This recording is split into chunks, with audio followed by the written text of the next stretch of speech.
mengenai pasaran modal, anda boleh hubungi kami. Alamak, lupalah nak keluarkan duit di ATM tadi. Jangan risaulah. Sekarang kan banyak tempat sediakan pembayaran tanpa tunai. Kalau tak cukup cash pun tak apa. Oh, betul juga tu. Jadi tak perlu bersusah payah ke ATM, transaksinya juga lebih pantas dan tak perlu bersusah-susah simpan shilling dalam dompet. Ada 3 jenis pembayaran tanpa tunai yang kita lazim gunakan. Yang pertama, pembayaran melalui kod QR seperti Duit Now QR dan e-wallet. Yang kedua, penggunaan kad pembayaran seperti kad debit atau kad kredit. Dan yang ketiga, pindahan wang secara atas talian. Betul juga tu. Tapi, kalau atas talian ni tak bahaya ke? Risikonya lebih rendah berbanding tunai. Bayangkan jika duit tunai terbakar atau rosak kerana banjir. Atau jika kita dirompak. Bukan sahaja hilang begitu sahaja, mungkin cederakan badan. Dalam apa-apa transaksi memang akan ada risiko tersendiri. Tetapi jika kita ambil tahu cara penggunaan yang betul, tak perlu kita risau. Mudah sahaja tau. Jom, hari ini kita nak belajar 5 tip keselamatan penggunaan pembayaran tanpa tunai.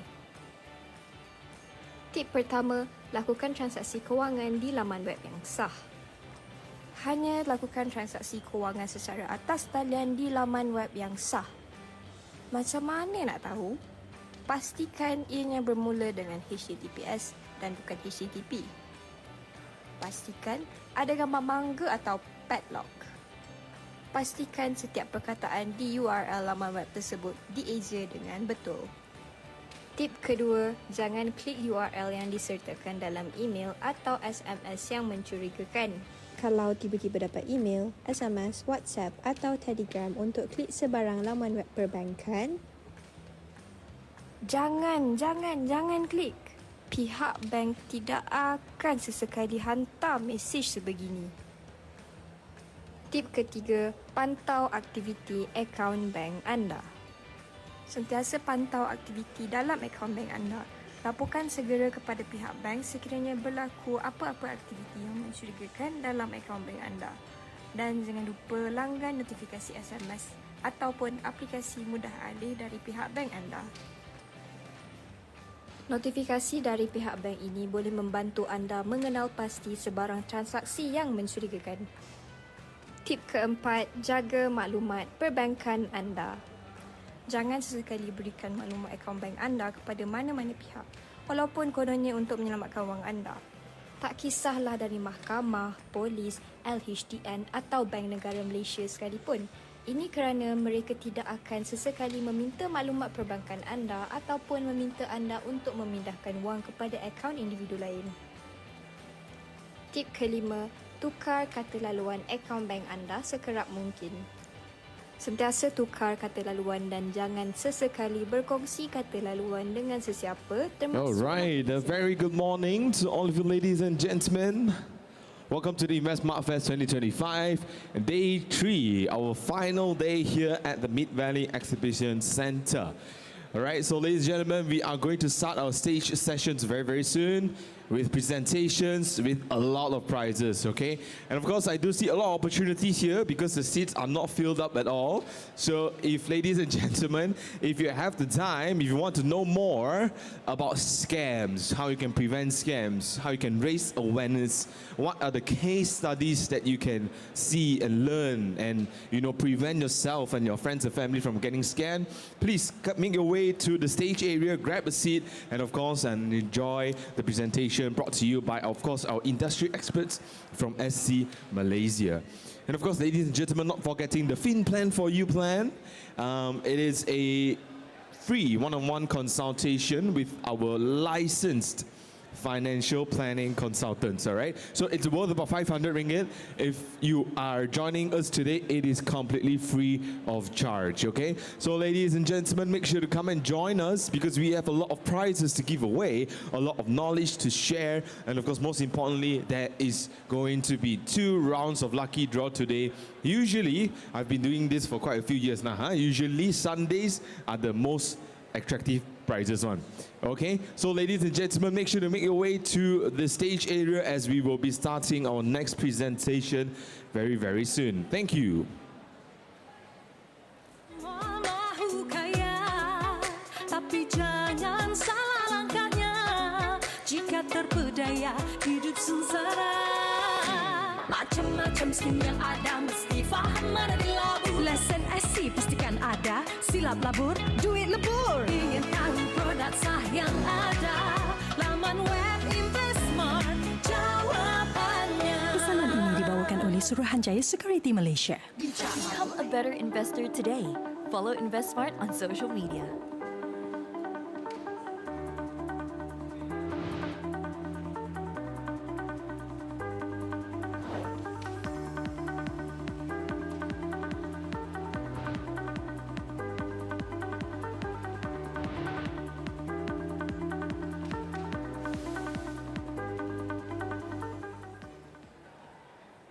Become 吗？但请小心，市场上有许多非法投资计划。若有疑问，请联系我们以了解 TIPU 公式。什么是 TIPU 呢 ？T 不会亏钱 ，I 虚有其表 ，P 唯一良机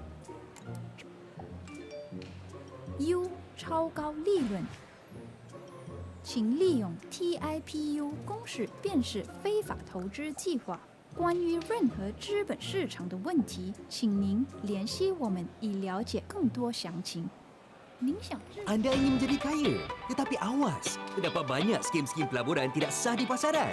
Jika ragu-ragu, anda boleh jumpa kami untuk memahami formula TIPU. Apa itu TIPU? T. Tidak akan rugi. I. Indah khabar dari rupa. P. Peluang hanya sekali. U. Untung besar. Ingat dan berwaspada dengan formula TIPU ini. Untuk sebarang pertanyaan mengenai pasaran modal, anda boleh hubungi kami. Anda... Alamak, lupalah nak keluarkan duit di ATM tadi. Jangan risaulah. Sekarang kan banyak tempat sediakan pembayaran tanpa tunai. Kalau tak cukup cash pun tak apa. Oh, betul juga tu. Jadi tak perlu bersusah payah ke ATM, transaksinya juga lebih pantas dan tak perlu bersusah-susah simpan shilling dalam dompet. Ada 3 jenis pembayaran tanpa tunai yang kita lazim gunakan. Yang pertama, pembayaran melalui kod QR seperti Duit Now QR dan e-wallet. Yang kedua, penggunaan kad pembayaran seperti kad debit atau kad kredit. Dan yang ketiga, pindahan wang secara atas talian. Betul juga tu. Tapi, kalau atas talian ni tak bahaya ke? Risikonya lebih rendah berbanding tunai. Bayangkan jika duit tunai terbakar atau rosak kerana banjir. Atau jika kita dirompak. Bukan sahaja hilang begitu sahaja, mungkin cederakan badan. Dalam apa-apa transaksi memang akan ada risiko tersendiri. Tetapi jika kita ambil tahu cara penggunaan yang betul, tak perlu kita risau. Mudah sahaja tau. Jom! Hari ini kita nak belajar 5 tip keselamatan penggunaan pembayaran tanpa tunai. Tip pertama, lakukan transaksi kewangan di laman web yang sah. Hanya lakukan transaksi kewangan secara atas talian di laman web yang sah. Macam mana nak tahu? Pastikan ianya bermula dengan HTTPS dan bukan HTTP. Pastikan ada gambar mangga atau padlock. Pastikan setiap perkataan di URL laman web tersebut dieja dengan betul. Tip kedua, jangan klik URL yang disertakan dalam email atau SMS yang mencurigakan. Kalau tiba-tiba dapat email, SMS, WhatsApp atau Telegram untuk klik sebarang laman web perbankan, jangan klik. Pihak bank tidak akan sesekali hantar mesej sebegini. Tip ketiga, pantau aktiviti akaun bank anda. Sentiasa pantau aktiviti dalam akaun bank anda. Laporkan segera kepada pihak bank sekiranya berlaku apa-apa aktiviti yang mencurigakan dalam akaun bank anda. Dan jangan lupa langgan notifikasi SMS ataupun aplikasi mudah alih dari pihak bank anda.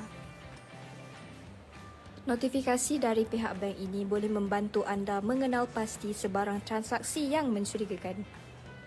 Tip keempat, jaga maklumat perbankan anda. Jangan sesekali berikan maklumat akaun bank anda kepada mana-mana pihak, walaupun kononnya untuk menyelamatkan wang anda. Tak kisahlah dari mahkamah, polis, LHDN atau Bank Negara Malaysia sekalipun. Ini kerana mereka tidak akan sesekali meminta maklumat perbankan anda ataupun meminta anda untuk memindahkan wang kepada akaun individu lain. Tip kelima, tukar kata laluan akaun bank anda sekerap mungkin. Sentiasa tukar kata laluan dan jangan sesekali berkongsi kata laluan dengan sesiapa, termasuklah kekasih hati. Perbankan atas talian mempunyai 3 ciri utama iaitu mudah, cepat dan selamat. Sama seperti pengguna jalan raya, kita perlu tahu bagaimana hendak menjadi pengguna yang berhemah kan? Jadi, ketahui dan amalkan 5 tip mudah ini untuk menjadi pengguna platform tanpa tunai yang bijak.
Semua mahu kaya, tapi jangan salah langkahnya.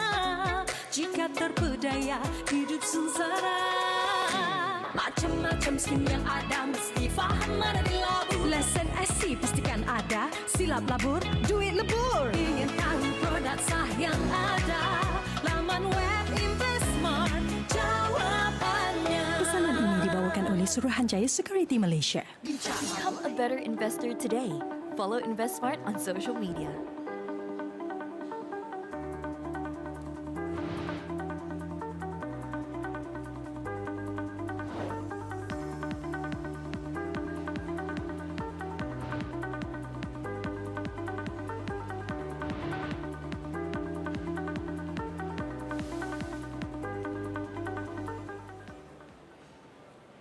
Become 吗？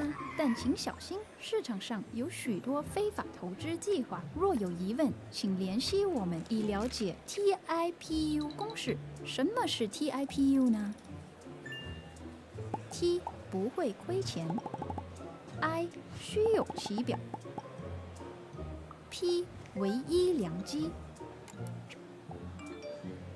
，U 超高利润。请利用 TIPU 公式辨识非法投资计划。关于任何资本市场的问题，请您联系我们以了解更多详情。您想知 Anda ingin menjadi kaya, tetapi awas, terdapat banyak skim-skim pelaburan tidak sah di pasaran. Jika ragu-ragu, anda boleh jumpa kami untuk memahami formula TIPU. All right. Hello and very good morning to all of you ladies and gentlemen out there. Welcome to the InvestSmart Fest 2025. Today is day number 3. Very glad that all of you could join us today. And of course, if you have the time, please make your way to the stage area as we are going to start our next presentation very, very soon, titled Silap Lebur, Duit Lebur, Beware of Scam. So it is for your awareness and, tips and tricks about scams, how to raise awareness, how to prevent them. And most importantly, after the speech, after the presentation, we have free gifts. What does Malaysian love the most is free gift lah, huh? I also personally love free gifts. So we have 3 Aeon vouchers to give away after the talk, okay? So, hi, Sir, lady, please join us, okay? As we are going to start our next session very soon. So make sure to come over to the middle, the stage area, as we are going to start our next talk on the stage about scams. Learn how you can prevent them, learn how you can be more aware of them, all right? So ladies and gentlemen, we'll be starting very, very shortly. So if you're in the hall, if you're listening to this, make sure to make your way to the stage area, all right? Grab a seat. Thank you.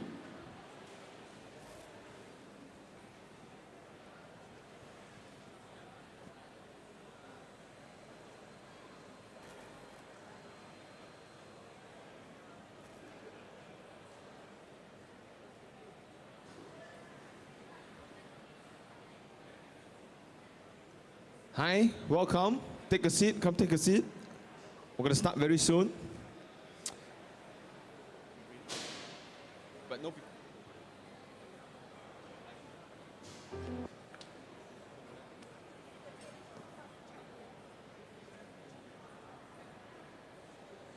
All right, ladies and gentlemen, once again, a very good morning. So we're going to have our next session very soon. Now, if you want to join the lucky draw, you have to complete the stamp, right?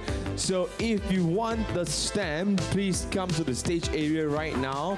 Listen to our presentation from our industry expert, and after the presentation, you are able to get the stamp at this corner over here, okay? Look for this table, all right?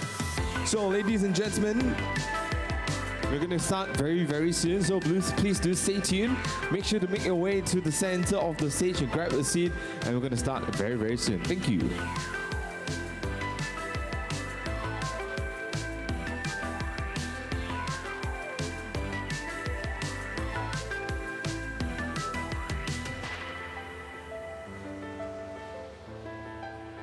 Hi sir, welcome. Yeah, please take a seat. We're going to start very soon.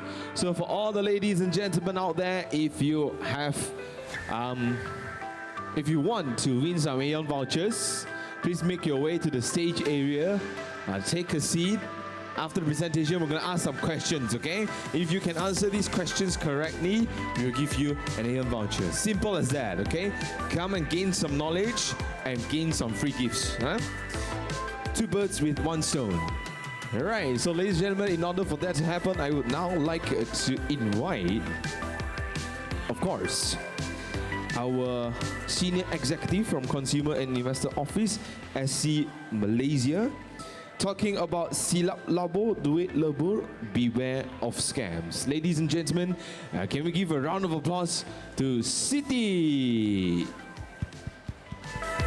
Hello, good morning everyone. My name is Siti Zubaida binti Azman from Consumer and Investor Office, Pejabat Pengguna and Pelabur. So pagi ini kita nak bercakap tentang topik silap labur, duit lebur. And session ni kita akan ada vouchers, free gift untuk bagi pada tuan-tuan dan puan-puan. So siapa-siapa yang nak dapatkan free vouchers boleh datang ke pentas utama sekarang. Kita juga akan bagi chop untuk tuan-tuan dan puan-puan complete the lucky draw. So boleh datang sekarang ke main stage. Okay, before kita start kita punya session, saya nak minta jasa tuan-tuan dan puan-puan untuk scan the QR code first. Okay, kita bagi 1 minute to scan the QR code. Sementara tuan-tuan dan puan-puan scan the QR code, mana-mana yang masih ada di booth-booth boleh datang ke pentas utama untuk session kita yang pertama pada hari ini, iaitu silap labur duit lebur. Session ni kita akan bagi vouchers percuma. Selepas session, senang je soalannya. Tuan-puan jawab soalan, kita bagi vouchers percuma. 3 vouchers percuma. So jom. Okay, so tuan-tuan dan puan-puan dah isi ke belum the assessment?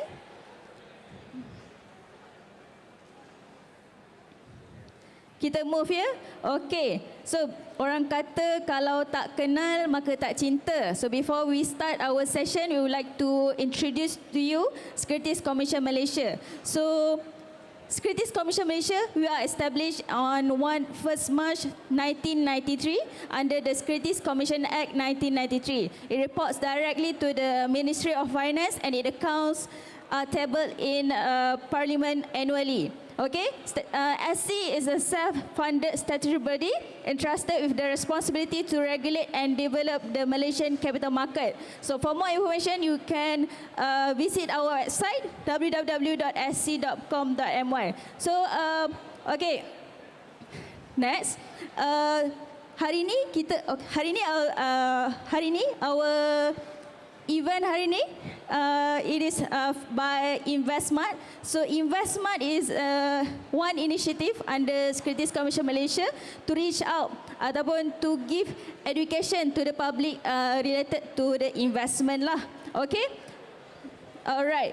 Okay, bila kata-kata Securities Commission Malaysia regulate capital market. So apa itu capital market?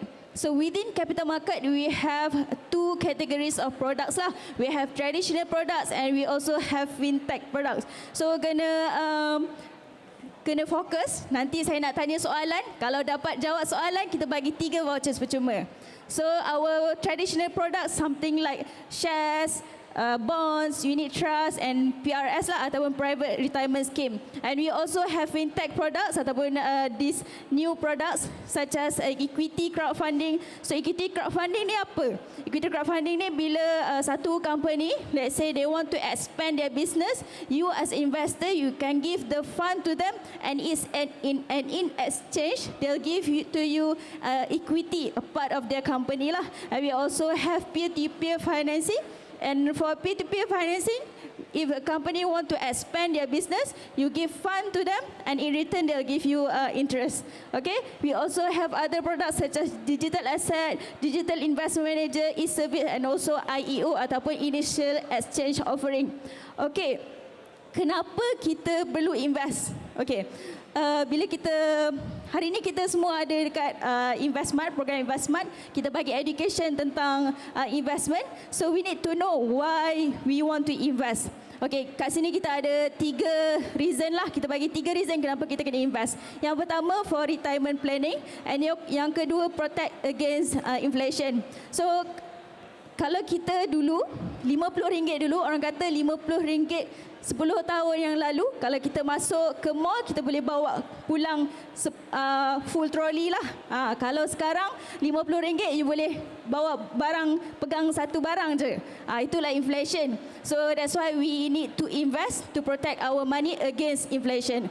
And also because investment give better returns than saving. So if you keep your money in the bank, you only get certain amount of interest. And if you put the money into investment, you'll get better return lah.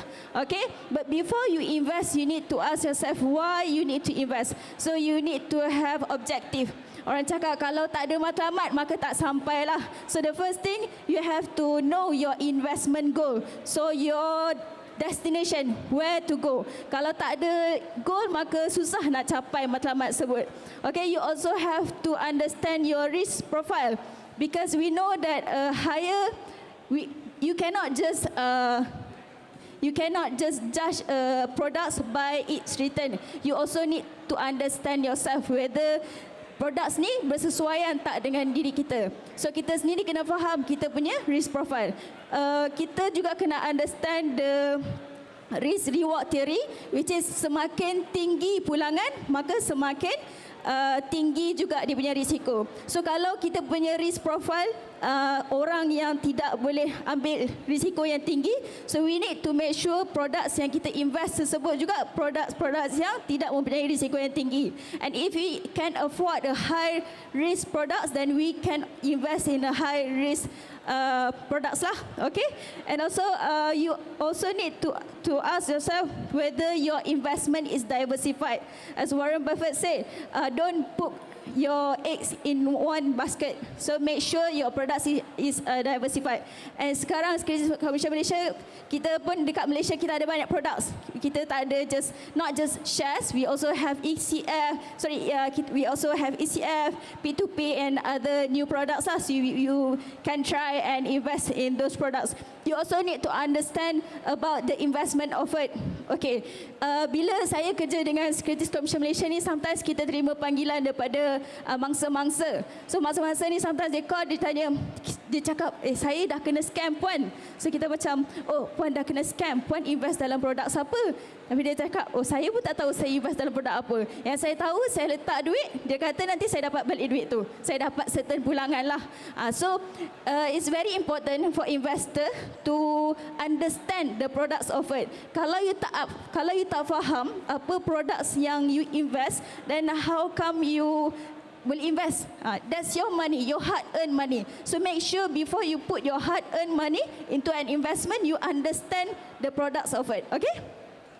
And right now with the fintech product, you can start investment with as little as RM50. So RM50 pun sekarang dah boleh invest. Okay? So right now bila kita sebut pasal investment ni, ada satu key yang sangat penting dalam investment. So sekarang saya akan tunjukkan satu video related to compounding interest. Okay?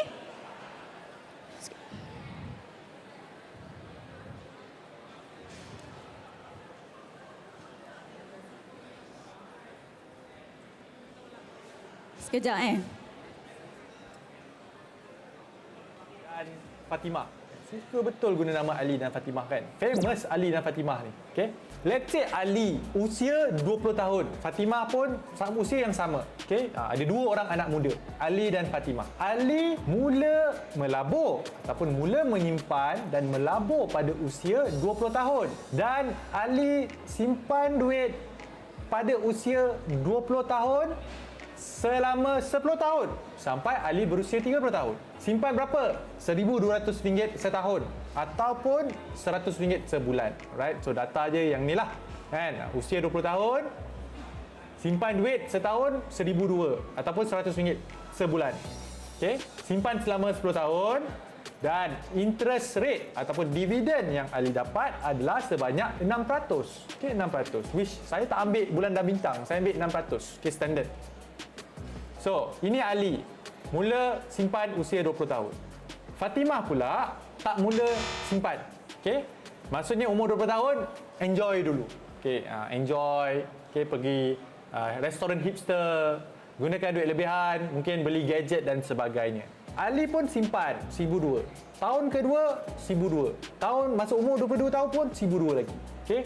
And at the same time, duit ni kalau anda nampak makin lama makin bertambah. Kenapa bertambah? Sebab dapat interest, dapat dividen 6%. Sampai usia 30 tahun. So, pada usia 30 tahun, Ali ada RM17,965. Fatimah pula masih lagi kosong. Tapi bila Fatimah tahu Ali dah ada RM17,000 pada usia 30 tahun, Fatimah pun jealous. So, Fatimah pun, ni tak boleh jadi. Okey, Ali, apa rahsia? So, Ali pun cakap, saya simpan RM100 consistently setiap bulan selama 10 tahun. So, Fatimah pun okey, tak apa. Walaupun lambat, asalkan aku mula.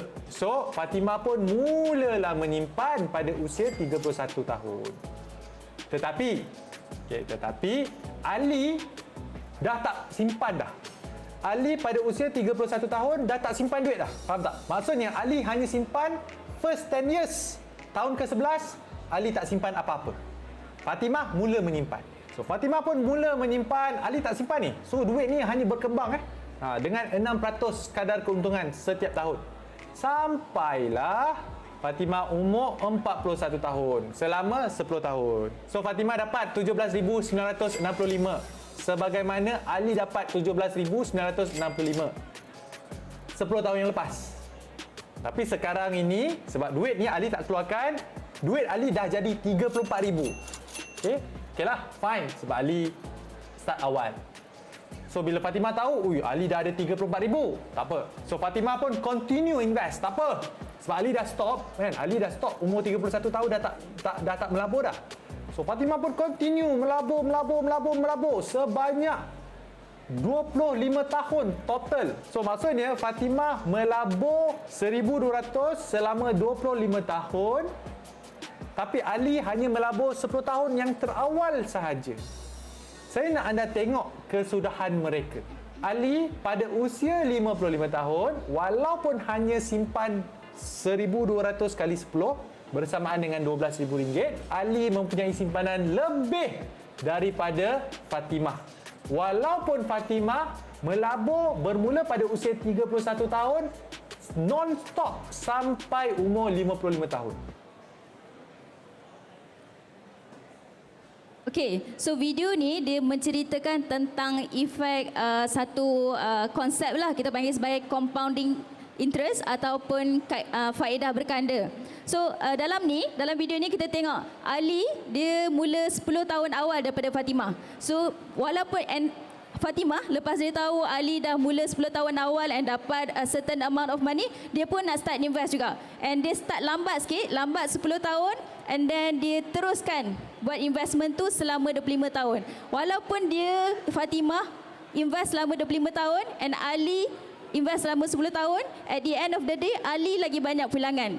So kat sini kita tengok dalam compounding interest ni ada satu benda yang paling penting sekali, iaitu masa.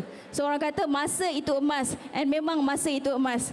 So kalau tuan-tuan dan puan-puan ada anak-anak, boleh bagi tahu anak-anak start invest sekarang. Start invest sekarang. Kalau tengok sini Ali 100 saja. 100 sebulan, 10 tahun dia dah boleh dapat 77,000 kalau dia stop after 10 years, and still biar je duit tu berkembang. Okay?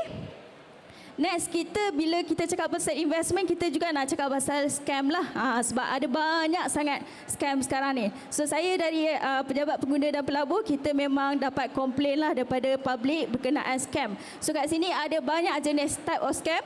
Kita akan bincangkan lah. Okey, yang pertama sekali job scam. So ini scam yang bermula daripada pekerjaan lah. Kita nampak dekat Facebook, dia kata siapa nak dapat duit RM500 sehari, buat kerja mudah je, work from home. Siapa yang tak pernah tengok this type of advertisement ataupun tawaran? Saya rasa memang most of us kat sini pernah nampak lah iklan tersebut.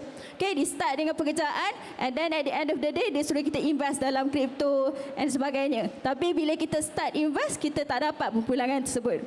Okay, next kita ada juga deepfake scam. So deepfake scam ni bila dia gunakan artificial intelligence untuk macam clone orang-orang yang bernama lah. Macam contoh kadang kita nampak ada satu berita daripada mungkin website yang memang kita rasa macam betul, nama pemberita yang memang popular, dia tunjuk yang kata PM kita offer investment. So tapi sebenarnya PM kita tak offer investment tersebut pun. Sebenarnya video yang kita tengok tu adalah video palsu, deepfake. Okay, so kena berhati-hatilah, kena double check. Okay, next kita pun ada pre-IPO scam. So ni scam yang terbaru lah. Dan scam ni dia tak sama macam scam-scam yang lain. Kalau scam yang lain dia very direct, kita boleh kata oh ini scam. Tapi yang this one dia kita kata sophisticated sikit.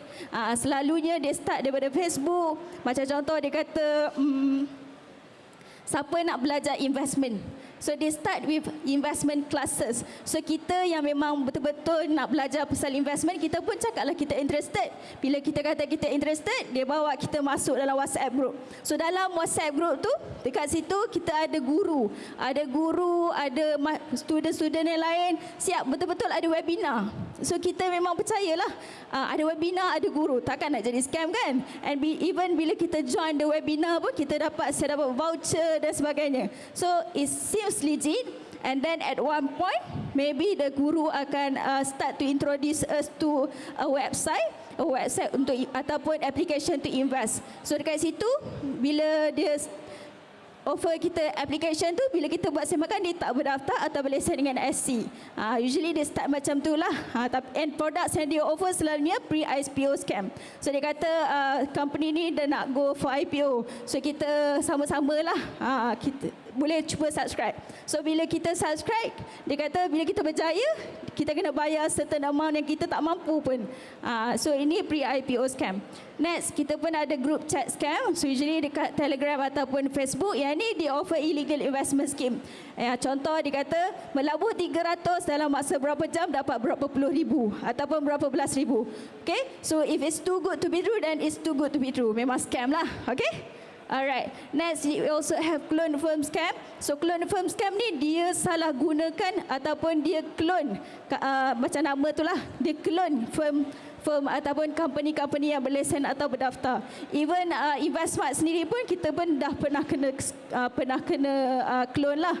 Kita tak offer any investment for Investmart. It is a education initiative. So kalau ada nampak kat social media yang kata Investmart offer investment, tu scam lah. Okay.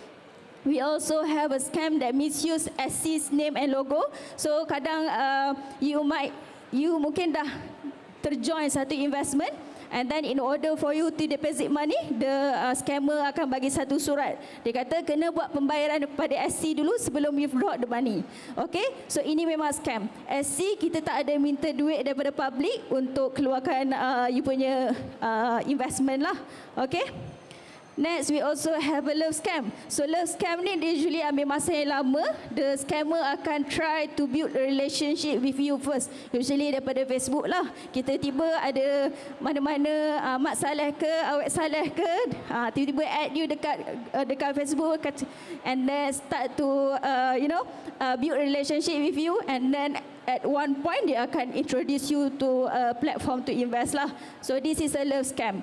Okay. How do we know that whether the product is a scam or not? So we need to see the red flags lah. So the first thing is when the scheme is promising high returns within a short period of time. Macam saya cakap tadi, dia kata dia offer investment 300 dalam masa berapa jam dapat berapa ribu. Yang ni cik-cik mungkin nampak macam oh ni too good to be true, tapi memang still ramai orang terjebak dalam scam ni. Okay, so jangan cuba untuk cuba-cuba.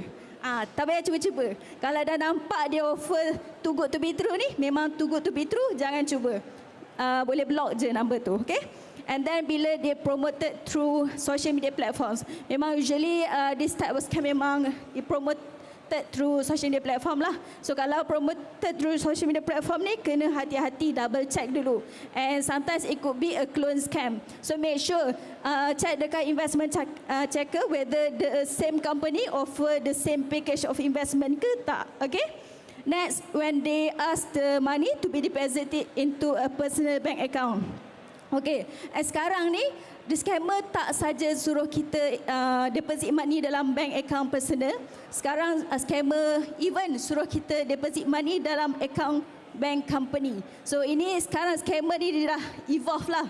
Kalau dulu dia guna mule bank account personal account, sekarang dia buat satu company dekat SSM, and then dia suruh kita invest tu payment pada company account.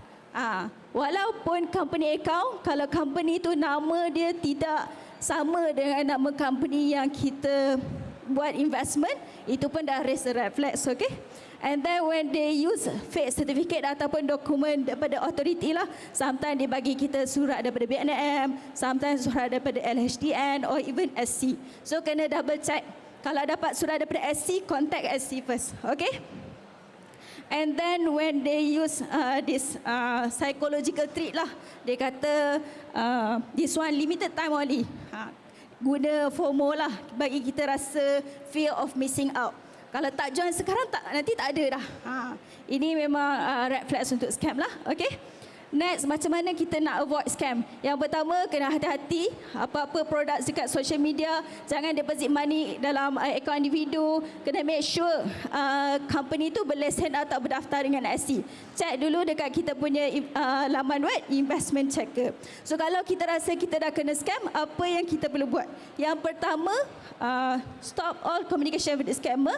Jangan contact lagi. Sometimes victim ni kita dah kata dah, ini scam pun. Tapi dia pergi contact dengan scammer. Dia kata, SC cakap ni scam. Lepas tu scammer pun convince dia lagi, mana ada, ni tak buka scam. So dia sekali dia percaya scammer daripada dia percaya kita. So kenalah scam kali kedua. Okay, so stop all the communication. And then kalau kita nak buat apa-apa payment, cancel the transaction. Jangan buat apa-apa payment. And then cuba untuk keep track all the information, screenshot apa yang patut and then lodge police report, okay? So kenapa kita kena lodge police report? So kita kena lodge police report supaya authorities dia boleh recognize and predict the scam trends, and also it can help others lah. Walaupun kita rasa kita dah hilang duit dan mungkin tak boleh nak recover duit tu, tapi at least bila kita report other people, mungkin dapat diberi warn lah daripada SC. So diorang daripada nak join, boleh cancel untuk join. Next, payment for investment. Masa saya cakap tadi, jangan buat payment dalam akaun individu, and make sure payment tu dalam akaun company yang berlesen atau berdaftar lah. Alright. And also jangan bagi duit dalam bentuk cash. Alright.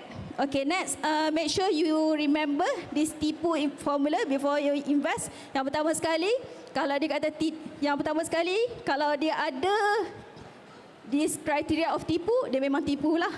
Tidak akan rugi. And then I indah khabar dari rupa, P peluang hanya sekali, and U untung besar. So kalau ada karakteristik ni, memang tipu. So jangan masuk.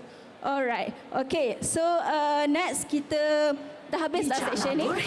Kita akan kita akan buat quiz lah. Tapi before buat quiz boleh scan the QR code dulu. Okay? Okay, so dah okay, saya pergi tepi.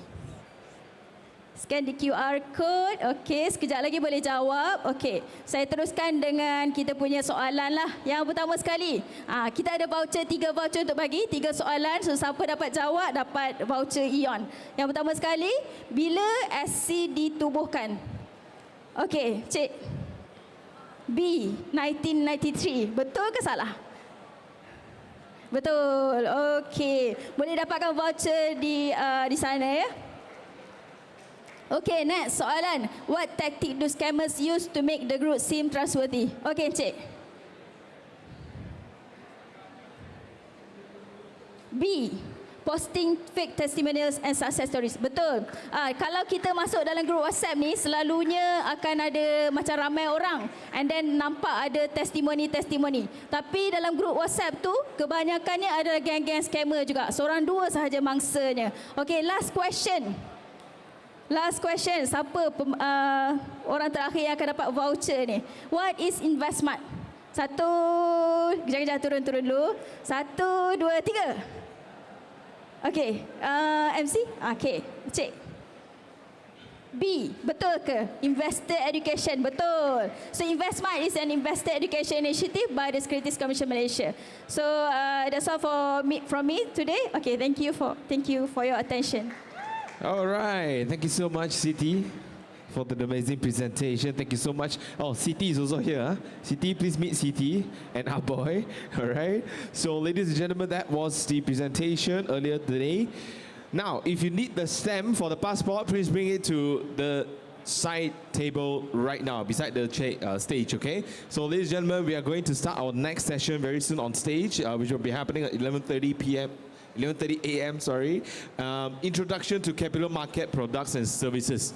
So, also brought to you by the industry experts from SC Malaysia. We also do have Aeon vouchers to give away, just like just now. Very simple, very fun, very knowledgeable questions. And you'll be able to win 20 ringgit Aeon vouchers each, okay? So, ladies and gentlemen, make sure to don't go anywhere. We're gonna have our next session on stage very, very soon. And of course, all of this is brought to you by the Invest Smart Fest 2025. Thank you.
All right, ladies and gentlemen, once again, we're going to start very, very soon. In about 3 minutes' time, please make your way to the main stage area as we are going to give away a lot of, number one, knowledge, and number two, free gifts, okay? Aeon vouchers ready to be grabbed. You just have to answer simple questions. So all you have to do is just pay attention during the presentation, and you will be able to win some prizes very quickly, okay?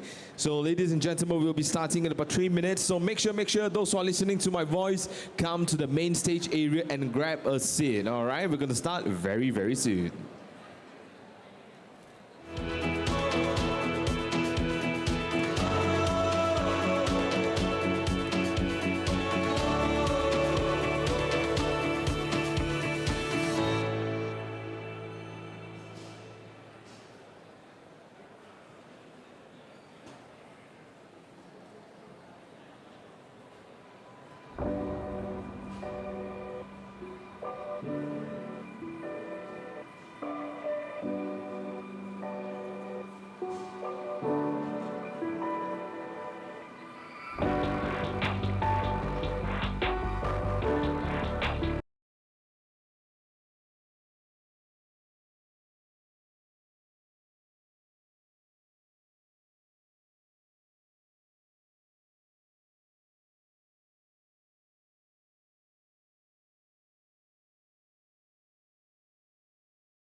To all of you ladies and gentlemen out here, welcome to the InvestSmart Fest 2025. Now, it is day 3 and today we are going to have our second speaker on stage.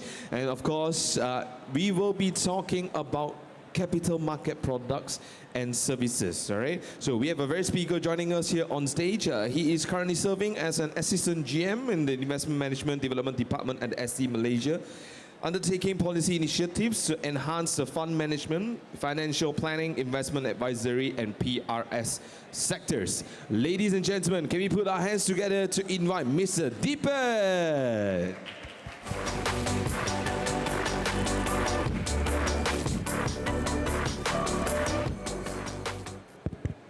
Thank you, MC. So today I'm actually just going to be, my colleague Siti has covered a lot about investing. Today I'm just going to cover a bit about what you can invest in the capital market, why you should invest, and how to get started as well. So before that, just a quick introduction about the SC itself. So the SC is Malaysia's capital market regulator, and we were set up in 1993 to oversee and develop the capital market. So what we do, we basically do a lot of activities, including registering prospectuses, supervising exchanges, licensing intermediaries. All the intermediaries and the market players that you see here today are licensed and registered with the SC. But really at the heart of what we do is investor protection. So what we're trying to get across is that despite having a small amount of money or even a large amount of money, investor protection and saving and investing in a transparent, fair and orderly manner is a key thing of, a key objective of what we're trying to achieve. So that's a bit about what the SC does. Now, when we talk about investing, everybody always asks why you should invest. And there are many reasons, but I'm just going to touch on a couple of ones that I believe are very important. So firstly, we know that prices are rising on a monthly, yearly basis, right? Your chicken rice that you bought 10 years ago is not going to be the same price today. It's probably double or even more than that. So if you are saving money in a bank account and earning 1 or 2% interest a year, the value of your money is going to erode faster than what you can in the capital market. So saving and investing can help you beat inflation. Secondly, saving for your retirement. Everybody has an EPF account, but EPF can only stretch you so far when you're in your retirement. You should also save and invest in capital market products to supplement and complement what you have in your EPF. Thirdly is about building financial freedom, meaning when you save and invest, you can build a pot of wealth that you can use to supplement your lifestyle. And fourthly, achieving life goals. Everybody wants to, take a holiday, buy a nice car, save for your children's education, things like that. Saving and investing in the capital market can actually help you achieve these life goals. So with that, there are a host of products and services in the capital market that you can save and invest with.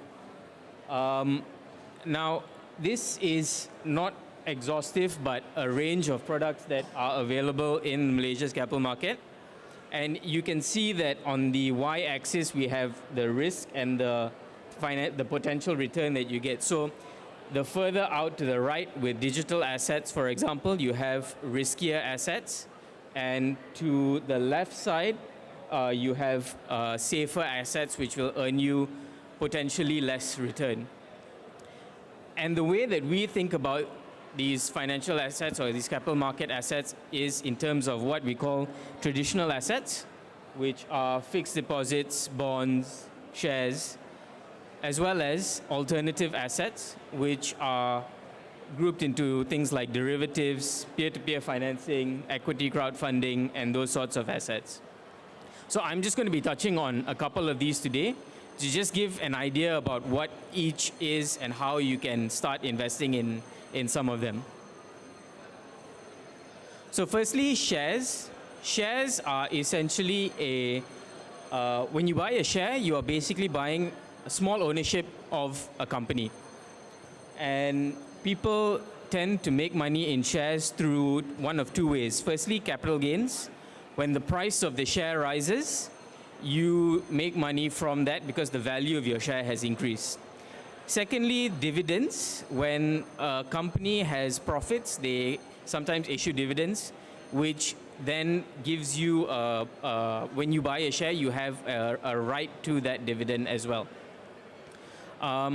Shares also do come with risk if you're investing into shares, and broadly speaking, there are two types of risks that you can consider. Firstly, risk to do with the company. If the company is not doing well, the value of your share can fall. Secondly is what we consider to be market risk. So this is overall risk to the market, the economy, and country, for example. So when the economy itself is not doing well, the value of your share also can take a hit.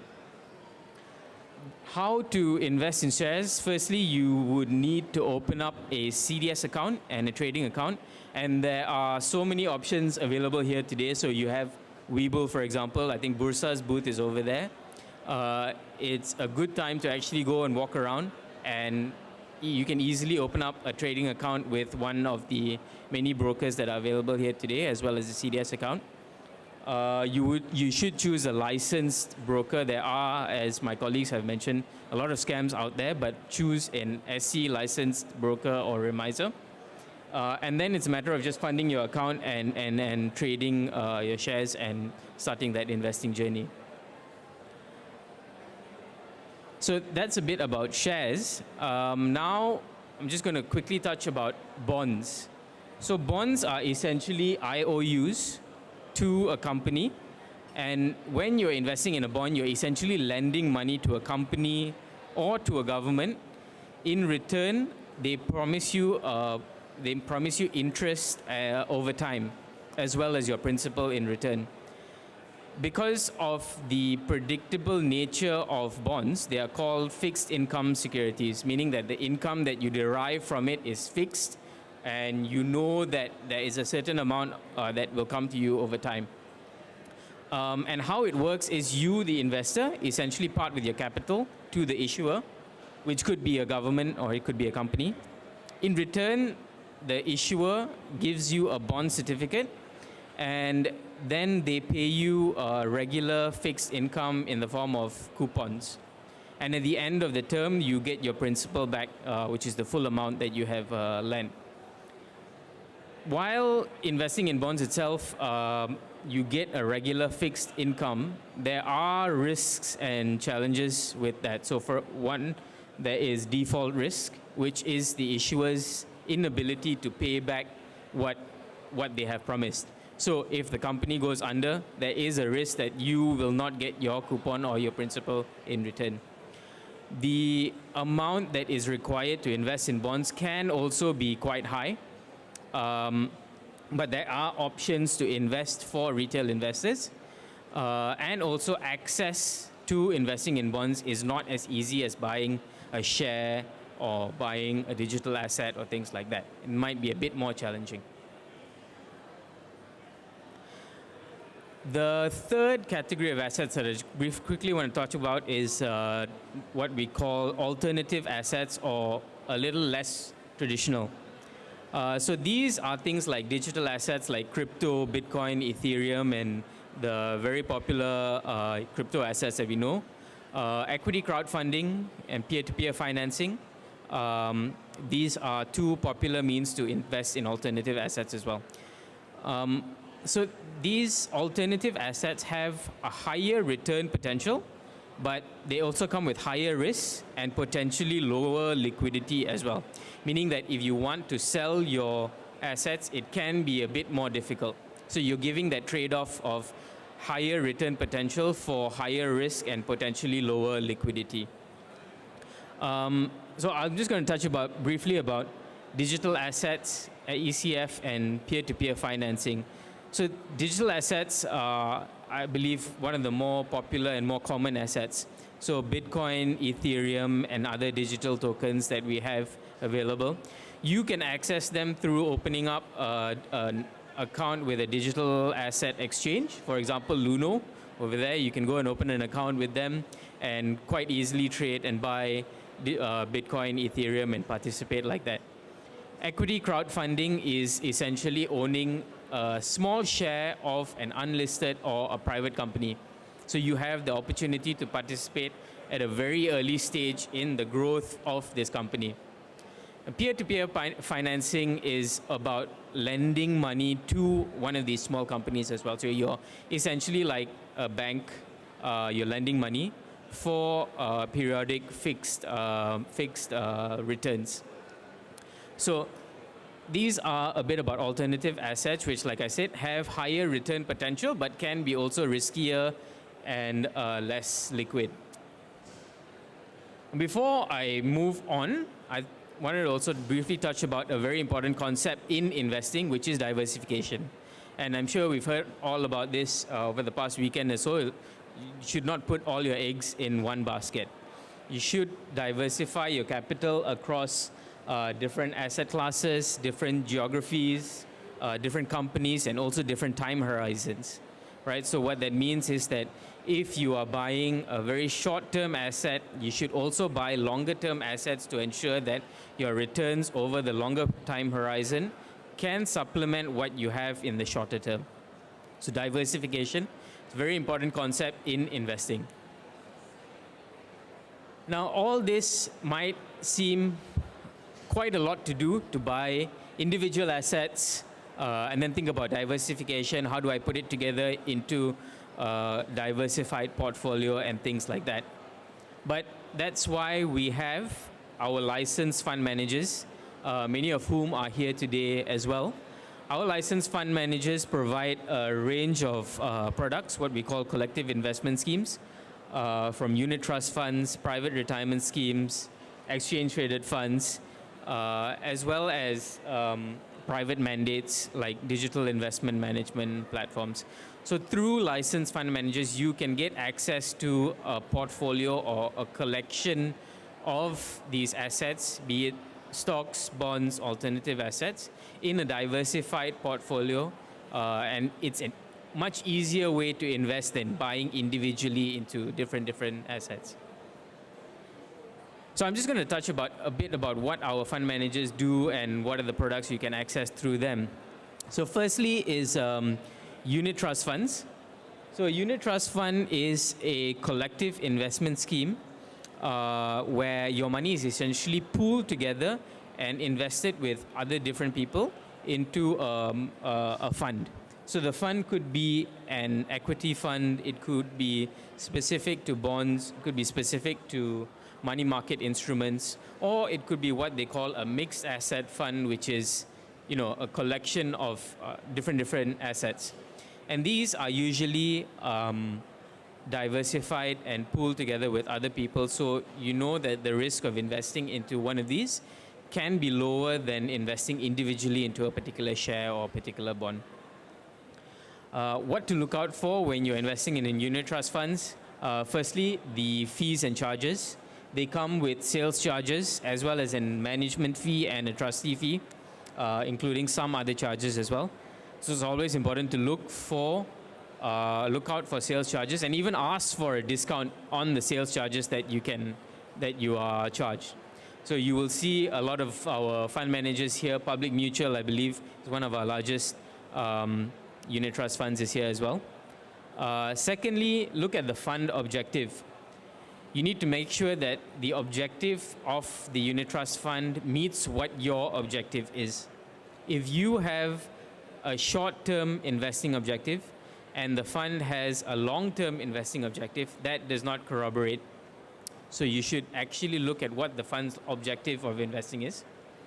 And in addition to that, the fund performance. Of course, past performance is only a barometer of the future, but you should look at it and see, you know, does this meet what my expectations are for this fund? Also important to look at the disclosure documents. These are the product highlight sheet, the prospectus, which can give you all this information about the unit trust fund that you are investing into. Now, like unit trust funds, there are these other funds called exchange traded funds. So an exchange traded fund is also like a unit trust fund in that it is a pooled investment vehicle.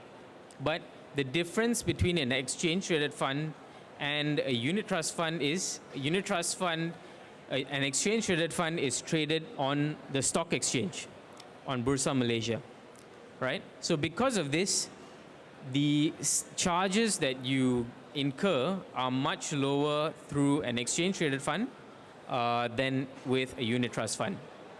Also, it's much easier to trade an exchange traded fund because you can literally open up your Bursa account or your Webull account or any other trading account and trade an exchange traded fund, as opposed to a unit trust fund where you may have to deal with a sales agent or a unit trust consultant or somebody like that. So exchange traded funds are similar. They give you similar access and similar exposure to different assets, but they are much easier to trade and also a lot cheaper in some instances. If you are investing for the longer term, for your retirement purposes, a good avenue for this is private retirement schemes. So private retirement schemes are essentially a voluntary long-term investment scheme designed to supplement and complement what EPF can give you. So instead of just relying completely on your EPF at retirement, you can start investing into a private retirement scheme and have a separate pot for your retirement. The benefit of this is that you have multiple funds to choose from with private retirement schemes as opposed to just one option with EPF. You also get a 3,000 ringgit tax deduction on an annual basis if you invest in private retirement schemes, which is quite an attractive feature as well. If you're interested in private retirement schemes, the Private Pension Administrator, which is a central administrator for PRS, is just around the corner, and you can find more information through them as well. The last option, which I want to talk about, which is about funds, is what we call digital investment managers. So these are purely online digital platforms that give you access to investment funds. And what they offer is an automated investment management service that is personalized to your own situation. How it works, you go onto one of these platforms, namely Stashaway, MyTheo, I believe they are here as well. Go onto one of these platforms, you answer a series of questions about what your goals are, how long you want to invest for, how much risk you want to take, and the platform then generates a portfolio of exchange-traded funds for you. Once you generate this portfolio, you invest into the portfolio, and on an ongoing basis, it asks you to either top up your money or rebalance your portfolio to make sure that you are on track to meet your retirement goals. So it's very interactive and very intuitive, all digitally done. One of the key features of these platforms is that their fees are very, very cheap. They are usually 1% or less. And you can start investing with as little as 50 ringgit, or even some of them 10 ringgit and below. You can start investing with them. It's a very seamless digital experience as well. So you can literally start through an app and continue investing on a quite easy basis. So these are a lot of different options out there to invest. And I would be happy to share more personally as well. But just one important thing to remember is that before you start investing, you always have to check that you are not, you have invested into or investing with one of the licensed or registered companies that are licensed and registered with the SE. So the SE's investment checker is a one-stop tool where you can verify if someone or a company is authorized by the SE to offer, promote, or sell any capital market product. And I know a lot of people get WhatsApp messages asking them to invest here, promising great returns and things like that. Always keep in mind that if you have a message like this, it's very important to check on the SE's website that it's not a scam and that you are not parting with your hard-earned money through into a scam. So this is my last slide, but before I wrap up, I want to just touch on this very important concept, which my colleague Siti also touched on just now, which is the concept of compounding. So no matter how much you invest or which product you choose, when you start, actually makes a big, big difference. So in this situation, I have two investors, investor A, who starts investing at the age of 25, investor B, who starts investing at the age of 35. Both invest 1,000 ringgit a month and earn 5% annual returns, and both stop investing at the age of 64. Because investor A started 10 years earlier, they end up with 7,000 ringgit, while investor B only ends up with about 4,300 ringgit. And that essentially is the power of compounding and starting early, meaning that your returns can generate more and more returns and snowball over time. So even if you're starting with a very small amount, it's important to start early and to make sure that your money grows over time. So with that, that's the end of my presentation. So whether it's shares, funds, or digital assets, important point is to start investing early. Make sure that it is a licensed or authorized intermediary with the SE, and make it a habit as well. Thank you very much. All right, thank you, Mr. Deepan. Mr. Deepan, can you maybe stay on the stage for a bit, yeah? Because we have some Aeon vouchers to give away. So I have some questions to ask. Mr. Deepan, please do me a favor to choose who will answer. Okay, so let me just talk about the question first, all right? So earlier, Mr. Tipan, very early in the presentation, talked about the importance of investing. Can anybody give me 3? Yes, sir. I believe the gentleman in the cap. Yes. First of all, you have to take into consideration inflation, which will erode your wealth. Secondly, you want to talk about your retirement, and you want financial freedom. Yep, I think and that's also it. you want to make sure you achieve your investment goals. Yeah, so that's four answers. All right, awesome. Please claim your prize over here, yeah? Okay, Deepan, let's choose our second question. Okay, so can anybody name 3 traditional assets? Yeah, Yeah, the gentleman there. Equity, Yeah. Bomb. Yeah. Money market. Yeah, that's correct. Hey, all right, congratulations. And last question, all right? What are the advantages of digital investment management, also known as robo-advisors? Yes, sir. An innovative investment for us to invest, and advantage is to diversify your portfolio. Yeah, I think that it's true. They are innovative investments and they do help diversify portfolios. But All right, awesome. Ladies and gentlemen, a round of applause. Thank you to Deepan as well. Thank Ladies and you. gentlemen, can we give Deepan a round of applause for the amazing sharing? Yeah. So today we learned a little bit more about the types and products of investments. Thank you so much.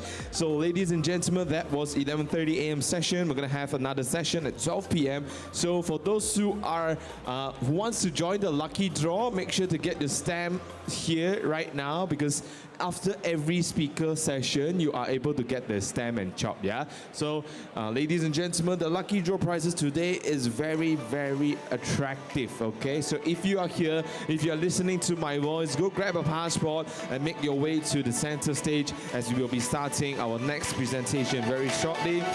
Investment in the VUCA world, smart investing made easy, all right? So ladies and gentlemen, make sure to come and join us right now. And of course, all of this is brought to you once again by the Invest Smart Fest 2025.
Hello, all right, ladies and gentlemen, a very good afternoon to all of you.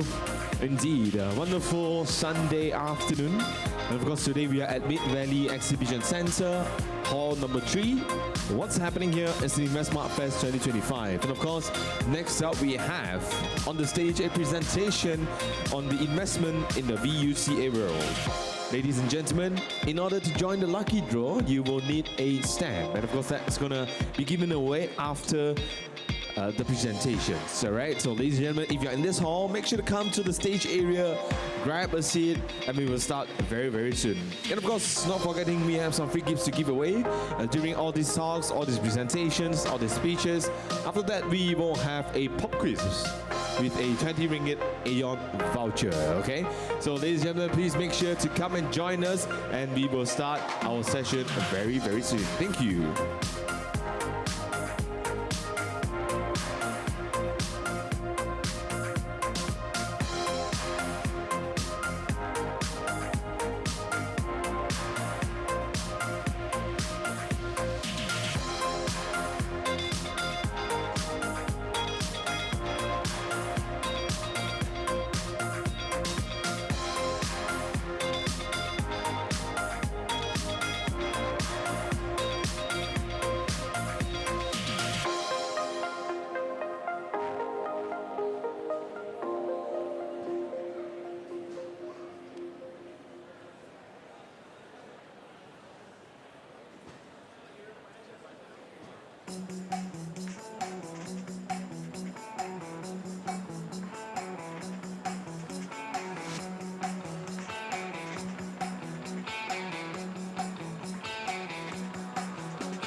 Okay, all right. A very good afternoon, ladies and gentlemen.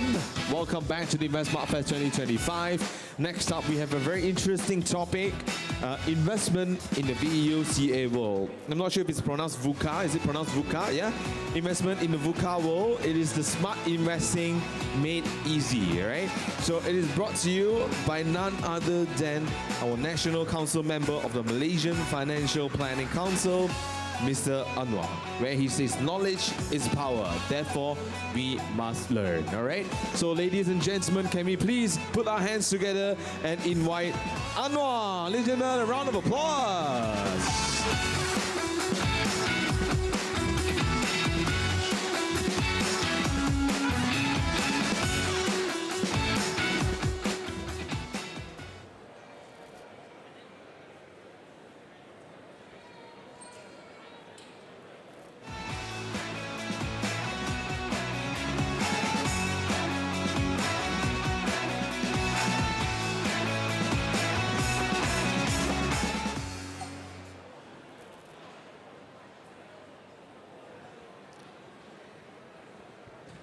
So I just started as a good afternoon. Yeah.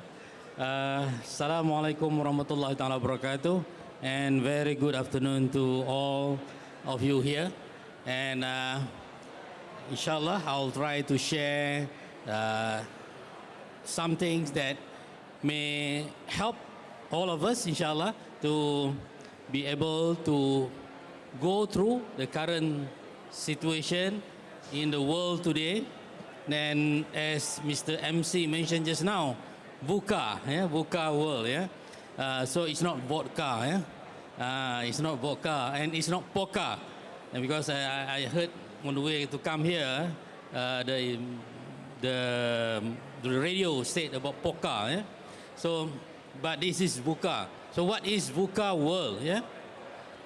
VUCA world is something that people say quite common today, because it stands for, yeah, so it stands for something that we live in this world today, something that challenging, something that There are so many things that we can't control. So how do we live the life like that? Yeah. And today we are at Smart Invest. So when we are at the Smart Invest, we are talking about how can we invest the smart way. So that's what we're looking for. I believe that's what all of us are looking for. So let me share with you about the VUCA itself. V stand for volatility, and it means rapid in unpredictable market changes which affect the investment. So when we say that, what do we see today in this world? Anyone here know the person who always like to disrupt the market? Because Mr. MC said just now, there will be some reward to be given, right? Yeah? But reserve your answer. You can give your answer later. I will share with you. Yeah? So what are among the things that is happening today? Yeah? Now, if you look at it, today we have war in Ukraine. We have a genocide that is happening in Middle East. And also at the same time, we have the trade war happening between US and China. So this something that I believe nobody can control. And I believe you all agree with me too that this is something that, yeah, nothing much you can do. And these are the things that will affect your investment. So if that is the case, means to say that, yeah, these things happen and nothing much you can do. Yes, you are right, nothing much you can do. But can you protect your investment? Yes, you can protect your investment. And how to make sure to protect your investment? You must have a strategy when you invest. You must have a strategy when managing your own finance and etc. So that's how you can protect yourself. Because you must not worry about something that not within your control. Just focus on something that you can control. If you want to worry and to focus on something that you can't control, you are wasting time. There's no way you can control about the war that is happening in Ukraine. There's nothing you can do about the genocide that happened in the Middle East. There's nothing you can do about China and US challenging about tariff and etc. So the trade war, nothing much you can do. Yeah. So what you can do, manage your own personal investment well. Select where you can go, where you can invest, where it is safer. And you must look into any sign of movement that happen to ensure that you will be able to move earlier, before the movement or the big movement happen. The second one, which is U, the uncertainty, VUCA, the U. Uncertainty shows difficulty predicting outcome with limited information. Okay, how can we say outcome with limited information? People talking about market information you can easily access. True, but some of the information only accessible to limited number of people, maybe the board member of the company that you invest. Some information maybe are not being given out to the public outside there, and when the information goes out, those particular information become obsolete. Yeah. So these are the situation that we must understand. So can you look into that kind of information and have access? No way. They will never give it to you, because that information is something that they keep it for themselves. Yeah? They have their own strategy to do it. And in some cases, there are some board members that doing trading with those information which is illegal. Yeah. So, but that is something that you can't control. Yeah. with the limited information that you have, and with the limited information that can change the market, the stock, and etc. that they have, but you don't have it, you cannot preempt of the market to move. So, wow, how to invest like this? Tough, right? True enough, but don't worry. Focus on what you have. Next is complexity factor. Include many interconnected global and economic factors. Now we say that Malaysia is non-aligned movement country. We are not aligned to America. We are not aligned to China or etc. We are non-aligned movement country. We are not aligned to Russia. We are countries that work with everybody. So yeah, we say that we are not aligned to any. But anyway, for sure, America wanted us to be aligned with them. So what Malaysia can do? And at the same time, China also wanted Malaysia to be aligned with them.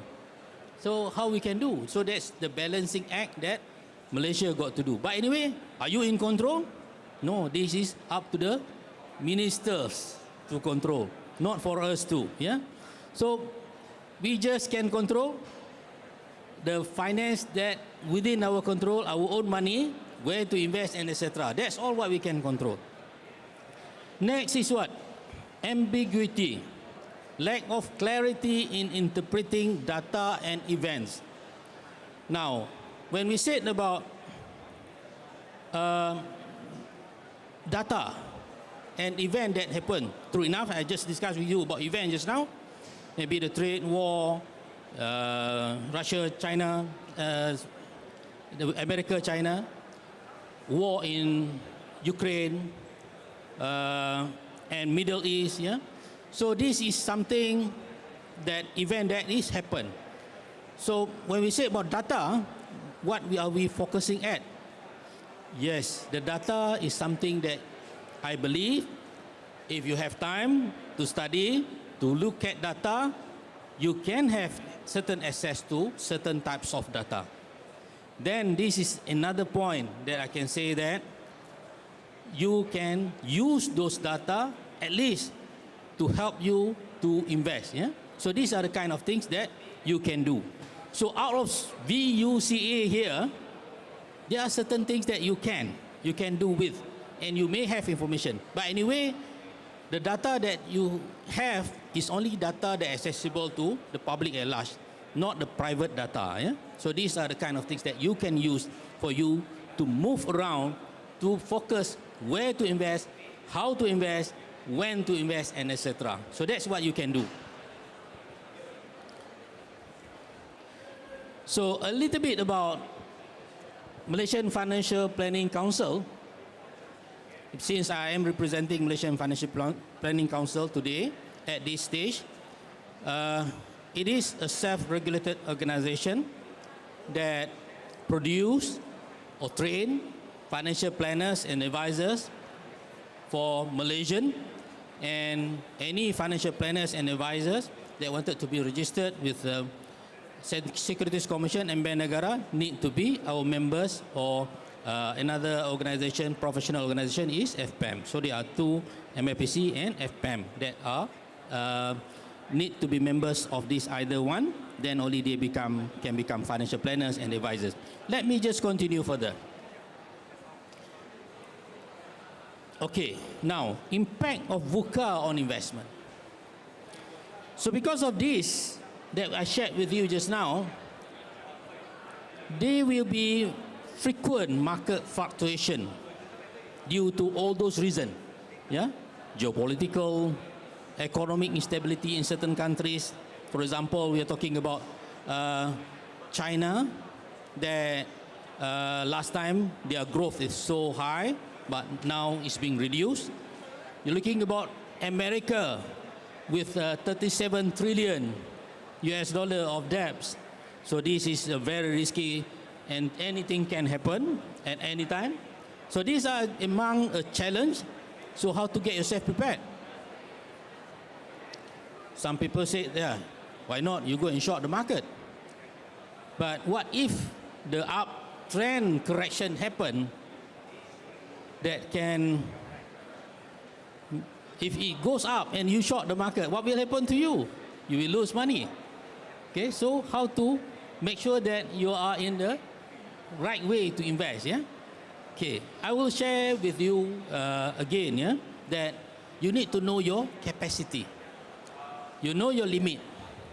For example, let's say now at this event today, you can see there are so many providers, yeah? Weibo, Luno, they're in front of us, and many others outside there. Make sure that you do not put everything in one basket. So that's number one rule, yeah, that you must do. Yeah? Okay. Next, increase investment risk with VUCA, yeah, just now. Unpredictable policy shift, global event, heightened risk for investor, demand for more cautious decision making. Yeah. With what is happening currently, any of your investment, if you look at it, people looking at, some people said that last time people said about 1 Bitcoin can become 100,000. It's already break, right? More than 100,000. Then now people talking about 1 Bitcoin can worth 1 million US dollar. So, but after they said that, Bitcoin price drop, right? So is that already happening, yeah, in the market? Yeah? So means to say that why I mentioned specifically about cryptocurrency, because cryptocurrency is very high risk, right? So that's happened, yeah. So if you wanted to invest, you must know the types of risk that you are entering. So you know crypto is a high risk investment. So what should you do? Don't expose yourself too much. But can you go? Can. Select the one that you know. Make sure the platform, it must be licensed by Securities Commission. Don't go for any platform or any providers that are not licensed by the regulators. Check with Securities Commission, check with Central Bank of Malaysia, Bank Negara Malaysia. Make sure the platform you use are approved or licensed by them. Then only you use them. That's managing your risk. Managing your platform risk, managing your investment risk. Yeah? Technological disruption impact. Technology change, transform industry, company valuation, affecting sector performance significantly. Evolving consumer behavior and etc. I will touch later. Now let's look at the technology. When I start my career as a trader in 1990, for me to trade, I need to dial the stockbroking, the center, the floor. Because the floor, there will be another shout market, where we call them as a floor trader. They will do the bid and offer for you. And then you put your offer or bid that you wanted to do. So that was those days in 1990. But now everything with technology, using your handphone, you can transact. And furthermore, you have what? AI. You can use AI to help you to invest. What else you can do? You can use robo. You can set whatever you want to do with them. Yeah? When you want to invest, how much you want to invest, when you want to buy, when you want to sell. All those things is at your palm, your hand, your handphone, which you carry together. So these are the things that you have. So once you have this, make sure that you properly manage them, control them properly. Don't simply, for example, we have so many scammers, right? So a lot of scammers outside there. So when you have so many scammers outside, you must be careful with the phone that you have, because that allows scammers to access your wealth too. Yeah? Be careful. Next is evolving consumer behavior. Quickly influenced by social trend, digital transformation affecting market demand. You still have a get-rich-quick scheme. And this get-rich-quick scheme is not only today. It happened during those days. Then when I first know about get-rich-quick scheme was Pak Mantelo. And then what? 350. Then what? so many other things which sometimes I'm scared to say too because some of them still exist today that may sue me. So I got to be careful not to mention their names. Yeah? But those you must be careful. So how to understand that these are the get rich quick scheme? Number one, they offer you high return. They offer you no risk. Wow, high return, no risk. Is it? Right? I don't know. I learned that the higher return people offer you, the higher the risks are. And you're talking about high return, no risk. Wow.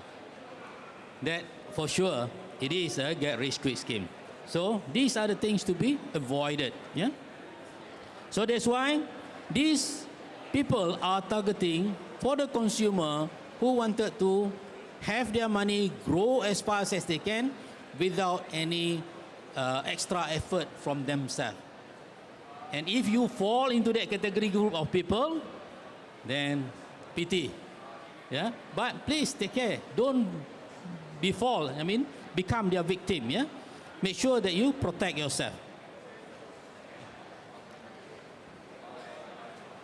So when you're talking about investment, you cannot simply invest. You must have certain strategy. And what are those strategies that you can do? Diversify. Don't put everything in one basket. Means to say, some in the stock market, some in a kind of fixed return, some, you can go to volatile one like crypto I mentioned just now, can. But don't go more than 5% for crypto, yeah? Please, make sure you do that, yeah? Don't, because it is risky, yeah? It is risky, yeah? But anyway, when the first platform available in Malaysia, approved by SC to put money into crypto, I'm among the one that waiting and to be the first one. So I love to be the first one, even though in other products also, yeah? Because I like technology. And I love technology that can serve me well, yeah? And I believe you should learn about using technology to serve all of us well, yeah? Technology is to serve us, not for us to be their victim, yeah? That's why you must be careful. Diversify, spread into different asset classes. Effective risk management, assess potential losses, use tools like stop loss order and insurance mitigation. When I mentioned about when I was a trader last time, I had made a mistake. This is talking about 1990, yeah? But after that, I never repeat the mistake already, yeah? Whereby people talking about sometimes you want to get yourself out from the market. So I place order, open market. So it means to say that any price in the market happen to be the price make me lost a lot of money. So I've learned from that, and I never do that anymore after that. Yeah, because when you do that, they mean to say any price will strike with you because you allow other people to dictate your price. So after that, I learned that I must fix the price that I want. So in order to do that, you must know what are the correct price that people will take your order. So that's why you got to know. Yeah, that's why what I mean is a strategy. Liquidity planning ensure access to fund without significant losses to handle urgent financial needs. When you said liquidity,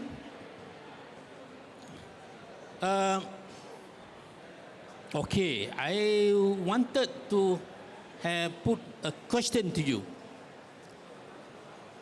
Among the fund manager all over the world right now, okay, who do you think that has the most liquidity in terms of percentage? Yeah? The most liquidity in term percentage, I'm not talking about the size, on percentage. Anyone? Anyone knows? And there will be price, right? Okay, there will be price given, yeah? By organizer. Anyone knows? The most percentage of liquidity held by this particular fund manager currently, in terms of percentage. Anyone have answer? Yes, please, sir. Can you have mic? Maybe can give mic to the person at the end there.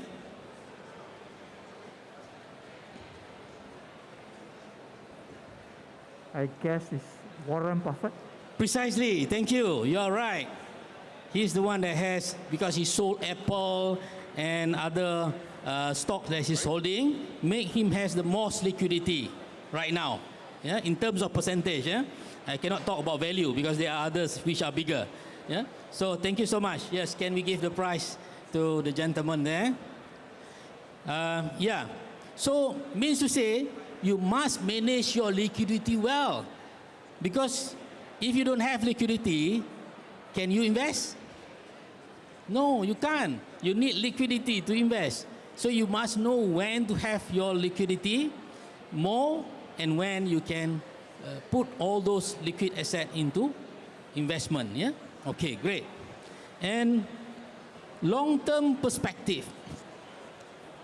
If you look at just now the name being mentioned by our friend just now, Warren Buffett, he do not focus on investment on short term.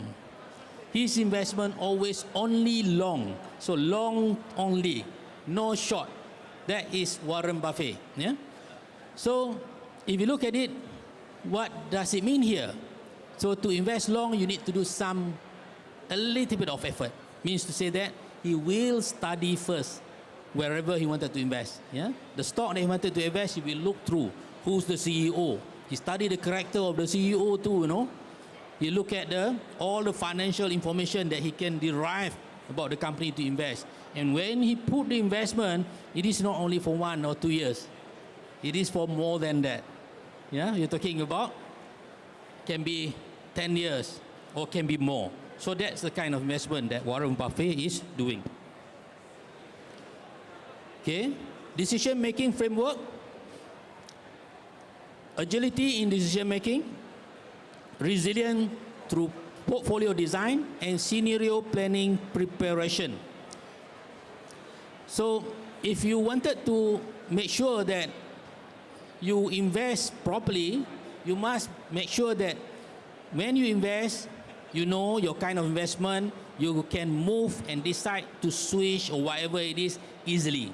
Use that kind of platform that you can do. If things that make you tied up, be careful. Resilient through portfolio design. So you must make sure that when you want to invest, the portfolio must be up to the current situation. For example, now people are talking a lot about technology. Make sure that you learn about technology stocks or technology market.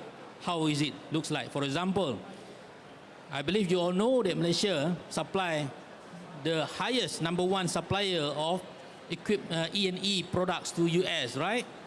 About 20%, whereby the others are much, much lower than that.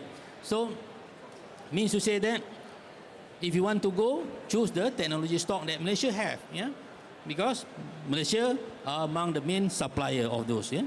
Scenario planning preparation, make sure you plan, so what to come. Okay, now, I may need to conclude, yeah, with one simple advice, yeah? One simple advice to all of you, that when you want to invest, don't worry about whatever happened, something that you can't control. Because if you think about, oh, I want everything to be stable, I don't think so. The world is like that. The war is happening since, what, decades and centuries, right? You can't control. But do you need to invest, right? You should start invest, but plan it well. Make sure that you invest with knowledge. Make sure don't fall prey to the scammers. Thank you.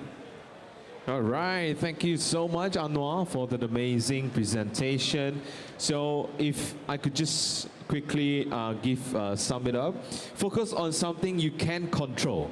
Yeah, don't focus on those things that you cannot control. Make smart investment decisions. All right, bijak labur, hidup makmur. Thank you so much to our speaker, and of course, ladies and gentlemen, next up we will have another session happening very, very shortly in about 2 minutes' time.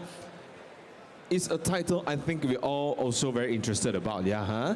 Invest with Bursa Gold Dinar. Gold has been the topic recently, all-time high.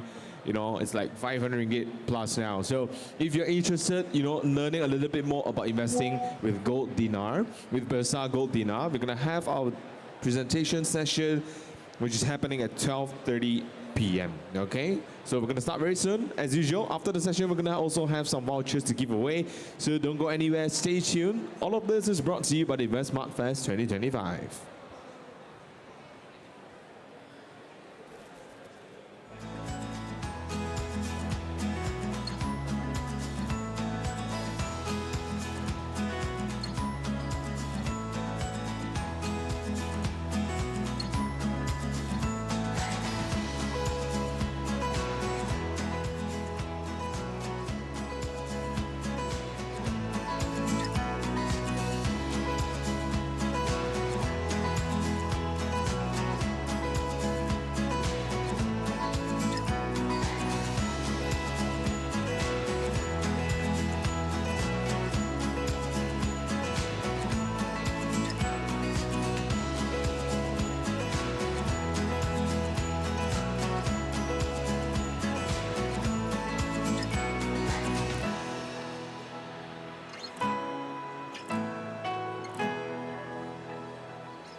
All right, ladies and gentlemen, without further ado, and of course, first of all, very good afternoon. For those who are just joining us, welcome to the Invest Smart Fest 2025. Now, we're going to start our next session very, very soon.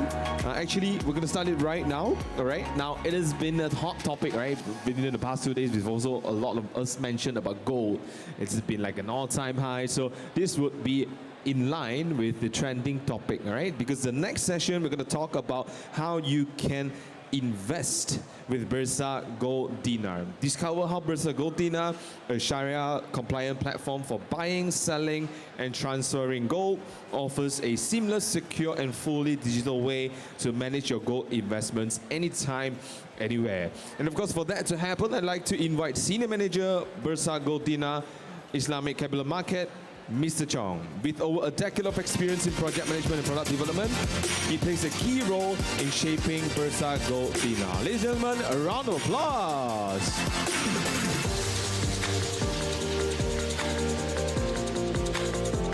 Hi, good afternoon, everyone. So my name is Chong Kiam. So I'm a project and product manager from Bursa Gold Dina team.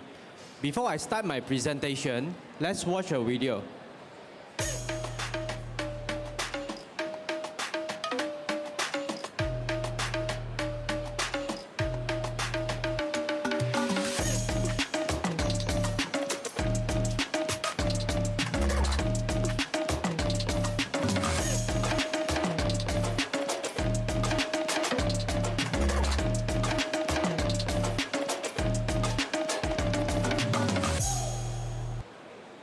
So today I will cover 4 topics. First, why choose Bursa Gold Dina apps? And then number 2, navigating the Bursa Gold Dina apps. I will walk you through how to register, how to top up, and how to buy gold. And number 3, features highlight of Bursa Gold Dina apps. What are the special features that we have compared to other competitors? And number 4, we will talk about the exchange market that we have in our apps. So ladies and gentlemen, so this is a new offering by Bursa Malaysia where everyone can invest gold and trade with other investors conveniently via a mobile app. Normally when people talk about Bursa Malaysia, what they think about? They think about saham, they think about stock. But we have a new product that is apps for retail to buy and sell gold. So I would like to draw attention to the keyword mobile apps. Because all the action like the buy and sell gold all is done via the mobile apps. It's very convenient. So these are the 8 features that we have lah.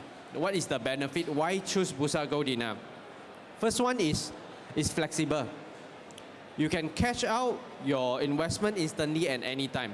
You can buy and sell, you can top up, and then you can withdraw instantly. Number 2 is secure. So we have security such as like MFA, multi-factor authentication. You need to verify your email, need to verify your phone number. Number 3, convenient. And number 4 is Sharia compliance. So all our gold that you purchase from the apps, we also have a physical gold at our vault. Number 5 is transferable. So it's one of the features that I normally use during Chinese New Year. So last year, I transferred some digital gold to my parents as a ang pao for them. So instead of giving cash, I give out a digital gold. You can transfer the gold to your friends and family. Number 5, redeemable. Some customer will ask, like, also digital, can I get a physical gold coin? Yes, you can. The apps itself, you can redeem from the digital. As long as you have saved up 4.25 gram, you can convert it into a physical gold coin that we will deliver to your house.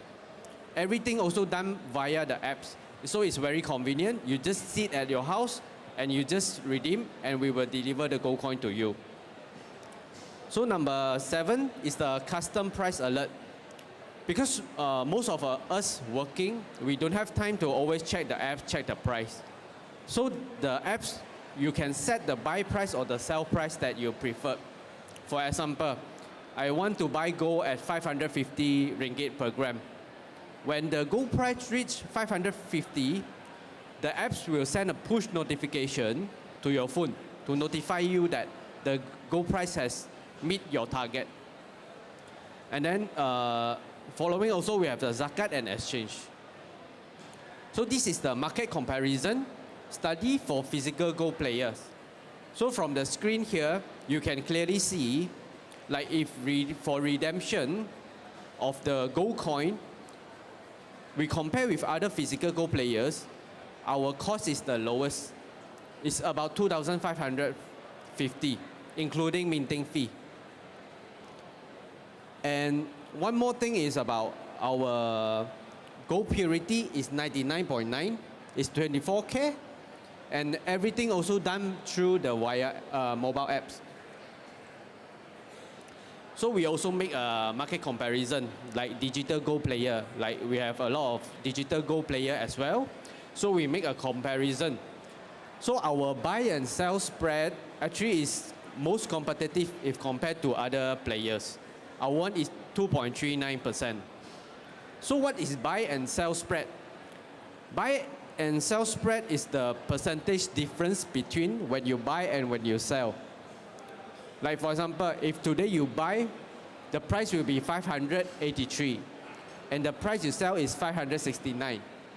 So these are the spread, the percentage that we're talking about, buy and sell spread. So besides that, another thing that I really like about our product, Bursa Gold Dinar, is you can start the trading minimum at 10 ringgit. You can buy the gold every month, every week, just invest 10 ringgit as a saving. So this is one of the advantage of our apps that I like most. You can start your investment as low as 10 ringgit only. So everyone love free gold. So you just need to do 3 steps. Download the apps, register, and invest 100 ringgit of gold. Then you will get 0.03 gram of free gold. So you can download via the Apple App Store or Google Play Store. So how to navigate the Bursa Gold Dinar app? So first of all, you download the apps and register for an account. This is the Apple App Store. Search for Google Bursa Gold Dinar and then download the apps.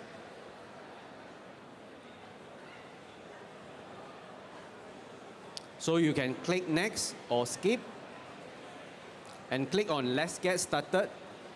So over here, you need to fill up your personal details, choose your nationality, put in your IC number, put in your full name. This one must be the same as your IC name, and put in the phone number, and then you will receive one SMS OTP.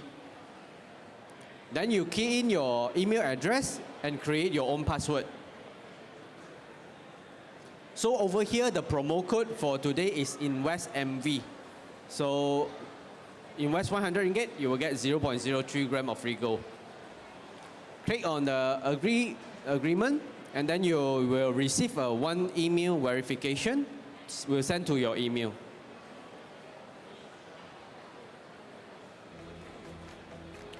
So in order to buy gold, you need to upgrade your account, meaning that you need to do eKYC. Need to scan your IC, need to scan your face. So these are the steps that you need to go through in order to register yourself to become a tradable account. So double check your details, your IC number, your date of birth, and your full name. Make sure it's same as your IC. And then fill up your address. Make sure you fill in your residential address also. In the event that you want to redeem the gold coin, it will send to the right address. Then fill up your employment details, your company name, like statutory details. What's the purpose of your, how much monthly transaction, frequency of your monthly transaction. And then next is the fund and wealth details. So over here, is a FATCA CRS declaration. You need to take all if you're not relevant. So here is the eKYC part that you need to scan your IC. Make sure you have your IC with you, and then it's not glaring.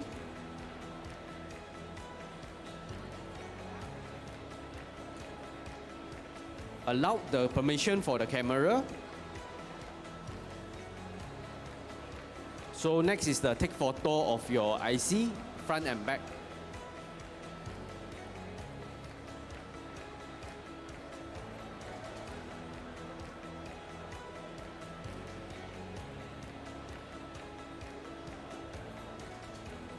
After you've taken the photo, then you click on confirm.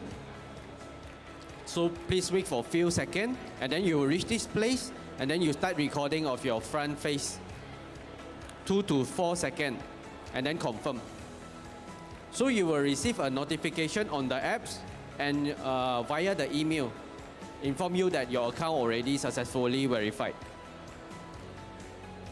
So normally the process will take 5 to 10 minutes, then your account is ready to trade. So next, I will talk about how to top up.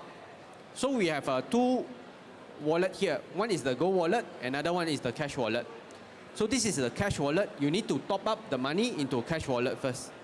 So the method is via online banking. You can choose your bank, put in your amount that you would like to top up. Like for example, in this case, 10 ringgit. Then after that, you go to confirm, top up, confirm on you want to top up. And next is the simple step to buy and sell gold. So after you got 10 ringgit in your cash wallet balance, you can buy gold immediately. And this is the item, the details. Click on buy and then put in the PIN. Then you can proceed to buy the gold already. Sell gold is the same. So you can sell any amount that you want, either in gram or RM. And then check through the confirmation, put in the PIN.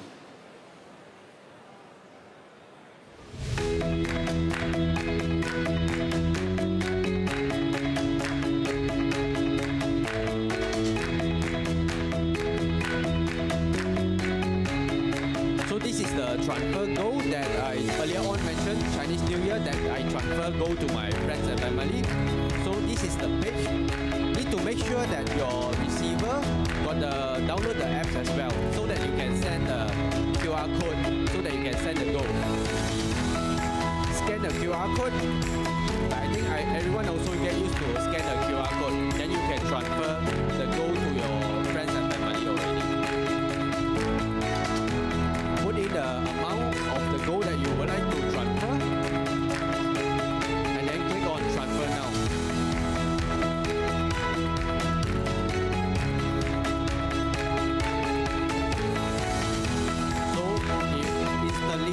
After you click OK, and then everything will go through. Then the receiver will receive the gold. So next I will talk about the redemption. So this is the cost for the redemption of physical gold. So first one, the minting fee is 73 ringgit 40 cent, and then delivery fee is 10 ringgit, and insurance is 30 ringgit.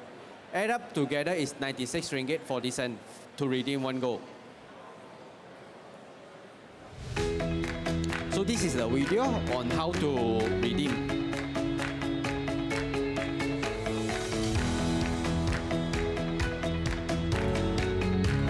So from the apps, you click on redeem and then make sure you have 4.25 of gold and then put in your details.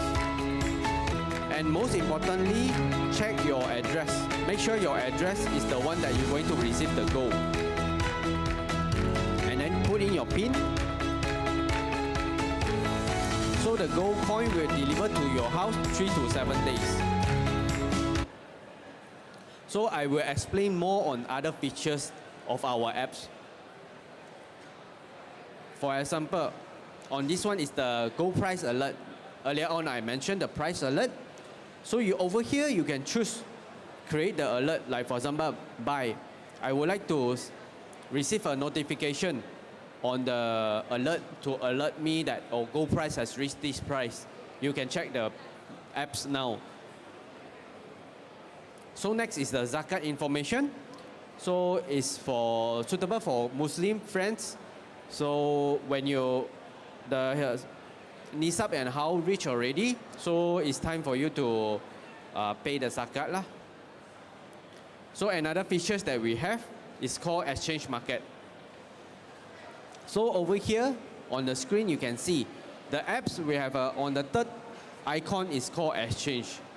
So what is exchange?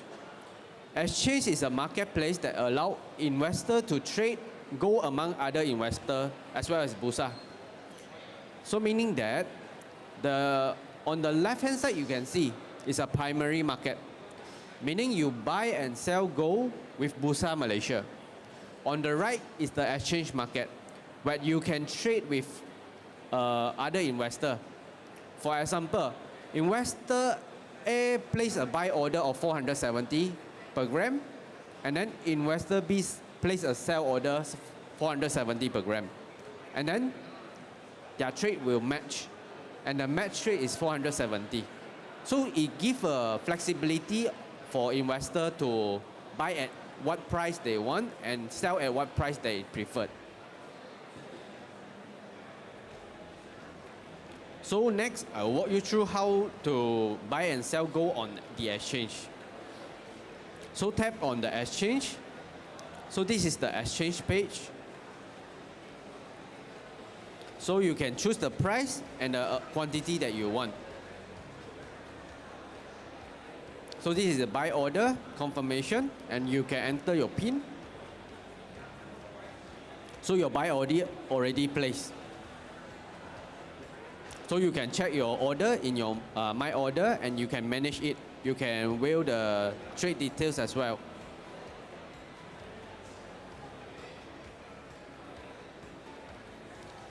So go to exchange. This is for sell.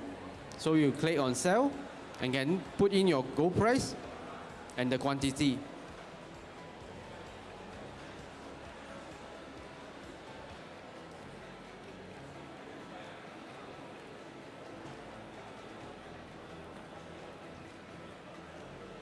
So you can see order book and then my orders, and also see the details of the trade. Okay, so let me end my presentation with one summary.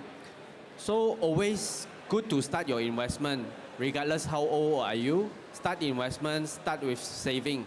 So gold is a good saving for a long term.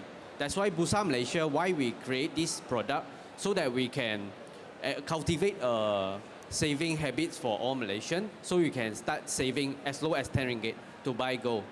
So that's all for my presentation, and we have a booth over there, Bursa Malaysia booth. If you got any question, feel free to drop by the booth and contact us. Thank you.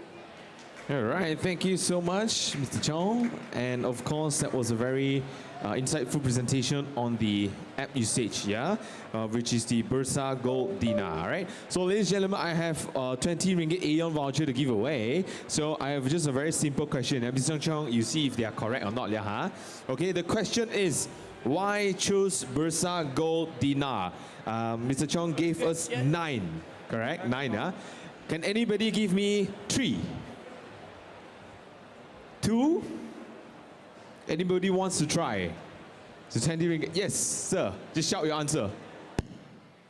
Flexible, convenient, transferable. Is that correct? All right, awesome. Thank you, sir. This is for you. Could you please join me and fill up the form, yeah? All right, thank you. All right, so ladies and gentlemen, this is all brought to you by the InvestSmart Fest 2025. We'll be right back after taking a short break. We'll be back at about 2 p.m. So once again, a lot of prizes to be given away, and our lucky draw will be happening at about 4 p.m., okay? So make sure to join, make sure to get your stamps. And of course, ladies and gentlemen, thank you, and I'll see you in a bit.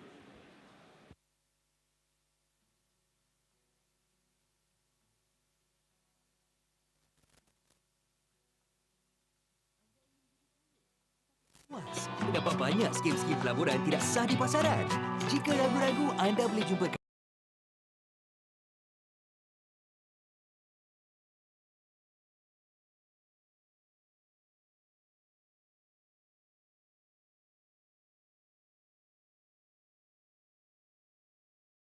Untuk sebarang pertanyaan mengenai pasaran modal, anda boleh hubungi kami. Alamak, lupalah nak keluarkan duit di ATM tadi. Jangan risaulah. Sekarang kan banyak tempat sediakan pembayaran tanpa tunai. Kalau tak cukup cash pun tak apa. Oh, betul juga tu. Jadi tak perlu bersusah lagi. Transaksinya juga lebih pantas dan tak perlu bersusah-susah simpan sini dalam dompet. Ada 3 jenis pembayaran tanpa tunai yang kita lazim gunakan. Yang pertama, pembayaran melalui kod QR seperti Duit Now QR dan e-wallet. Yang kedua, penggunaan kad pembayaran seperti kad debit atau kad kredit. Dan yang ketiga, pindahan wang secara atas talian. Betul juga tu. Tapi kalau atas talian ni tak bahaya ke? Ish, risiko ni lebih rendah berbanding tunai. Bayangkan jika duit kena terbakar atau rosak kerana atau jika kita didompak.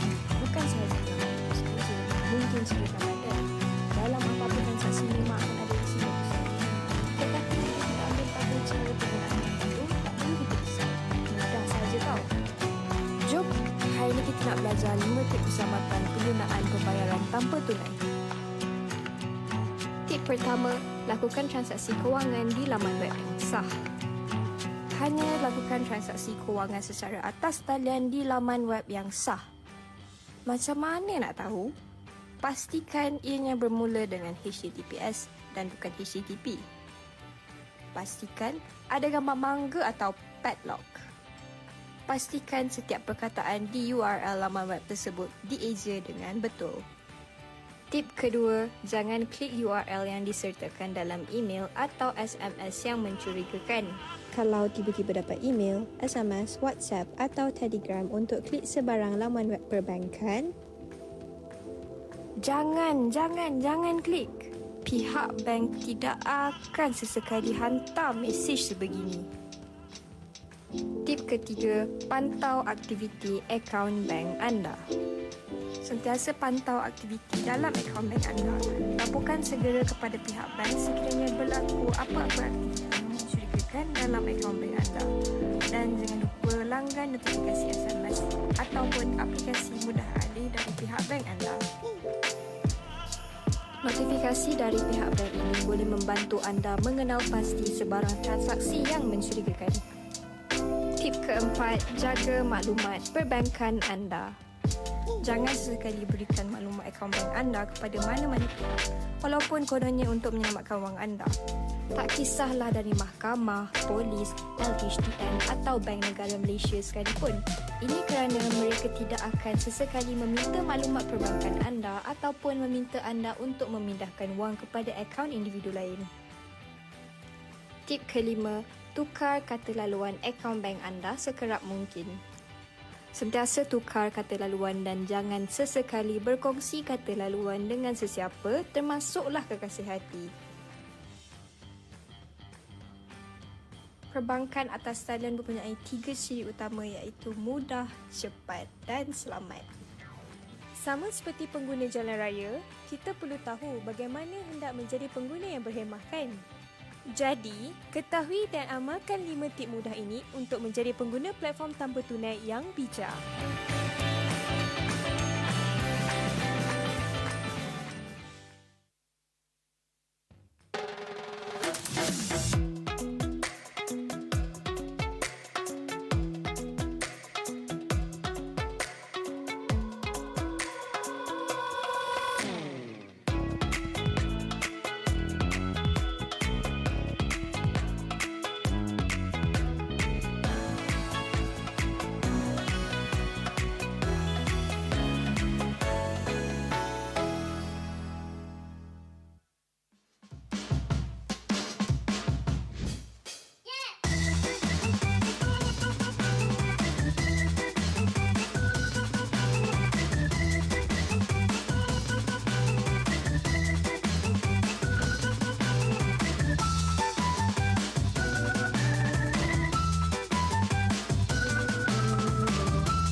Semua mahu kaya, tapi jangan salah langkahnya. Jika terpedaya hidup sengsara, macam-macam skim yang ada mesti faham mana dilabur. Lesen SC pastikan ada, silap labur, duit lebur. Ingin tahu produk sah yang ada, laman web investment jawabannya. Pesanan ini dibawakan oleh Suruhanjaya Security Malaysia. Become a better investor today. Follow InvestSmart on social media.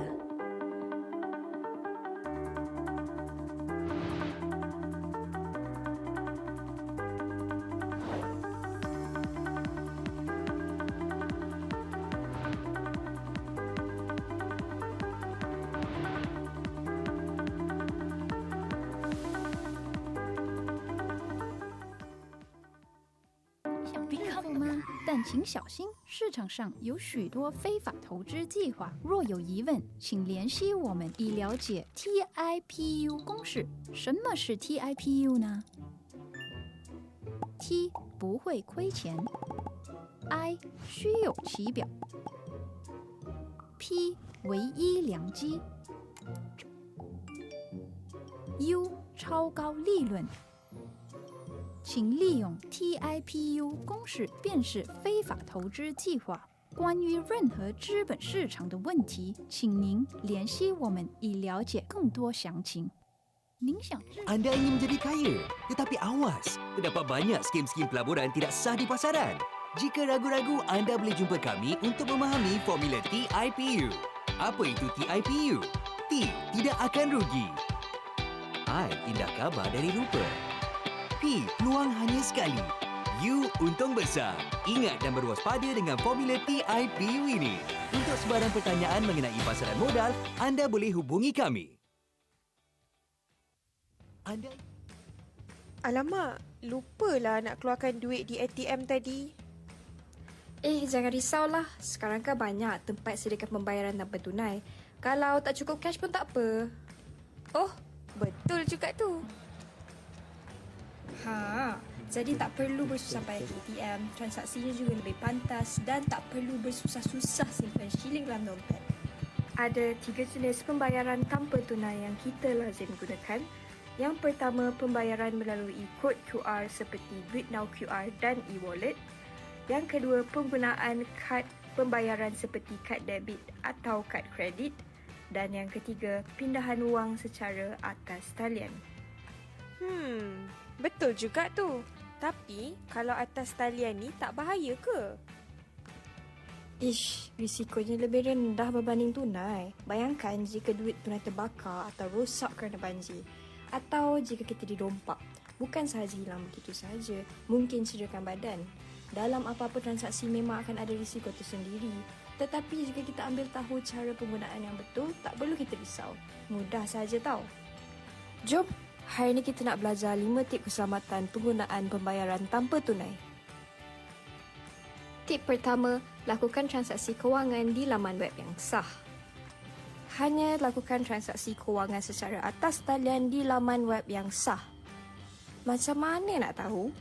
Pastikan ianya bermula dengan HTTPS dan bukan HTTP. Pastikan ada gambar mangga atau padlock. Pastikan setiap perkataan di URL laman web tersebut dieja dengan betul. Tip kedua, jangan klik URL yang disertakan dalam email atau SMS yang mencurigakan. Kalau tiba-tiba dapat email, SMS, WhatsApp atau Telegram untuk klik sebarang laman web perbankan, jangan klik. Pihak bank tidak akan sesekali hantar mesej sebegini. Tip ketiga, pantau aktiviti akaun bank anda. Sentiasa pantau aktiviti dalam akaun bank anda.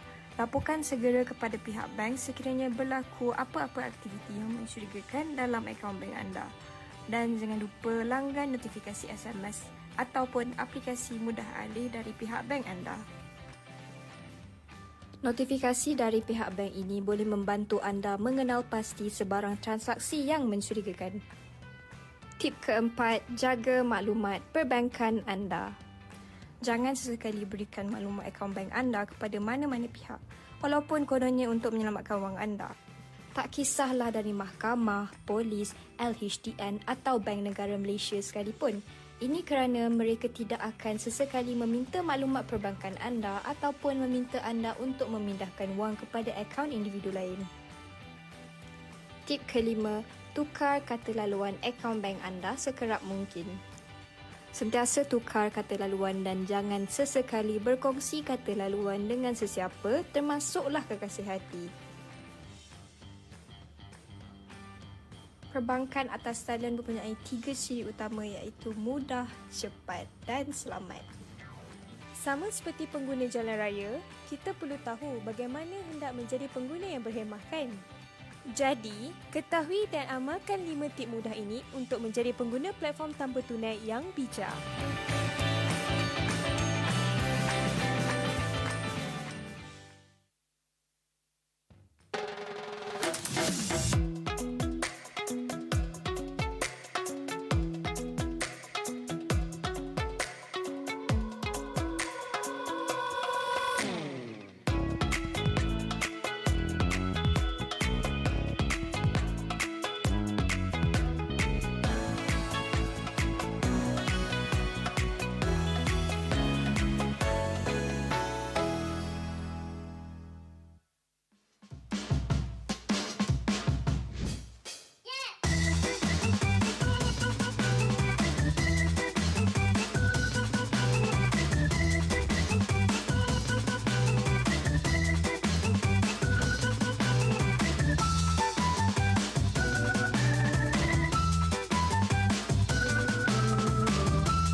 Semua mahu kaya, tapi jangan salah langkahnya.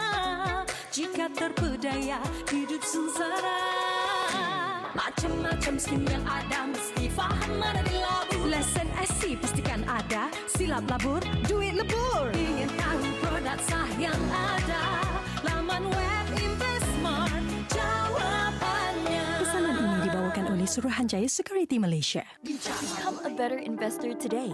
Follow InvestSmart on social media.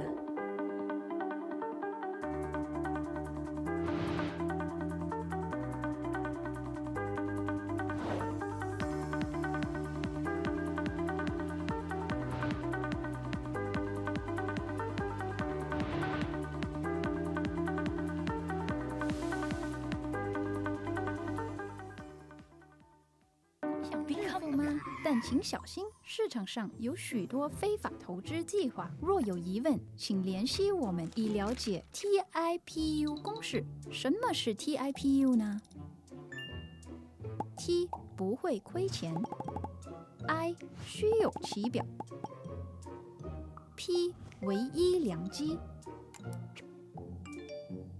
，U 超高利润。请利用 TIPU 公式辨识非法投资计划。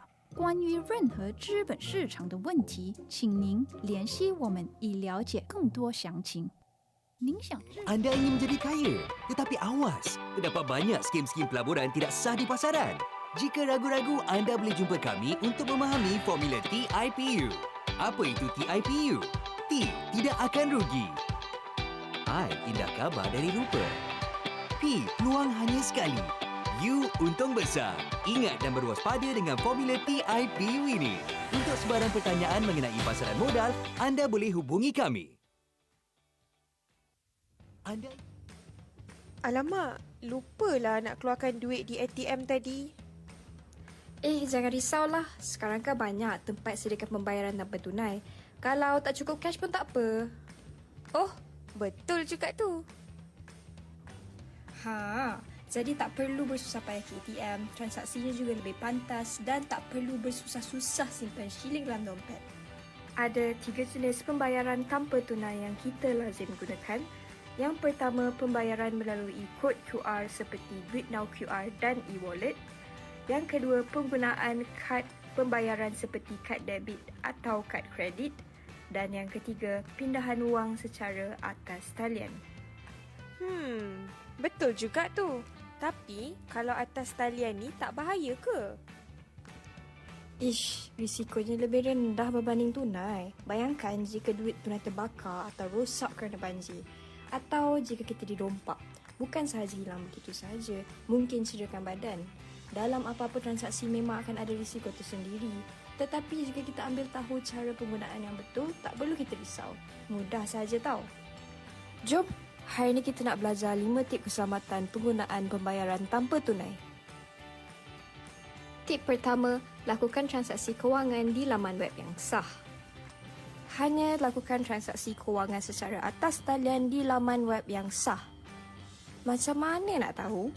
Pastikan ianya bermula dengan HTTPS dan bukan HTTP. Pastikan ada gambar mangga atau padlock.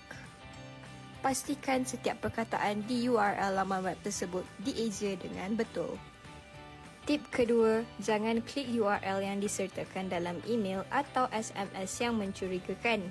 Kalau tiba-tiba dapat email, SMS, WhatsApp atau Telegram untuk klik sebarang laman web perbankan, jangan klik. Pihak bank tidak akan sesekali hantar mesej sebegini. Tip ketiga, pantau aktiviti akaun bank anda. Sentiasa pantau aktiviti dalam akaun bank anda. Laporkan segera kepada pihak bank sekiranya berlaku apa-apa aktiviti yang mencurigakan dalam akaun bank anda. Dan jangan lupa langgan notifikasi SMS ataupun aplikasi mudah alih dari pihak bank anda. Notifikasi dari pihak bank ini boleh membantu anda mengenal pasti sebarang transaksi yang mencurigakan. Tip keempat, jaga maklumat perbankan anda. Jangan sesekali berikan maklumat akaun bank anda kepada mana-mana pihak, walaupun kononnya untuk menyelamatkan wang anda. Tak kisahlah dari mahkamah, polis, LHDN atau Bank Negara Malaysia sekalipun. Ini kerana mereka tidak akan sesekali meminta maklumat perbankan anda ataupun meminta anda untuk memindahkan wang kepada akaun individu lain. Tip kelima, tukar kata laluan akaun bank anda sekerap mungkin. Sentiasa tukar kata laluan dan jangan sesekali berkongsi kata laluan dengan sesiapa, termasuklah kekasih hati. Perbankan atas talian mempunyai 3 ciri utama iaitu mudah, cepat dan selamat. Sama seperti pengguna jalan raya, kita perlu tahu bagaimana hendak menjadi pengguna yang berhemah kan? Jadi, ketahui dan amalkan 5 tip mudah ini untuk menjadi pengguna platform tanpa tunai yang bijak.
Semua mahu kaya, tapi jangan salah langkahnya. Jika terpedaya, hidup sengsara. Macam-macam skim yang ada, mesti faham mana dilabur. Lesen SC pastikan ada, silap labur, duit lebur. Ingin tahu produk sah yang ada, laman web InvestSmart jawapannya. Pesanan ini dibawakan oleh Suruhanjaya Security Malaysia. Become a better investor today. Follow InvestSmart on social media.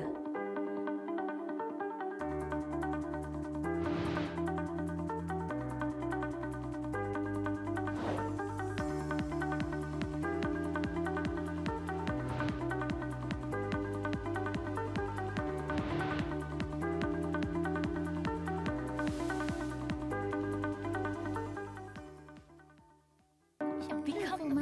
但请小心，市场上有许多非法投资计划。若有疑问，请联系我们以了解 TIPU 公式。什么是 TIPU 呢 T 不会亏钱 ，I 虚有其表 ，P 唯一良机 ，U 超高利润。请利用 TIPU 公式便是非法投资计划。关于任何资本市场的问题，请您联系我们以了解更多详情。您想知 Anda ingin menjadi kaya, tetapi awas, terdapat banyak skim-skim pelaburan tidak sah di pasaran. Jika ragu-ragu, anda boleh jumpa kami untuk memahami formula TIPU. Apa itu TIPU? T, tidak akan rugi. I, indah khabar dari rupa. P, peluang hanya sekali. U, untung besar. Ingat dan berwaspada dengan formula TIPU ini. Untuk sebarang pertanyaan mengenai pasaran modal, anda boleh hubungi kami. Anda... Alamak, lupalah nak keluarkan duit di ATM tadi. Jangan risaulah. Sekarang kan banyak tempat sediakan pembayaran tanpa tunai. Kalau tak cukup cash pun tak apa. Oh, betul juga tu. Jadi tak perlu bersusah payah ke ATM, transaksinya juga lebih pantas dan tak perlu bersusah-susah simpan shilling dalam dompet. Ada 3 jenis pembayaran tanpa tunai yang kita lazim gunakan. Yang pertama, pembayaran melalui kod QR seperti Duit Now QR dan e-wallet. Yang kedua, penggunaan kad pembayaran seperti kad debit atau kad kredit. Dan yang ketiga, pindahan wang secara atas talian. Betul juga tu. Tapi, kalau atas talian ni tak bahaya ke? Risikonya lebih rendah berbanding tunai. Bayangkan jika duit tunai terbakar atau rosak kerana banjir. Atau jika kita dirompak. Bukan sahaja hilang begitu sahaja, mungkin cederakan badan. Dalam apa-apa transaksi memang akan ada risiko tersendiri. Tetapi jika kita ambil tahu cara penggunaan yang betul, tak perlu kita risau. Mudah sahaja tau. Jom! Hari ini kita nak belajar 5 tip keselamatan penggunaan pembayaran tanpa tunai. Tip pertama, lakukan transaksi kewangan di laman web yang sah. Hanya lakukan transaksi kewangan secara atas talian di laman web yang sah.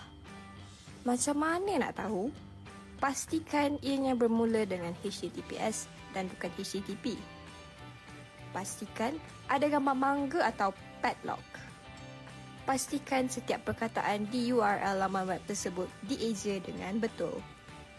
Tip kedua, jangan klik URL yang disertakan dalam email atau SMS yang mencurigakan. Kalau tiba-tiba dapat email, SMS, WhatsApp atau Telegram untuk klik sebarang laman web perbankan, jangan klik. Pihak bank tidak akan sesekali hantar mesej sebegini. Tip ketiga, pantau aktiviti akaun bank anda. Sentiasa pantau aktiviti dalam akaun bank anda. Laporkan segera kepada pihak bank sekiranya berlaku apa-apa aktiviti yang mencurigakan dalam akaun bank anda. Dan jangan lupa langgan notifikasi SMS ataupun aplikasi mudah alih dari pihak bank anda. Notifikasi dari pihak bank ini boleh membantu anda mengenal pasti sebarang transaksi yang mencurigakan. Tip keempat, jaga maklumat perbankan anda. Jangan sesekali berikan maklumat akaun bank anda kepada mana-mana pihak, walaupun kononnya untuk menyelamatkan wang anda. Tak kisahlah dari mahkamah, polis, LHDN atau Bank Negara Malaysia sekalipun. Ini kerana mereka tidak akan sesekali meminta maklumat perbankan anda ataupun meminta anda untuk memindahkan wang kepada akaun individu lain. Tip kelima, tukar kata laluan akaun bank anda sekerap mungkin. Sentiasa tukar kata laluan dan jangan sesekali berkongsi kata laluan dengan sesiapa, termasuklah kekasih hati. Perbankan atas talian mempunyai 3 ciri utama iaitu mudah, cepat dan selamat. Sama seperti pengguna jalan raya, kita perlu tahu bagaimana hendak menjadi pengguna yang berhemah kan? Jadi, ketahui dan amalkan 5 tip mudah ini untuk menjadi pengguna platform tanpa tunai yang bijak.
terpedaya hidup sengsara.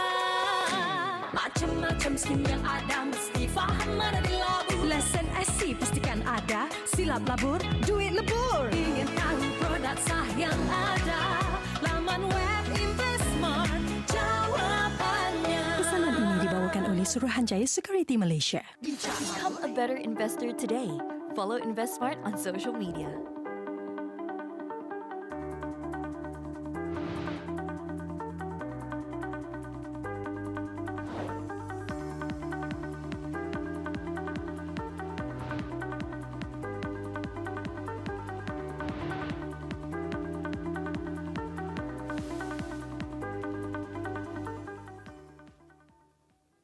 Become 吗？但请小心，市场上有许多非法投资计划。若有疑问，请联系我们以了解 TIPU 公式。什么是 TIPU 呢 ？T 不会亏钱 ，I 虚有其表 ，P 唯一良机 ，U 超高利润。请利用 TIPU 公式辨识非法投资计划。关于任何资本市场的问题，请您联系我们以了解更多详情。您想知 Anda ingin menjadi kaya, tetapi awas, terdapat banyak skim-skim pelaburan tidak sah di pasaran. Jika ragu-ragu, anda boleh jumpa kami untuk memahami formula TIPU. Apa itu TIPU? T, tidak akan rugi. I, indah khabar dari rupa. P, peluang hanya sekali. U, untung besar. Ingat dan berwaspada dengan formula TIPU ini. Untuk sebarang pertanyaan mengenai pasaran modal, anda boleh hubungi kami. Alamak, lupalah nak keluarkan duit di ATM tadi. Jangan risaulah. Sekarang kan banyak tempat sediakan pembayaran tanpa tunai. Kalau tak cukup cash pun tak apa. Oh, betul juga tu. Jadi tak perlu bersusah payah ke ATM, transaksinya juga lebih pantas dan tak perlu bersusah-susah simpan shilling dalam dompet. Ada 3 jenis pembayaran tanpa tunai yang kita lazim gunakan. Yang pertama, pembayaran melalui kod QR seperti BritNow QR dan e-wallet. Yang kedua, penggunaan kad pembayaran seperti kad debit atau kad kredit. Dan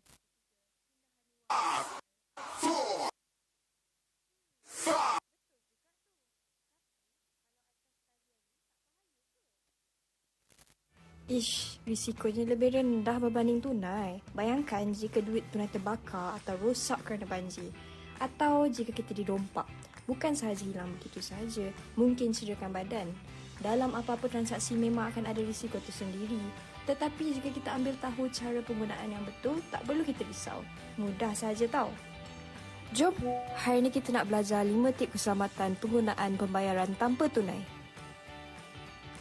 Tip pertama, lakukan transaksi kewangan di laman web yang sah. Hanya lakukan transaksi kewangan secara atas talian di laman web yang sah. Macam mana nak tahu? Pastikan ianya bermula dengan HTTPS dan bukan HTTP. Pastikan ada gambar mangga atau padlock. Pastikan setiap perkataan di URL laman web tersebut dieja dengan betul. Tip kedua, jangan klik URL yang disertakan dalam email atau SMS yang mencurigakan. Kalau tiba-tiba dapat email, SMS, WhatsApp atau Telegram untuk klik sebarang laman web perbankan, jangan klik. Pihak bank tidak akan sesekali hantar mesej sebegini. Tip ketiga, pantau aktiviti akaun bank anda. Sentiasa pantau aktiviti dalam akaun bank anda. Laporkan segera kepada pihak bank sekiranya berlaku apa-apa aktiviti yang mencurigakan dalam akaun bank anda. Dan jangan lupa langgan notifikasi SMS ataupun aplikasi mudah alih dari pihak bank anda.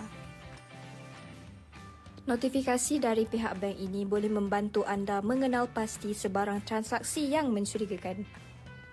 Tip keempat, jaga maklumat perbankan anda. Jangan sesekali berikan maklumat akaun bank anda kepada mana-mana pihak, walaupun kononnya untuk menyelamatkan wang anda. Tak kisahlah dari mahkamah, polis, LHDN atau Bank Negara Malaysia sekalipun. Ini kerana mereka tidak akan sesekali meminta maklumat perbankan anda ataupun meminta anda untuk memindahkan wang kepada akaun individu lain.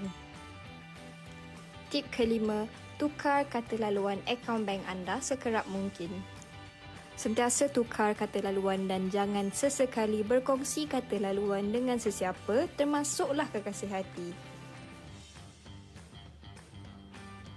Perbankan atas talian mempunyai 3 ciri utama iaitu mudah, cepat dan selamat. Sama seperti pengguna jalan raya, kita perlu tahu bagaimana hendak menjadi pengguna yang berhemah kan? Jadi, ketahui dan amalkan 5 tip mudah ini untuk menjadi pengguna platform tanpa tunai yang bijak.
Semua mahu kaya, tapi jangan salah langkahnya.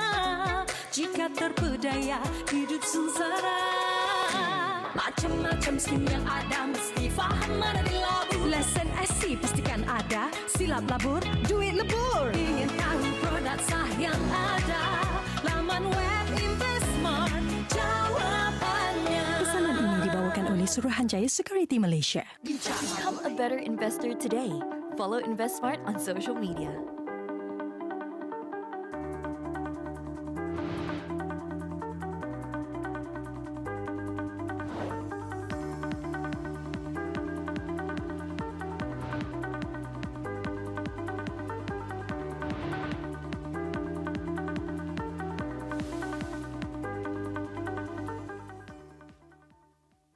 Become 吗？但请小心，市场上有许多非法投资计划。若有疑问，请联系我们以了解 TIPU 公式。什么是 TIPU 呢 ？T 不会亏钱 ，I 虚有其表 ，P 唯一良机 ，U 超高利润。请利用 TIPU 公式辨识非法投资计划。关于任何资本市场的问题，请您联系我们以了解更多详情。您想知 Anda ingin menjadi kaya, tetapi awas, terdapat banyak skim-skim pelaburan tidak sah di pasaran. Jika ragu-ragu, anda boleh jumpa kami untuk memahami formula TIPU. Apa itu TIPU? T. Tidak akan rugi. I. Indah khabar dari rupa. P. Peluang hanya sekali. U. Untung besar. Ingat dan berwaspada dengan formula TIPU ini. Untuk sebarang pertanyaan mengenai pasaran modal, anda boleh hubungi kami. Alamak, lupalah nak keluarkan duit di ATM tadi. Jangan risaulah. Sekarang kan banyak tempat sediakan pembayaran tanpa tunai. Kalau tak cukup cash pun tak apa. Oh, betul juga tu. Jadi tak perlu bersusah payah ke ATM, transaksinya juga lebih pantas dan tak perlu bersusah-susah simpan shilling dalam dompet. Ada 3 jenis pembayaran tanpa tunai yang kita lazim gunakan. Yang pertama, pembayaran melalui kod QR seperti Duit Now QR dan e-wallet. Yang kedua, penggunaan kad pembayaran seperti kad debit atau kad kredit. Dan yang ketiga, pindahan wang secara atas talian. Betul juga tu. Tapi, kalau atas talian ni tak bahaya ke? Risikonya lebih rendah berbanding tunai. Bayangkan jika duit tunai terbakar atau rosak kerana banjir. Atau jika kita dirompak. Bukan sahaja hilang begitu sahaja, mungkin cederakan badan. Dalam apa-apa transaksi memang akan ada risiko tersendiri. Tetapi jika kita ambil tahu cara penggunaan yang betul, tak perlu kita risau. Mudah sahaja tau. Jom, hari ini kita nak belajar 5 tip keselamatan penggunaan pembayaran tanpa tunai. Tip pertama, lakukan transaksi kewangan di laman web yang sah. Hanya lakukan transaksi kewangan secara atas talian di laman web yang sah. Macam mana nak tahu? Pastikan ianya bermula dengan HTTPS dan bukan HTTP. Pastikan ada gambar mangga atau padlock. Pastikan setiap perkataan di URL laman web tersebut dieja dengan betul. Tip kedua, jangan klik URL yang disertakan dalam email atau SMS yang mencurigakan. Kalau tiba-tiba dapat email, SMS, WhatsApp atau Telegram untuk klik sebarang laman web perbankan, jangan klik. Pihak bank tidak akan sesekali hantar mesej sebegini. Tip ketiga, pantau aktiviti akaun bank anda. Sentiasa pantau aktiviti dalam akaun bank anda. Laporkan segera kepada pihak bank sekiranya berlaku apa-apa aktiviti yang mencurigakan dalam akaun bank anda. Dan jangan lupa langgan notifikasi SMS ataupun aplikasi mudah alih dari pihak bank anda. Notifikasi dari pihak bank ini boleh membantu anda mengenal pasti sebarang transaksi yang mencurigakan. Tip keempat, jaga maklumat perbankan anda. Jangan sesekali berikan maklumat akaun bank anda kepada mana-mana pihak, walaupun kononnya untuk menyelamatkan wang anda. Tak kisahlah dari mahkamah, polis, LHDN atau Bank Negara Malaysia sekalipun. Ini kerana mereka tidak akan sesekali meminta maklumat perbankan anda ataupun meminta anda untuk memindahkan wang kepada akaun individu lain. Tip kelima, tukar kata laluan akaun bank anda sekerap mungkin. Sentiasa tukar kata laluan dan jangan sesekali berkongsi kata laluan dengan sesiapa, termasuklah kekasih hati. Perbankan atas talian mempunyai 3 ciri utama iaitu mudah, cepat dan selamat. Sama seperti pengguna jalan raya, kita perlu tahu bagaimana hendak menjadi pengguna yang berhemah kan? Jadi, ketahui dan amalkan 5 tip mudah ini untuk menjadi pengguna platform tanpa tunai yang bijak.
Semua mahu kaya, tapi jangan salah langkahnya. Jika terpedaya, hidup sengsara. Macam-macam skim yang ada, mesti faham mana dilabur. Lesen SC pastikan ada, silap labur, duit lebur. Ingin tahu produk sah yang ada, laman web Investmart jawapannya. Pesanan ini dibawakan oleh Suruhanjaya Security Malaysia. Become a better investor today. Follow InvestSmart on social media.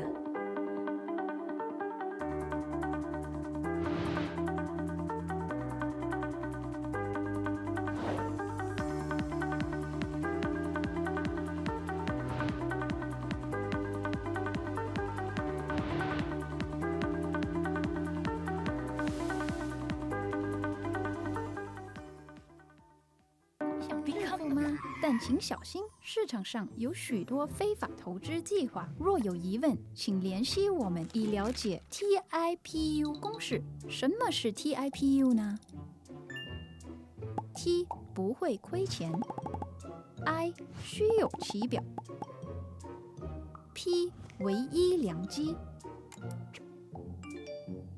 ，U 超高利润。请利用 TIPU 公式辨识非法投资计划。关于任何资本市场的问题，请您联系我们以了解更多详情。您想知 Anda ingin menjadi kaya, tetapi awas, terdapat banyak skim-skim pelaburan tidak sah di pasaran. Jika ragu-ragu, anda boleh jumpa kami untuk memahami formula TIPU. Apa itu TIPU? T. Tidak akan rugi. I. Indah khabar dari rupa. P. Peluang hanya sekali. U. Untung besar. Ingat dan berwaspada dengan formula TIPU ini. Untuk sebarang pertanyaan mengenai pasaran modal, anda boleh hubungi kami. Anda... Alamak, lupalah nak keluarkan duit di ATM tadi. Jangan risaulah. Sekarang kan banyak tempat sediakan pembayaran tanpa tunai. Kalau tak cukup cash pun tak apa. Oh, betul juga tu. Jadi tak perlu bersusah payah ke ATM. Transaksinya juga lebih pantas dan tak perlu bersusah-susah seperti yang lain. Ada 3 jenis pembayaran tanpa tunai yang kita lazim gunakan. Yang pertama, pembayaran melalui kod QR. Somebody save your soul cause you've been sinning in the city. I know too many troubles, all these lovers got you losing control. You like a drug to me, a luxury, my sugar and gold. I want the good life every good night, you're a high one to hold.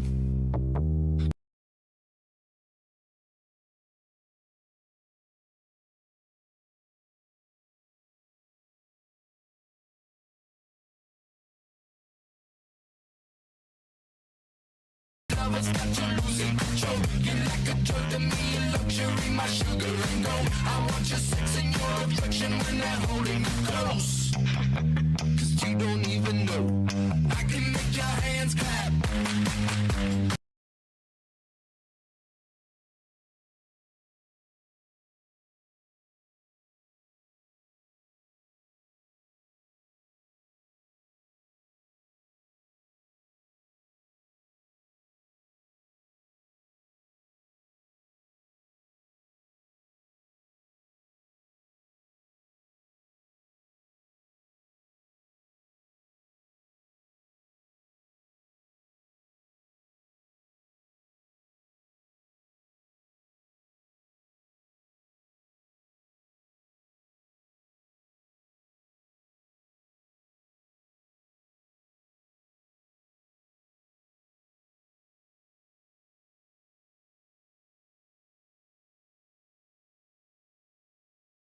holding you right. Secrets on Broadway to the freeway. You're a keeper of crime. Still no conviction. Grips of wrath can only sweeten your wine.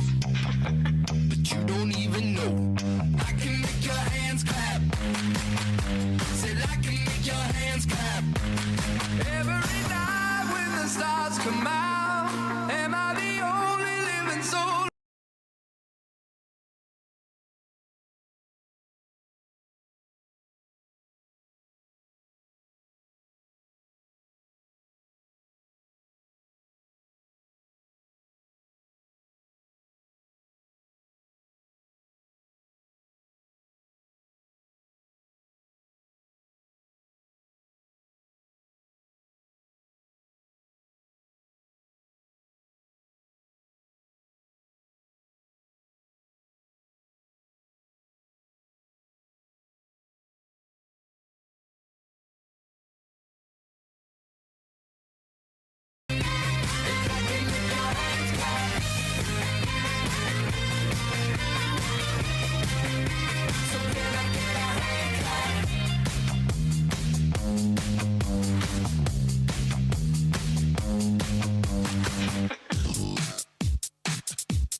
and easy. Yeah, we're the killer with the bumping flow for sheezy. Trust me, rude boy, believe me.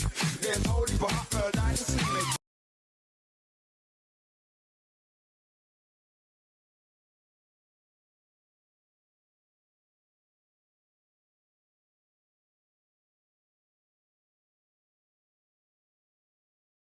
Place to be, free now, sit alongside run the beat. Now let's go, come next to me. I want a live and cool for come flex with me. Hey yo, come let me know. If you feel the vibe, you feel the flow, yo. Come let me know.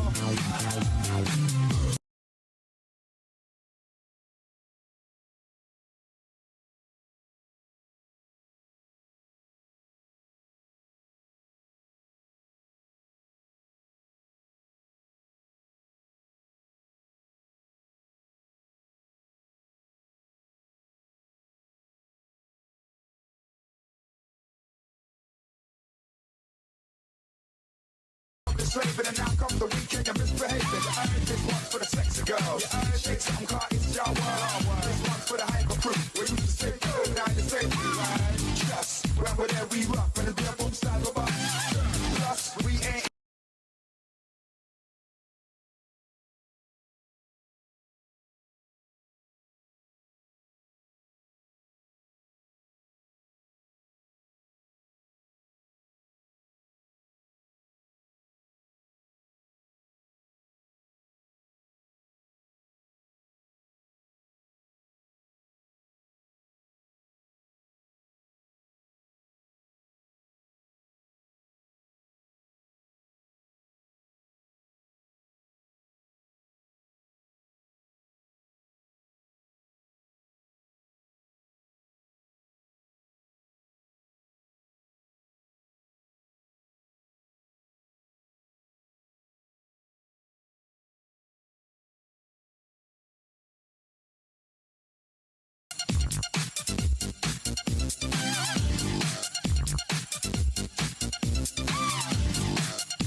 All right, ladies and gentlemen, a round of applause. All right, once again, thank you to our dance crew for that amazing flash mob dance performance. Let's take a picture together, yeah?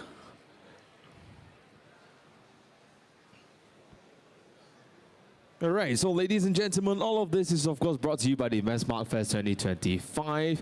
And shortly, right after this flash mob performance, dance performance, which is very mesmerizing. Yeah?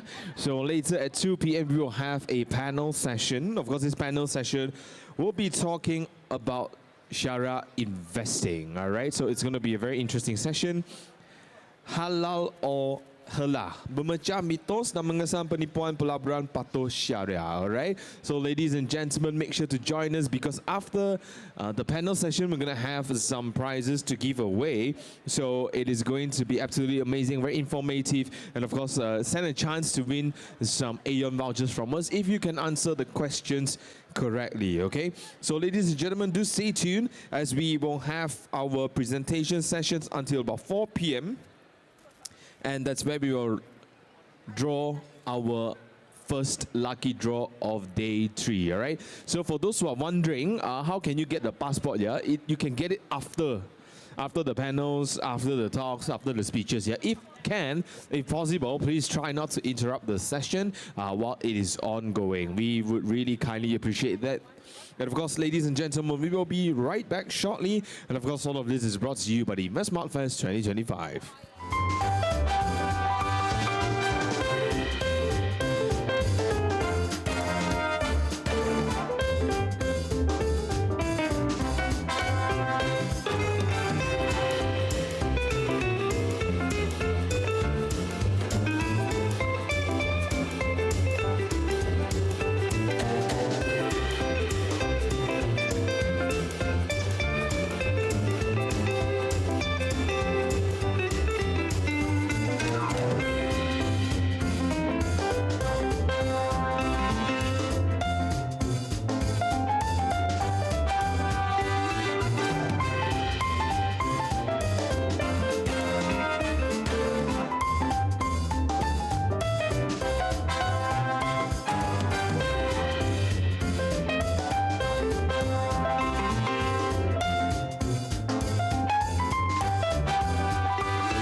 to find it.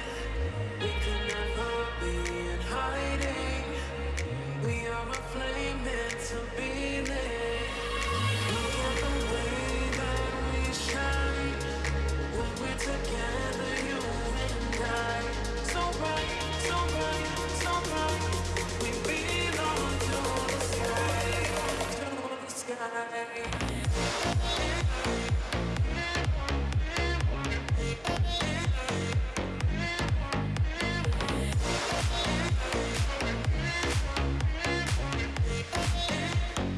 In this galaxy.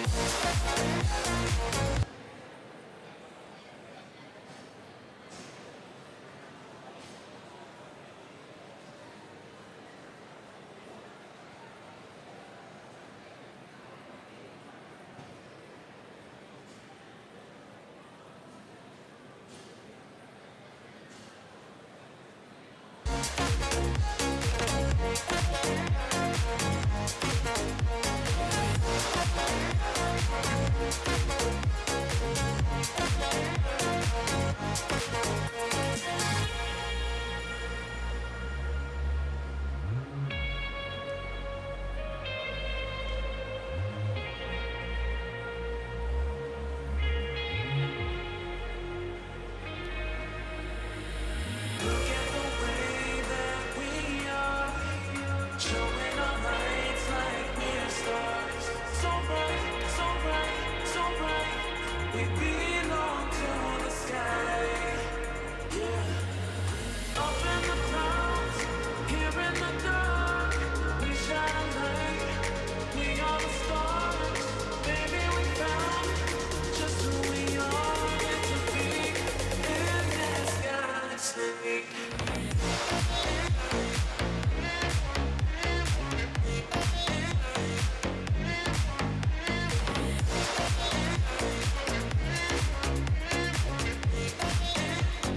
In this galaxy.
All right, ladies and gentlemen, a gentle reminder, yeah, for the stamp, for the passport, it is only given away after the talk, okay? After the talk, yeah? So please do grab a seat first.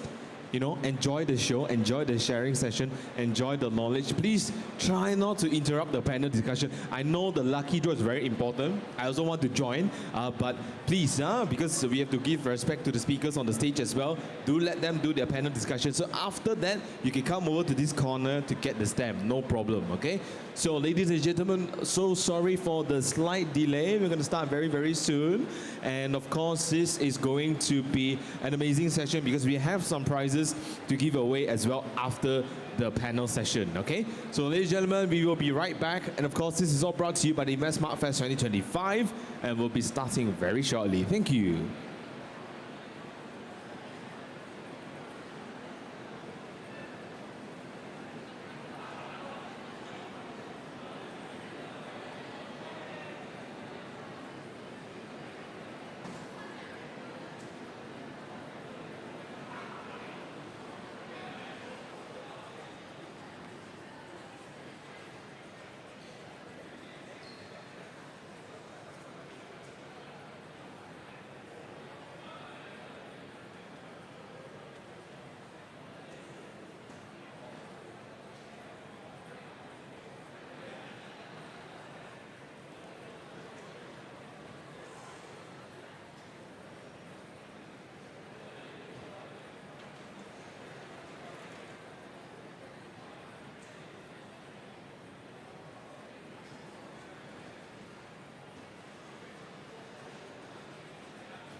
Testing, okay. Test 1, 2, 3. Test. Okay. Test. All right, ladies and gentlemen, very good afternoon to all of you and welcome back to the InvestSmart Fest 2025. And of course, now we have the long-awaited panel discussion. And of course, you can learn how to differentiate genuine Sharia compliant products. And we want to discuss about the myths surrounding it, right, with our industry experts. So ladies and gentlemen, I will now first like to invite our moderator, Muhammad Haris, Deputy General Manager, Sharia Securities Commission, Malaysia. Ladies and gentlemen, a round of applause. Thank you very much, Mr. MC, the Master of Ceremonies. Bismillahirrahmanirrahim. Alhamdulillah Rabbil Alamin. Wassalatu wassalamu ala ashrafil anbiya wal mursalin. Sayyidina Muhammadin wa ala alihi wa sahbihi ajma'in. Rabbi shrah li sadri wa yassir li amri wa hlul 'uqdatan min lisani yafqahu qawli, amma ba'd. First of all, thank you very much to the organizer, the InvestSmart, for organizing the event that have been held for the last couple of days. This is the third day of the event itself. Dan pada hari ini insya-Allah alhamdulillah dapat sama-sama kita berkumpul di sini pada hari ini untuk sesi forum diskusi berkenaan dengan pelaburan patuh syariah. Perbincangan kita kalau mungkin sebelum ini dah ada pelbagai dalam topik-topik investment, pelaburan dan sebagainya.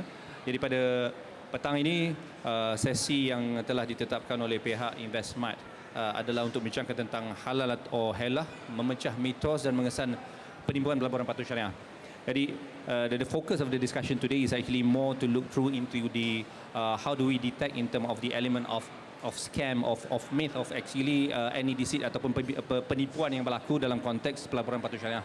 Sebab bukan semua pelaburan yang mungkin dimomokkan, diutarakan oleh sesiapa saja di luar sana itu ianya adalah satu pelaburan patuh syariah. Jadi pada hari ini kita akan cuba mengupas pelbagai isu berkenaan dengan pelaburan patuh syariah itu sendiri dan bagaimanakah untuk kita mengesan sebenarnya pelaburan patuh syariah yang betul, yang sah, yang memang dikawal selia oleh khususnya oleh pihak Sunjaya Sekuti Malaysia sebagai regulator ataupun pengawal selia dalam bidang kewangan ataupun pasaran modal, capital market di Malaysia.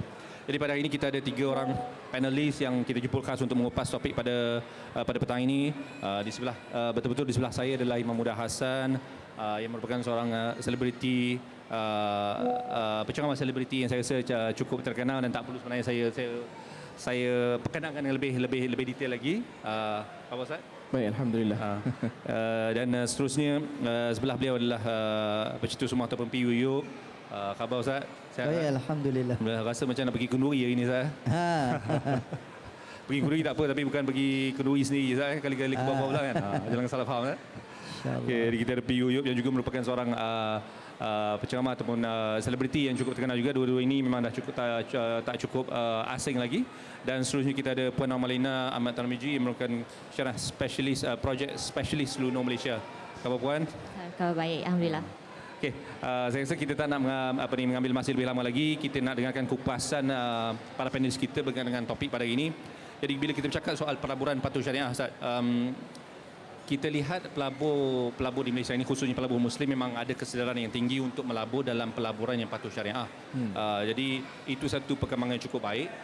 Cumanya yang ingin kita tekankan kepada para pelabur di luar sana sekarang ini, macam manakah sebenarnya untuk kita kenal pasti bahawasanya sesuatu pelaburan itu patuh syariah? Apakah sebenarnya yang dimaksudkan dengan pelaburan patuh syariah itu sendiri? Dan bezanya sendirilah adalah dari segi dalam konteks pelaburan patuh syariah itu dengan pelaburan tak patuh syariah. Dan kenapakah pentingnya khususnya pelaburan patuh syariah ini kepada pelabur Muslim? Silakan Ustaz. Bismillahirrahmanirrahim.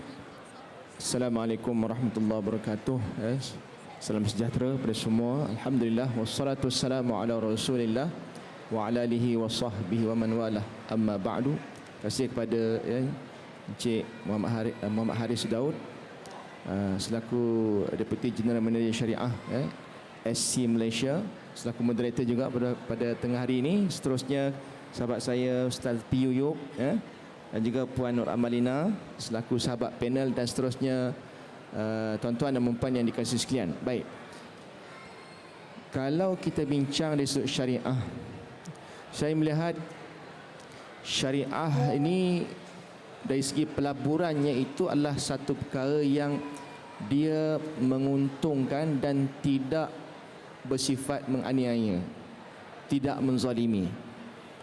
Sebab tu kalau kita bincang dari sudut syariah, antara asas dalam bab pelaburan investment ni boleh kita rujuk dalam Al-Quran surah Al-Baqarah verse 275, Quran Al-Baqarah 275, yang mana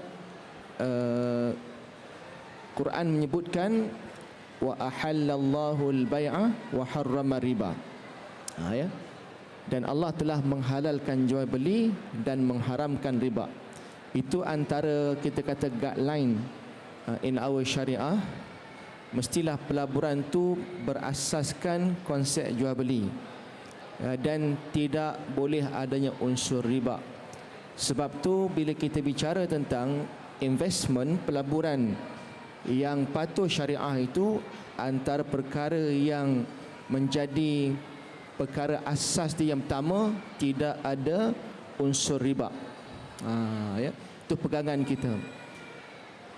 Apa pun pelaburan tak ada masalah. Nak invest mudharabah ke whatever jenis pelaburan yang saham ke dan sebagainya, tak ada masalah. Yang penting pelaburan tersebut tidak ada unsur riba. Sebab riba ni dia menganiaya, menzalimi. Okey, nombor satulah. Even kalau kita nak invest, nak melabur dekat makcik yang jual nasi lemak di pas tepi jalan, makcik ni dia jual nasi lemak dan kita tengok dia ada potensi, maka kita boleh melaburkan makcik itu. Tapi yang pasti saya ingat, kalau melabur perniagaan nasi lemak ni tak ada sebab riba, tapi melibatkan international global ni, itu kena tengoklah. So guideline nombor satu, tidak ada unsur riba. Yang kedua, tidak ada unsur maisir, judi. Sebab dalam agama Islam, dalam syariah ni sebut perjudian tu haram. Innamal khamru wal maisir, dalam Quran sebut ya, sesungguhnya arak dan juga maisir iaitu perjudian, maka hukumnya adalah tidak dibolehkan. Itu asas. Dan yang ketiga iaitu mestilah tempat yang kita melabur tu, aktiviti pelaburan tersebut, produknya tidak terlibat dalam perkara yang haram. Contohnya kita nak melabur, okey, dia company tu dia buat bisnes apa? Kalau dia buat bisnes yang melibatkan judi, arak, ataupun yang melibatkan tentang riba kan, maka ia haram. Saya kira tiga perkara tu menjadi pokok pangkal ataupun asas dalam pelaburan yang patuh syariah. Tidak ada unsur riba, tidak ada perjudian, dan produk ataupun aktiviti syarikat yang kita invest itu tidak terlibat dengan produk-produk yang tidak patuh syariah. Jadi tiga ni ada, kita bebas. So kita kata pelaburan itu adalah patuh syariah. Itu sikit sebanyak lah ya untuk pusingan ini. Wallahu a'lam. Terima kasih Ustaz. Saya rasa jelas bahawasanya berdasarkan kepada garis panduan syariah yang ditekankan dalam menentukan sesuatu pelaburan itu patuh syariah, seperti mana apa yang Ustaz katakan tadi lah, tak ada elemen riba, tak ada elemen maisir, dan juga pelaburan itu adalah pelaburan yang patuh syariah ataupun yang syariah compliant investment. Jadi untuk makluman para hadirin sekalian, for the information of the audience today, in the context of Malaysia, the SC Malaysia is actually the one who regulate the investment in the capital market, including in the Islamic capital market in Malaysia. So in order for you as an investors sebagai pelabur untuk memahami bahawasanya bagaimanakah untuk mengesan sesuatu pelaburan itu pada patuh syariah ataupun tidak, boleh merujuk kepada website SC sendiri dan juga website Investmart sendiri, yang mana telah menunjukkan secara jelas apakah panduan-panduan supaya tidak tertipu dengan investment scam yang dilihat banyak sebenarnya berada di luar sana ini. Jadi dan saya juga ingin berkongsi bahawasanya dalam konteks Malaysia, SC Malaysia, the highest authority for the ascertainment of syariah is actually the Syariah Advisory Council, Majlis Penasihat Syariah Suruhanjaya Eksekutif Malaysia, yang memberikan panduan dan juga rujukan kepada para pelabur khususnya bagaimanakah untuk menentukan sesuatu pelaburan itu patuh syariah. Itu juga maklumat boleh diperolehi melalui laman sesawang SC dan juga Investmart untuk maklumat lanjut. Jadi saya ingin menyambung perbincangan kita berkenaan dengan persoalan tentang pelaburan patuh syariah ini dari segi konteks istilah. Jadi mungkin saya nak kepada PUU pula lah. Bila kita melihat kepada pelaburan patuh syariah ini, biasanya istilah-istilah Islamik, istilah-istilah yang dikatakan patuh syariah itu digunakan. Jadi cuma bagaimanakah sebenarnya kalau kita nak memahami dengan lebih jelas lagi perbezaan antara pelaburan patuh syariah dan juga tak patuh syariah, adakah dengan secara mudah saya sebagai pelabur retail, pelabur runcit ini, orang awam ini nak invest ni, cukup ke hanya sekadar melihat dia dah cakap pelaburan ini patuh syariah, pelaburan ini ada endorsement daripada influencer terkenal contohnya. Jadi bagaimanakah sebenarnya untuk kita membezakan antara pelaburan patuh syariah dan juga pelaburan konvensional, dan sebagai pelabur yang bijak lah untuk kita menentukan aspek ini. Sila. Assalamualaikum and good evening. Terima kasih Cik Aris, Imam Muda Hasan, Satu Negeri, Skape, Orang Perak, dan juga Puan Nur Amalina, dan juga tuan-tuan dan puan. Tajuk kalau tengok dekat apa panggil, backdrop ni kan, halal or helah. Halal or helah, ya. Halal tu bahasa Arab, halal. Helah tu pun sebenarnya bahasa Arab juga. Halal bahasa Arab, helah tu kalau diterjemah ke dalam bahasa Melayunya tipu, ya. Halal or helah. Baik, dalam hadis Nabi SAW menyebutkan innal halala bayyinun wa innal harama bayyinun. Ya, sesungguhnya yang halal itu jelas, yang haram itu pun jelas. Tapi ada juga yang kata saya tak tahu mana satu halal, mana satu haram. Teruk sangat tu. Ya, maksudnya kena belajar lah, kena ada ilmu. Jangan langsung tak tahu apa. Sebagai Muslim khasnya, malah non-Muslim sendiri pun dah tahu dah. Ya, pasal duduk di negara Muslim, di negara Islam ni, dia pun dah tahu mana yang halal, mana yang haram. Dia boleh kenal kawan dia orang Islam, tak boleh ambil yang haram. Dia pula bagi cadangan, ya, ambil lah yang halal katanya. Produk kami ni ada yang halal. Jadi antara keduanya wa bainahuma umurun mushtabihat. Nabi kata ada yang samar, yang kita rasa macam ragu. Mungkin ada yang tak tahu tadi, dia pun tak tahu ini halal ke, ini haram ke. Jadi dia tak pasti. Kalau tengok dalam TV kata tak pasti, jangan kongsi. Kan? Dia pun tak tahu. Ataupun memang yang halal tu dah jelas, yang haram tu dah jelas. Yang ini betul-betul dia tak tahu. Dia samar. Jadi benda yang samar ini Nabi kata famanittaqa syubhat faqad istabra'a lidinihi wa 'irdihi. Elok ditinggalkan. Ya, da'ma yaribuka ila ma la yaribuk. Kalau rasa tak pasti, tak payah join. Jangan ambil, jangan masuk. Baik, cerita nama produk tadi. Tadi mukadimah je. Kan? Perkataan soleh, ya, soleh ni maksudnya baik. Kan? Soleh. Bila sebut soleh aja, ni mesti baik ni. Tapi sebenarnya lawan soleh, toleh. Dalam bahasa Arab, lawan bagi baik, tak baik. Soleh, toleh. Tapi bila dah namanya bahasa Arab, kita kata ini okey lah ni, bahasa Arab kot. Kan? Jadi kita rasa semua benda yang dijenamakan dengan Arab ni kira semua elok, semua bagus. Ya, sedangkan maisir, Arab tu judi. Ya, riba, Arab tu. Tapi itu riba. Ya, lepas tu apa satu lagi tadi? Arab khamar. Arab tu, tapi itu tak boleh, haram tu. Jadi tak semua benda yang dijenamakan dengan Arab ni ataupun dengan nama Islamik itu, ya, dia konform pengisiannya, isinya, produknya tentu-tentunya halal. Maka sebab itu yang paling mudah. Ni yang paling mudah sekali. Ya, fasalu ahla dzikri in kuntum la ta'lamun. Tanya orang yang pakar. Ya, tanya orang yang tahu. Kita tak tahu, tanya orang yang tahu. Itu je dia punya formula dia. Nak tanya siapa ustaz?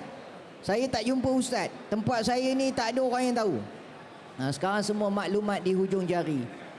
Jadi tanya aja, ya, Suruhanjaya Security Malaysia. Google aja. Ya, tanya aja www Bursa Saham Malaysia. Dekat situ carilah mana apa ni pelaburan yang Islamik dengan yang tak Islamik, semua keluar. Pilihlah. Jadi kita sebagai Muslim wajib memilih yang halal. Kalau cerita dulu, tak ada pilihan. Orang kata tak ada, satu ni aja. Yang ada yang haram aja. Tak ada pilihan. Sekarang ni apa ni orang kata? Berkenjah. Tumbuh macam cendawan, punya banyak. Malah kaunter pelaburan yang Islamik lebih banyak daripada yang tak Islamik. Jadi tak ada alasan. Sekadar itulah jawapannya.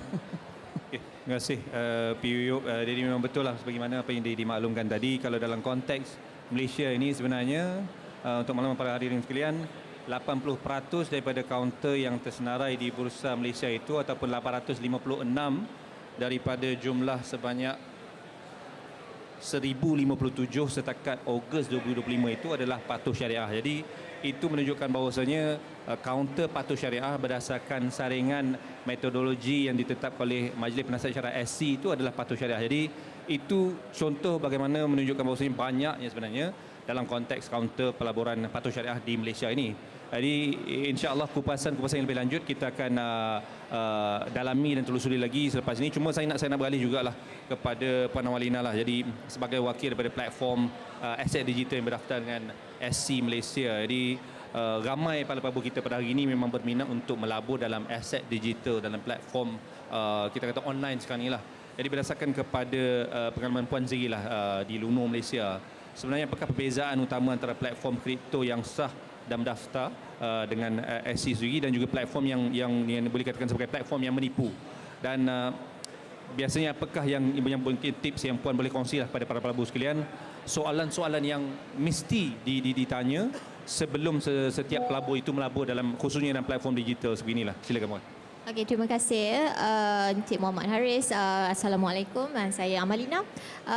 Berdasarkan soalan yang diberikan tadi, sebenarnya perbezaan utama yang kita boleh tengok daripada platform digital aset yang berdaftar dengan platform penipuan, pertama sekali seperti saya wakil pada Luno, jadi mungkin saya akan boleh gunakan Luno sebagai example. Platform yang berdaftar ni kita boleh dapatkan maklumat dia di laman web rasmi SC itu sendiri. Jadi kalau anda cuba buka SC dan anda boleh nampak semua maklumat mengenai Luno, di mana locationnya, apakah kami punya, siapakah manager kami, dan daripada situ transparansi, kita ada ketelusan di situ. Kalau platform penipuan ni, you tak akan jumpa all sorts of maklumat macam tu. You tak akan jumpa benda macam tu. Dan lagi satu, in terms of platform yang berdaftar ni, kami sebenarnya perlu mengikuti guidelines, strict guidelines daripada SC sebagai RMO. RMO tu bermaksud Recognized Market Operator for Decentralized Exchanges. Jadi sebab kami perlu mengikuti strict guideline daripada SC, kami kena ada buat prosedur KYC, kami kena ada prosedur AML. AML itu adalah anti money laundering ataupun anti pengubahan wang haram, dan juga kami ada know your customer punya prosedur. Lepas tu yang paling obvious sekali untuk platform yang berdaftar adalah kalau you nak deposit, you nak withdraw, kami ada saluran rasmi, kami ada partnership dengan bank through FPX. Daripada situ boleh detect lah yang mana berdaftar dan yang skim penipuan. Sebab kalau skim penipuan is always you akan kena transfer kepada third party account yang you pun tak tahu siapa. It probably kedai account juga. Jadi daripada situ ada red flag yang you kena tengok di antara platform yang sah berdaftar dengan platform penipuan. Dan bagi soalan yang apakah pelabur yang perlu tanya sebelum melabur, yang first kali adalah tengok sama ada platform tu tersenarai tak dalam investor alert dalam SC. Kalau dah tersenarai dalam SC tu memang red flag yang paling besar sekali. Memang kena tengok betul-betul. Kalau tak nanti kita juga yang rugi. Itulah. Jadi, terima kasih Puan Malina. Jadi rasanya jelas sekurang-kurangnya paling kurang pun laman seseorang SC ada untuk jadikan panduan, dan paling jelas apa yang Puan Malina katakan tadi, kalau ada tersenarai dalam investor alert tu sendiri, jadi janganlah duk patah saja-saja nak try juga, masih lagi nak try. Betul. Lagi dia macam apa yang tagline investment lah, silat labur duit lebur. Ya, jadi itu kita sendiri yang akan merana selepas tu lah. Jadi nak berbalik kepada Imam Muda Hassan lah, bila kita bercakap soal pelaburan patuh syariah ini, ada juga yang terdetik dari kalangan para pelabur yang melihat kadang-kadang ada wujud pelaburan yang mana dalam patuh syariah ini dilihat ketimpulangannya itu agak rendah berbanding dengan pelaburan dalam contohnya dalam konteks yang konvensional ni lah. Jadi sebagai seorang Muslim sendiri lah, sebagai seorang Islam sendiri, sebenarnya pendidikan sebagaimanakah yang sebenarnya wajar kepada seorang pelabur Islam itu sendiri, dan dari satu segi perspektif lagi, adakah sebenarnya orang Islam sendiri digalakkan sebenarnya untuk melabur, Ustaz? Baik. Bismillahirrahmanirrahim. Alhamdulillah wassalatu wassalamu ala Rasulillah wa ala alihi wa sahbihi wa man walah. Terima kasih pada Encik Haris, seterusnya sahabat panel, tuan-tuan dan puan yang dikasihi sekalian. Baik. Sebenarnya in our religions ataupun kita kata in our syariah, memang Islam menyuruh kita semua ni untuk jadi orang yang berjaya, termasuk dari sudut ekonominya. Sebab kalau kita kata dalam kita panggil laungan azan, kalau kita bagi Muslim, dia ada laungan azan, hayya 'alas salah, mungkin tuan-tuan biasa dengar ya, iaitu maknanya marilah kita solat. Tapi dia tidak hanya terhenti untuk prayer only, but after hayya 'alas salah itu disebut hayya 'alal falah. Wahai orang Islam, marilah kita menuju kejayaan. Bermaksud Islam ini menyuruh kita ke depan, termasuk dari sudut ekonomi, termasuk dari sudut pelaburan. Dan kita melihat bila antara perkara yang kita kata fokus utama sebagai Muslim dalam bab pelaburan ini iaitu keberkatan. Sebab itu antara perkara yang utama. Kata seorang ulama, Syekh Mutawalli Asy'arawi, ulama dari Mesir, dia kata rezeki ini ada 4. Nombor 1, rezeki yang paling bawah, itulah harta kita. So banyak harta is okay, tapi itu adalah rezeki yang paling bawah. Nombor 2, dia kata rezeki yang paling atas iaitu nikmat kesihatan, our health, kesihatan. Yang ketiga, rezeki yang paling baik iaitu dapat anak yang soleh dan solehah, the best children lah, ya. Kita kata anak yang soleh solehah. Nombor 4, dia kata rezeki yang paling sempurna. Rezeki yang kita kata paling sempurna iaitulah keredaan Allah. Ya. Allah redha. Kita kata our God, dia suka. Termasuklah dalam bab investment tadi, kalau investment itu Tuhan suka, itu namanya redha. So macam mana kita nak pastikan our investment ni Tuhan suka? Iaitu mestilah ia bebas daripada unsur-unsur yang haram tadi. Even dia punya profit dia ataupun ROI whatever lah istilah pun, dia punya return on investment dia tak banyak mana, sikit, tetapi Allah redha, itu yang cukup. Sebab apa? In our religion, in our, kita kata syariah kita, dia bukan sekadar tentang harta, our wealthy, tapi termasuk dari sudut keberkatan, kita punya kebahagiaan hati itu. Sebab dalam Al-Quran disebut kalau Tuhan tak redha, so Tuhan boleh perang. Dia perang kita dengan hati tak tenteram, family, broken family dan sebagainya. Sebab tu yang perkara utama dalam investment ni iaitu dari sudut kita kata keberkatan tu. Tuan-tuan, saya ada ni ceritalah pengalaman ya, ada seorang datuk ni dalam satu program, selepas program, after finish the program, so seorang datuk ni dia, saya tengok muka dia macam not happy lah. So saya tanya dia, "Datuk, kenapa?" Dia kata, "Saya rasa macam tak seronok." Dia ni orang kaya lah ya.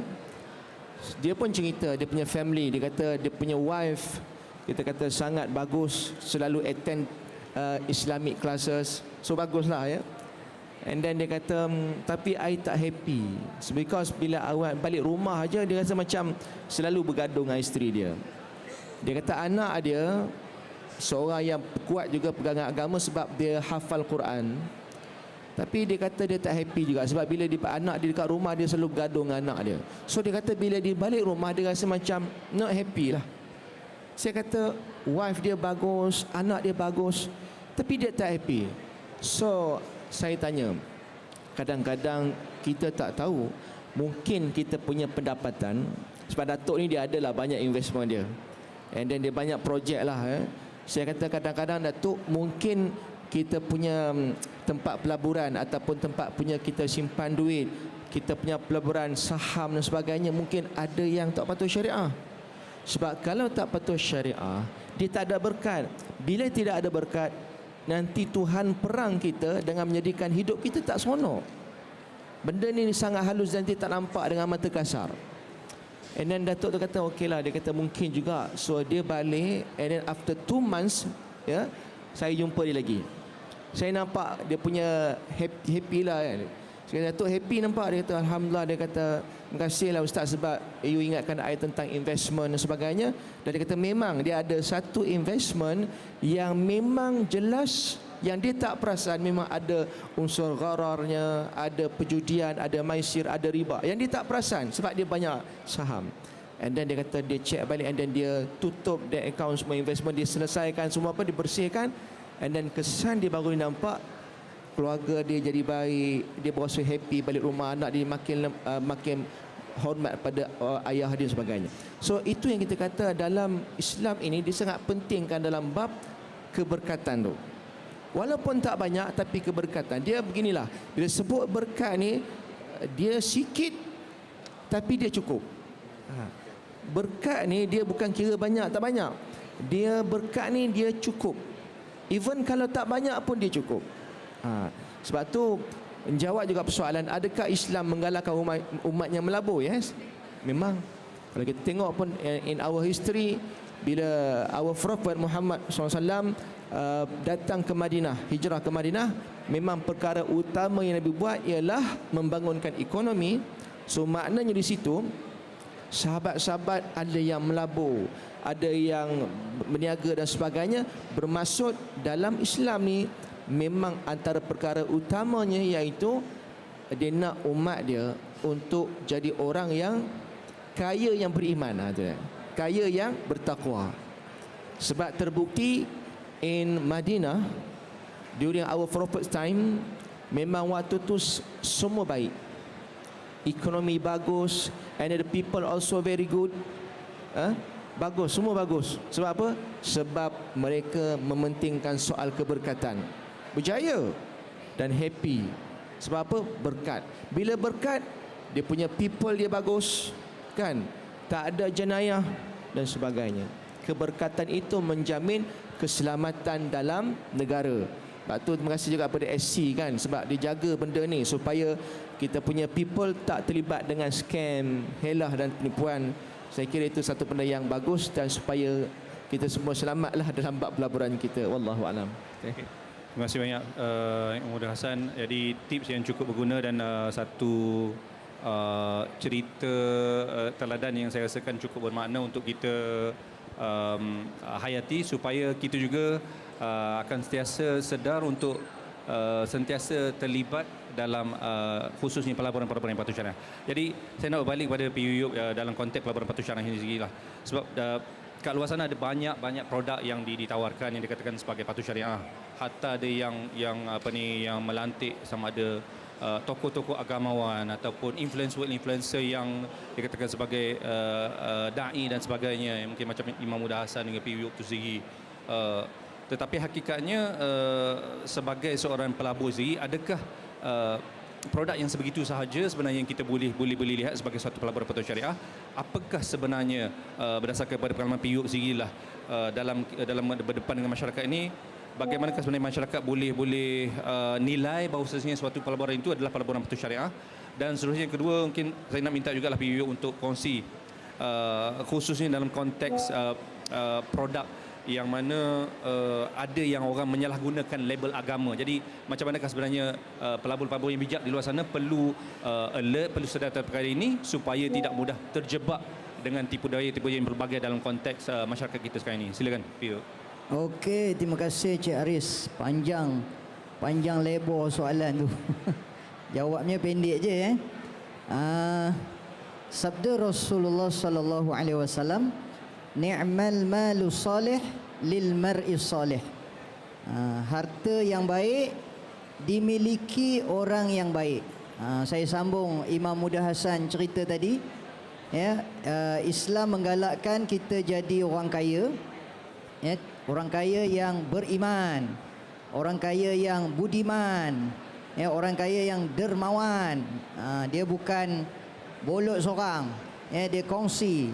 Jadi sebab itu salah satu cara nak kaya. Tapi lambat sikit lah, kena sabar melabur, kan? Apa tadi dia punya ni? Lebur tadi apa? Silap labur, duit lebur. Macam mana boleh silap? Ialah sebab tengok dia punya ikon dia Imam Muda Hassan. Takkanlah tak nak masuk kot, kan? Ini ustaz televisi ni, kan? TV Al-Hijrah selalu keluar dekat Quran Time. Jadi ustaz TV yang promote. Takkanlah tak betul kot. Padahal sebenarnya ustaz tu pun tak tahu macam mana muka dia boleh ditempel dekat poster tu. Ustaz pun tak tahu satu. Lepas tu zaman sekarang ni tuan-tuan dan puan-puan pun sedia maklum, zaman AI ni, muka ustaz tu, lepas tu suara pun boleh. Suara pun sebiji lah. Memang ini suara Imam Muda Hassan lah. Kita selalu dengar lah dekat TV Al-Hijrah. Memang dia lah. Kita pun terus je join. Dan satu lagi, pengalaman sendiri dan juga kawan-kawan lah, kawan-kawan ustaz jugalah. Kami pun kena scam juga. Sebab bukan semua ustaz pun tahu tentang pelaburan ni. Kalau tak mendalami, tak belajar, ustaz pun kena scam juga. Jadi kadang-kadang ustaz pun tak berhati-hati juga. Kita kempen orang suruh berhati-hati, kan. Tapi nak ceritanya apa pun tak kisahlah ustaz ke tak ustaz ke, kena belajar, kena tanya orang yang tahu. Itu asasnya lah, nombor satu. Baik, soalan tadi panjang. Sambung sikit lagi. Ada satu tagline. Kalau saya punya tagline, nyongeng juga, melabur jangan lupa. Itu saya punya tagline lah. Tapi ada tagline tu, tak handsome tak apa, janji kaya. Siapa tak nak kaya kan? Padahal semua orang Allah jadikan sebenarnya sempurna. Tak ada yang tak handsome, semua handsome. Yang kat depan ni semua handsome belaka. Kita kalau tengok cermin selalu memang perasan lah, memang kita lah yang paling handsome, orang lain tak handsome. Tapi maksudnya nak cerita, handsome di sini berserta dengan akal. Kalau pakai akal, maka semuanya selamat. Tapi kalau muka handsome macam mana pun, tak pakai akal, tak selamat. Jadi antaranya yang kita nak pakai akal ni, kita nak pastikan pelaburan tu macam mana. Sebab taktik, orang yang nak menipu ni dia ada taktik. Sebab itu dalam ungkapan menyebutkan kejahatan ataupun kemaksiatan yang disertai dengan taktik, dengan strategi, boleh mengalahkan kebaikan tanpa strategi. Kalau kita nak buat benda baik tapi tak ada taktik, tak ada strategi, kita boleh dikalahkan dengan kejahatan yang berstrategi. Sebab itu kadang-kadang scammer ni dia punya taktik tu memang sampaikan kita dah kena scam, kena lagi. Banyak kali kena. Itu yang pelik tu. Dah kena lagi. Maksudnya kita ni terlalu lemah lah. Jadi antaranya lah. Tak jawab lagi ni. Antara taktiknya, pasal masa kita singkat ni, kita terus jawab. Taktiknya menjanjikan pelaburan yang lumayan, tak ada rugi. Masuk ni terus untung je. Untung. Tak ada rugi-rugi. Jaga-jagalah tu. Kalau itu yang dijanjikan. Tak ada risiko. Masuk ni kira memang lepas ni jadi jutawan, lepas tu tak ketahuan. Itu masalah. Kan? Tak ada langsung risiko. Selamat dia kata. Kalau dengar janji-janji yang macam itu, berhati-hati. Semak. Setakat itu je lah. Terima kasih. Okay, terima kasih P. Yuyuk. Rasanya jelas apa yang penting kita sebagai pelabur, as an investors, kita perlu berakal, kita perlu smart. Kita program ini pun invest smart. Jadi melaburlah dengan bijak, dengan with the instruments, with the technology yang kita ada sekarang ni, semua maklumat di hujung jari, kita boleh periksa, kita boleh check, kita boleh verify supaya kita tak tertipu, tak terjebak. Takkanlah sekali, dua kali dah kena pun masih lagi nak kena lagi. Jadi we have to be smart in doing our investment activities. Jadi saya nak berbalik pada Puan Amalina dalam konteks pelaburan dalam platform digital sekarang inilah, khususnya di kalangan para belia dan juga orang yang mungkin rasa dia masih lagi belia tapi walaupun bukanlah belia sangat adalah kan, tak kisahlah. Jadi rasanya ramai juga yang masih lagi tertipu. Jadi dalam konteks Luno Malaysia sebagai platform yang berdaftar dengan SC lah, apakah panduan syariah sebenarnya yang perlu dipegang oleh pelabur untuk memastikan dalam sesuatu pelaburan kripto khususnya ini adalah satu pelaburan yang patuh syariah, dan yang seterusnya bagaimana untuk memastikan dalam konteks Luno sendiri memastikan bahawasanya pelaburan ditawarkan kepada pihak investor sendiri adalah pelaburan patuh syariah. Dan yang ketiga saya nak tanya, menambahkan kita pun dalam ketukan masa tanda-tanda sebenarnya penipuan kripto yang berlaku di luar sana yang mungkin Puan Malena juga boleh berkongsi supaya menjadi panduan kepada kita dia sebagai pelabur lah. Okay, terima kasih. Panjang juga soalan tu, 3 sekali. Okay, saya akan cuba untuk cepatlah sikit. Okay, in terms of untuk kita pastikan kita melabur aset digital yang patuh syariah untuk para pelabur, konsepnya sama macam pelaburan tradisional yang Ustaz Imam Muda cakap tadi. Kita tak nak cuba elakkan, cuba ambil tahu pasal status coin digital asset itu sendiri, sama adakah ia terlibat dengan riba ataupun interest. Riba itu interest. Lepas tu adakah ia terlibat dalam perjudian, ataupun adakah aset digital itu sendiri adakah terlibat dalam sebarang perkara yang tidak patuh syariah. Jadi sekarang ni kita dah senang. Dan di SC sendiri dah ada satu senarai aset digital patuh syariah. Jadi boleh buka aje website SC dan boleh tengok senarai-senarai koin patuh syariah, aset digital yang patuh syariah. Dan di Luno tu sendiri kami ada satu tab yang specialize untuk patuh syariah. Jadi pelabur-pelabur di Luno pun senang untuk memastikan yang pelaburan mereka, anda beli koin-koin yang disahkan patuh syariah oleh SC itu sendiri. Daripada situ memang kira kita boleh melabur dengan tenang kan, sebab nak cari yang halal itu adalah fardu kan. Memang kita wajib cari yang halal as a Muslim. Selepas itu bagi dari Luno pula macam mana kami mengekalkan kepatuhan syariah kepada pelabur, seperti yang untuk pengetahuan lah anda semua, Luno kami memang ada menawarkan pelaburan patuh syariah, iaitu fungsi stake, di mana anda boleh beli kripto tertentu dan letakkan dalam dompet staking, and then daripada situ anda boleh menjana sedikit ganjaran daripada kripto yang anda beli. Dan ini telah disahkan oleh patuh syariah. Dan macam mana kami buat sebenarnya? Kami melantik penasihat syariah, Amani Advisor dan juga Shar Life. Kedua-duanya memang pakar dalam bidang syariah, dan yang paling penting sekali penasihat syariah kami adalah berdaftar dengan SC. Itu yang paling penting. Kami tak ambil sebarangan. Kami tak ambil daripada South Africa. Kami tak ambil daripada Arab Saudi. Memanglah Arab Saudi pioneer kan. Tapi kami ambil yang berdaftar dengan SC supaya semuanya patuh pada guideline yang telah ditetapkan oleh SC dari situ. Jadi salah satunya adalah kami memang melantik penasihat syariah yang berdaftar, and then penasihat syariah kami dia melakukan checking yang menyeluruh terhadap perkhidmatan yang kami bagi. Dan bukan sekadar checking sekali je. Dia check daripada A sampai Z, macam mana penggunaan dana, macam mana sistem itu, macam mana prosedur, daripada orang senang kata daripada A sampai Z lah. Memang dia akan semak, dia akan tengok, dia akan tanya bertubi-tubi untuk memastikan yang perkara tu jelas, perkhidmatan yang kami tawarkan tu jelas dan mengikut syariat-syariat yang ditetapkan dalam Islam.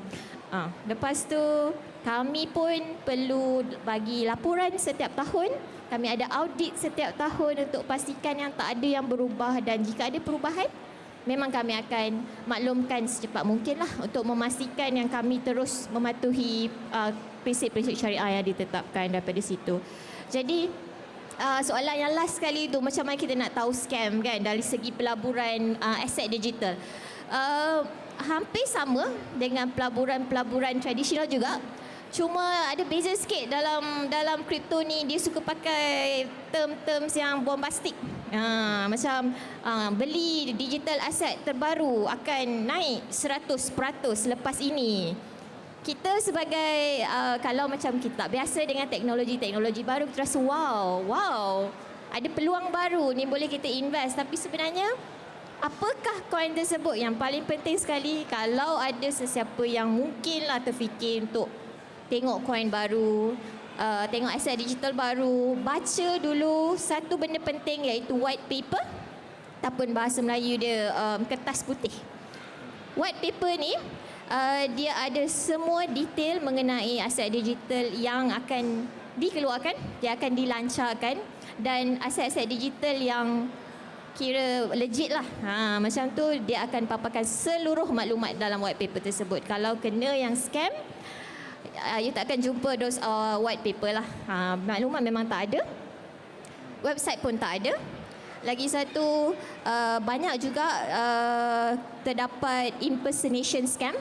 Maksudnya kami sebagai Luno kena berhati-hati jugalah kepada pelabur-pelabur untuk pastikan yang anda melawat ke laman web yang betul, Luno yang tepat, www.luno.com, dan download aplikasi yang betul ya melalui App Store ataupun Google Play Store, sebab kita dah ada impersonation scam. Nanti kalau you silap download, you silap pergi laman web yang berbeza, nampak sama tapi sebenarnya it's a phishing site, laman web palsu, dan daripada situ you boleh kena scam. Ya, sampai di situ. Terima kasih Wana Malina. Rasanya tips yang cukup berguna, maklumat cukup berguna khususnya kepada pelabur yang ingin melabur dalam konteks kripto atau digital platform di Malaysia sekarang ini, supaya tidak mudah tertipu dengan apa juga pelawaan dan juga mungkin telemarketer yang mungkin banyak kontak kita sekarang ini. Jadi kita pun dah di penghujung program kita pada kali ini. Cuma saya nak ujukan kepada Imam Muda Hassan dan juga Yuyuk lah pesanan ringkas dan mungkin sebagai penghujung ni, nasihat khususnya kepada pelabur-pelabur Islam dan juga apakah sebenarnya peranan yang perlu dimainkan sama dalam konteks komuniti ataupun institusi agama berdasarkan kepada pengalaman dan penglibatan Imam Muda Hassan dan Yuyuk ini, supaya sentiasa memastikan bahawasanya dalam konteks pelaburan yang dilakukan itu adalah pelaburan patuh syariah, dan dalam masa sama juga sentiasa sedar, alert bahawasanya satu pelaburan itu bagaimanakah sebenarnya yang perlu dimainkan peranan oleh masyarakat sendiri supaya tidak lagi mudah tertipu dan terjebak kepada perkara-perkara yang tak diingini, khususnya dalam pelaburan yang tidak patuh syariah dan juga yang scam inilah. Okey, baik. Terima kasih Encik Haris. Ringkasnya ya, tuan-tuan dan puan-puan, nombor satu, bila sebut tentang investment, nombor satu kita nak ianya secure dan ia patuh syariah. So apa pun jenis pelaburan, so boleh semak dulu dia punya, jangan tengok profit, jangan tengok pada dia punya return on investment terlebih dahulu, tapi tengok secure ke tak secure, adakah dia ni scam or not scam. So make sure kita tengok, refer kepada SC, Security Commission Malaysia. Saya tahniah juga kepada Luno kan, sebab untuk produk ataupun komoditi whatever pun aset, mesti dia ada syariah panel, dan memang syariah ni pun memang bawah SC. So pada saya itu selamat, sebab kita yakin Security Commission Malaysia dia memang jaga benda ni supaya kita nak orang yang melabur tertipu. Tapi nombor satu, mesti tengok adakah siapa panel syariah dia, adakah dia registered panel syariah dia ni, diiktiraf ataupun tidak. Bukan tak boleh Saudi sebagainya, tapi Saudi ke South Africa sebab dia tak duduk dalam negara Malaysia. So better cari yang memang kita punya tempatan itu lebih baiklah, lebih selamat. Nombor dua, tengok pula kalau dia ada komuniti syariahnya ada, kemudian tengok pelaburan ini dia punya risiko ke tak risiko. Tengok pada diri kita lah, ya. Ada investment yang memang berisiko tinggi, dia betul lah, makin berisiko dia punya pulangan makin besar. Tapi tanya pada diri kita, sanggup tak untuk kehilangan modal yang besar. Jadi memang dalam pelaburan ni dia tidak ada jaminan keuntungan, macam mudharabah sebagainya tak ada. Memang kata if you melabur 100,000, you akan dapat pulangan 100,000. Dia tak ada confirm kat situ. Cuma dia bagi persen saja. Itu pun tengok berapa keuntungan. Jadi tidak boleh kita kata jaminan 100%. Kalau dia bagi jaminan pelaburan yang luar biasa, biasa kita ni lebih tengok kepada jumlah besar. Tengok ya, adakah pelaburan tu sesuai untuk kita ataupun tidak. Jadi tengok poket sendiri, jangan tengok poket Encik Aris. Jangan tengok poket Piyuk, dia poket dia tebal kan. Jadi insya-Allah itu dua perkara yang saya kira kena ambil perhatian. Wallahu a'lam. Sambung. Sabda Rasulullah sallallahu alaihi wasallam, seorang mukmin tidak dipatuk dua kali pada lubang yang sama. Maksudnya dah kena sekali cukuplah, seriklah. Kan, takkan nak kena lagi kot. Dah dua kali kena, apa ke teruk benar nak kena lagi yang ketiga. Sekali cukup. Sekali tu proses belajar. Ya, dah tahu, jangan buat lagi. Seperti mana yang kita dah ceritakan tadi. Baik, satu lagi, selalu orang dengar saham, ya, saham akhirat. Bila tajuk saham akhirat je keluar muka Imam Muda Hassan. Ya, ajar orang buat saham akhirat, derma untuk sekolah, untuk masjid, macam-macam dia kempen kan. Jadi nak ceritanya, saham ni bukan setakat main atas dunia je. Player-player saham ni kan, bukan cerita atas dunia je, sampai akhirat nanti. Dia ada saham akhirat. Apa yang kita buat di dunia ni, semuanya akan diganjari ataupun dibalas di akhirat nanti. Dia tak habis cerita dekat dunia, mati, selesai. Tak. Sana lagi panjang cerita. Jadi pilihlah yang halal. Ya, apa tadi? Lebur tadi? Silap labur, duit lebur. Sekian dimaklumkan. Okay, terima kasihlah Ibu Hasan dan PU. Dan yang terakhirlah Puan Malina lah, dalam konteks aset digital ni lah. Taktik penipu yang saya menggunakan label syariah compliant dan wang kripto ni. Jadi bagaimanakah sebenarnya peranan kita sebagai pelabur yang bijak ini memastikan kita tak terjebak, tak tertipu dengan label semata-mata? Okey, sebenarnya benda pertama sekali yang kita tengok untuk tak tertipu adalah of course kita kena cari platform yang berdaftar.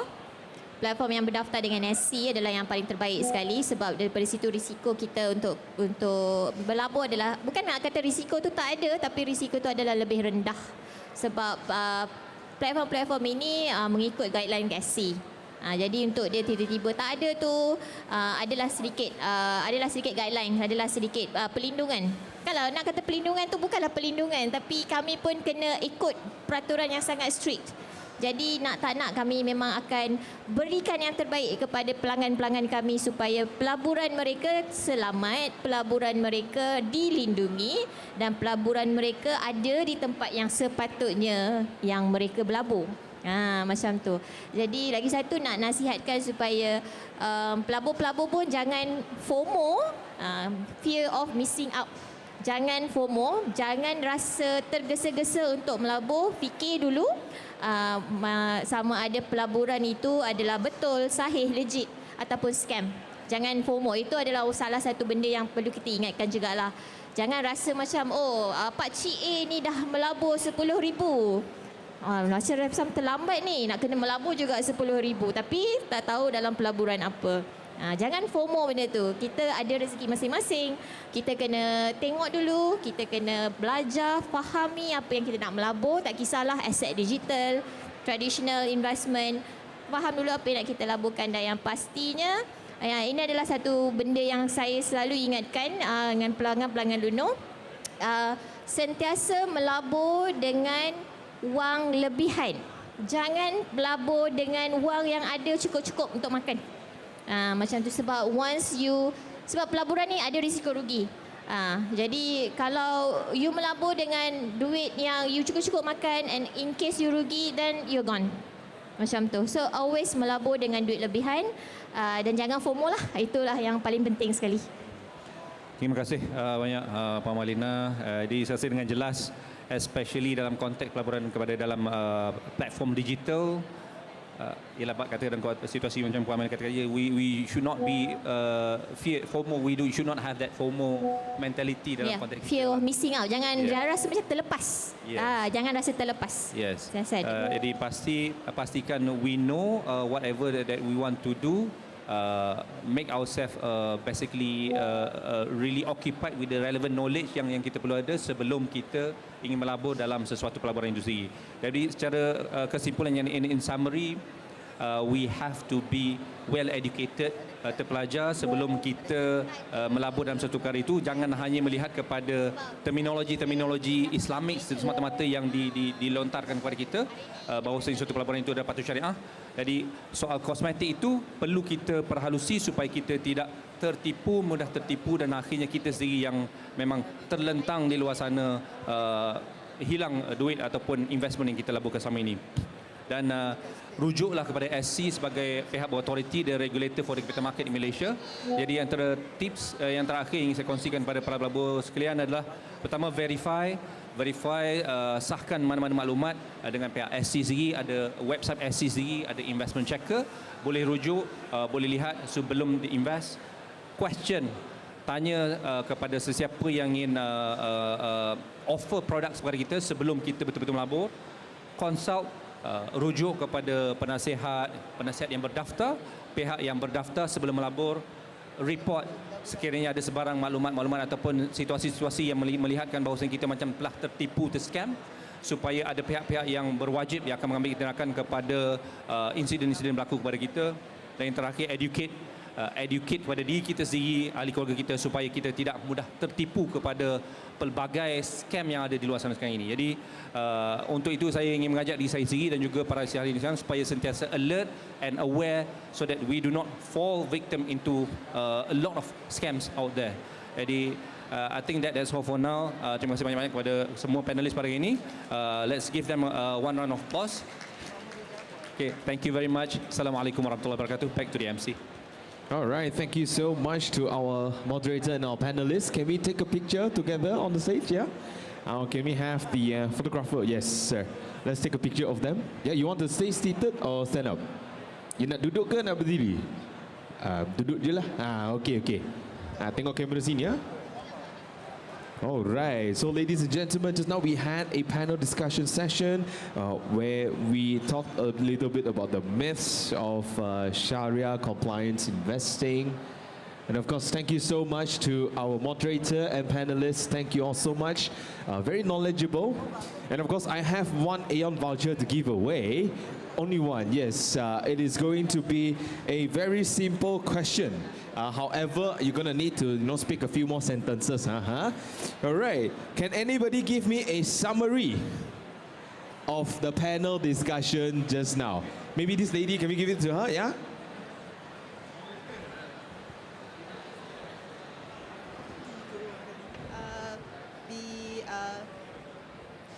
Chat with the SC on to get confirmation, always ask to get confirmation and get a license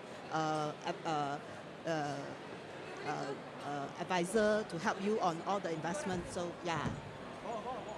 Okay, thank you. I think that is correct. Congratulations. Please claim your prize over here, yeah? So just to add on to that, there is an investor alert list, yeah, readily available at the Securities Commission Malaysia's website, all right? So this list will give you a list of people that you need to be aware and don't do business with, don't do any investments with, yeah? All right, so ladies and gentlemen, that was our panel discussion. So feel free to come and join us for our next session, as you will need the stamp for our lucky draw session, which is happening at 4 p.m. Amazing prizes are waiting for you, all right? So ladies and gentlemen, thank you so much. And of course, all of this is brought to you by the Invest Smart Fest 2025. Thank you, and I'll see you shortly.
Good afternoon, ladies and gentlemen. Once again, welcome back to the Invest Smart Fest 2025.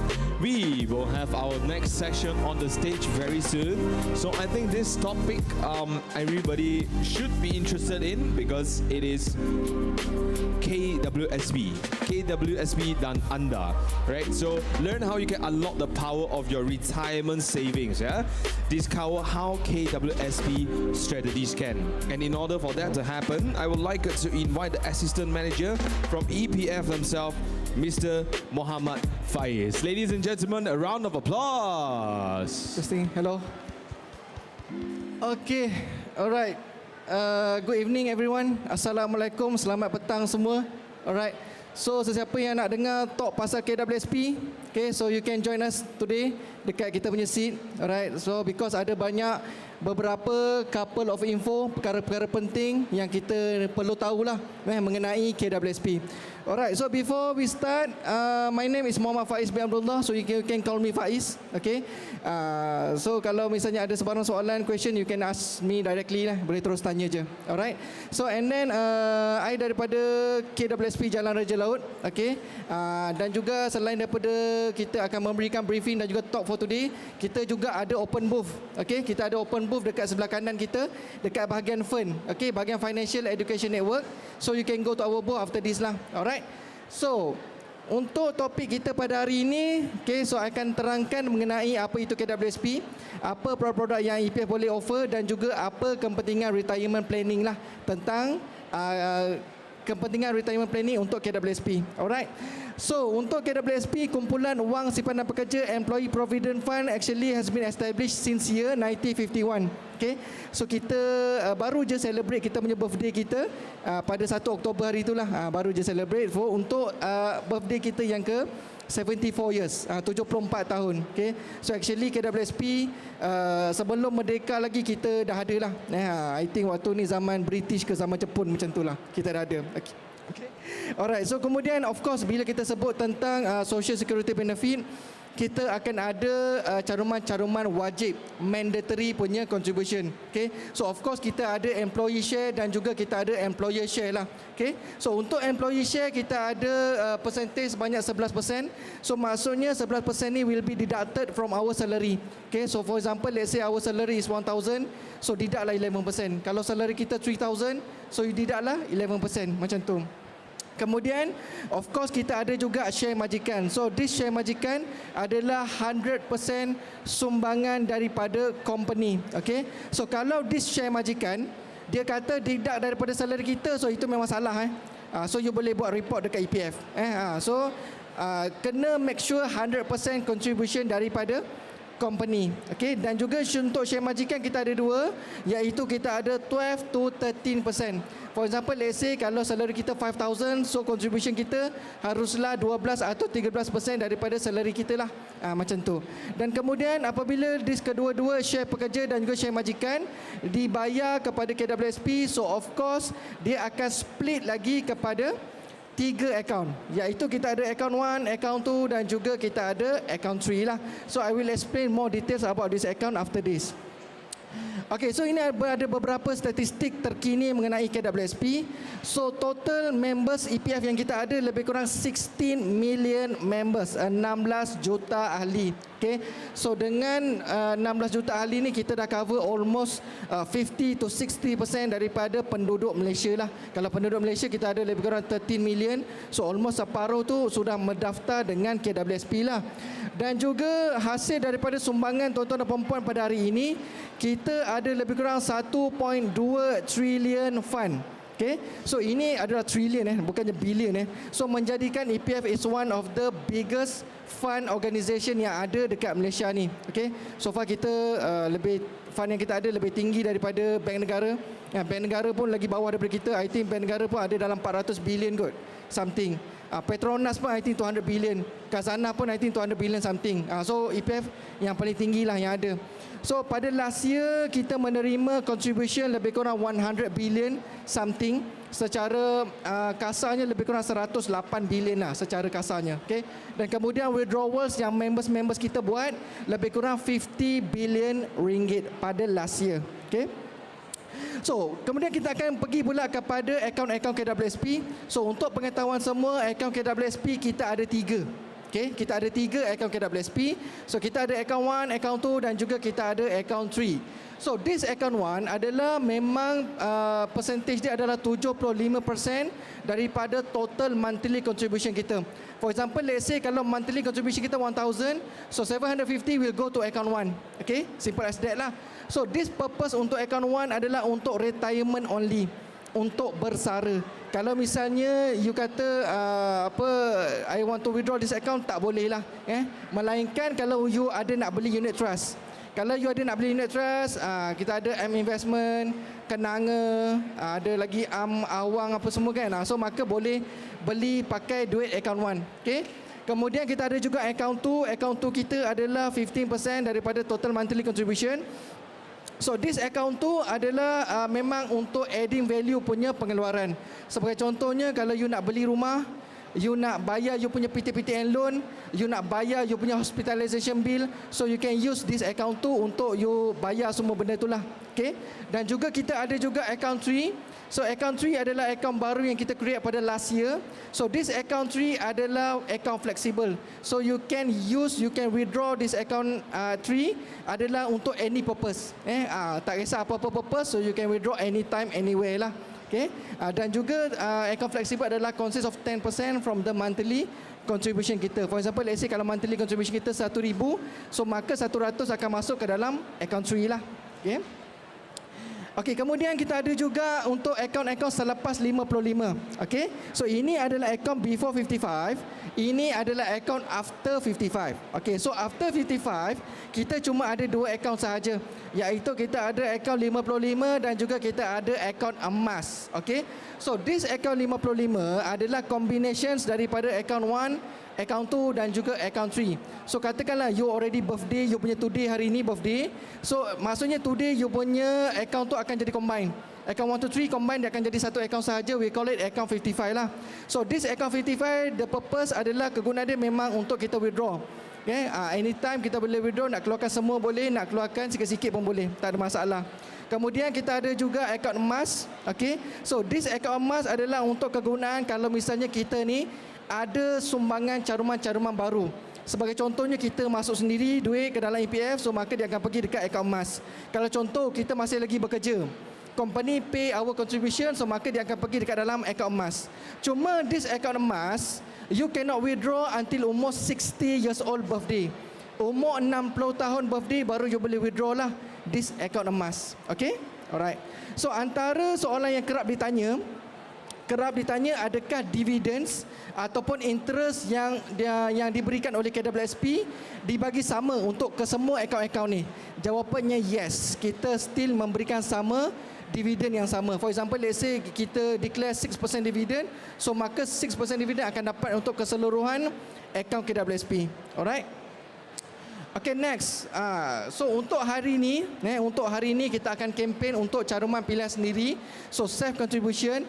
So untuk sesiapa yang bekerja, bekerja dengan company ke, bekerja sendiri ke, kan, bekerja freelance ke, so actually you boleh simpan dalam KWSP. Okay, so boleh simpan dalam KWSP, maksimum adalah 100,000 setahun, 100,000 per year. Okay, so maksudnya kalau belum utilize 100,000, so maka boleh still simpanlah dalam KWSP. Kalau minimum pakai kita punya apps adalah RM10 sahaja. Okay, so untuk hari ini juga, untuk sesiapa yang membuat this self contribution, so boleh visit dekat kita punya booth untuk claim hadiah, untuk dapatkan sedikit hadiah. Kita ada bagi giving hadiah lah. Hadiah tu apa? Pergi sana dulu baru kita bagi. Okay. Okay, next kita akan go kepada aksaraan. Okay, untuk sesiapa yang berada dalam this kategori, okay, berada dalam this kategori, kaki tangan sektor awam, government sector, ejen-ejen, petani, nelayan, suri rumah, bawa food panda, bawa grab, student, ada intern ke dekat sini. So kalau berada dalam kategori ni, so maka tuan-tuan dan puan layak untuk masuk kategori aisaraan. Okay, so this aisaraan dia sama je macam self contribution, kita masuk sendiri dalam KWSP. Cuma the best thing about this aisaraan is you akan ada insentif daripada government sebanyak 20% insentif. For example, let's say if you put RM10, government akan bagi RM2. Kalau if you put RM100 today, so maka government akan bagi you RM20. Kalau you put RM1,000, okay, government akan bagi you RM200. Okay? Dan juga insentif, maksimum insentif yang government boleh bagi adalah RM500 sahaja yang dekat bawah ni. RM500. Maksimum capping amount yang government boleh bagilah. So in order to get this RM500, you must do the savings lebih kurang RM2,500. Kan? 2,500. Tapi kalau you tak achieve 2,500, contoh you cuma achieve maybe you kata I cuma achieve 1,000, so maka you dapatlah 200 because of 20% daripada savings yang kita buat. So untuk sesiapa yang berada dalam this kategori, so make sure you buat self contribution dalam KWSP, and then in order untuk dapat insentif. Okay, Miss ada soalan ke? Untuk umur age. Okay, good question. Untuk Aisaraan ni, yes, dia memang ada umur, iaitu starting umur 14 years old, 14 tahun sampai umur 60 tahun sahaja. Kalau dah 60 tahun, so maka tak boleh lah. Dia kena 60 years old and below. So kalau ada anak-anak, siapa parents yang bawa anak-anak today, so umur 14 years old birthday dan ke atas, so boleh register Aisaraan and then boleh buat saving untuk anak-anak.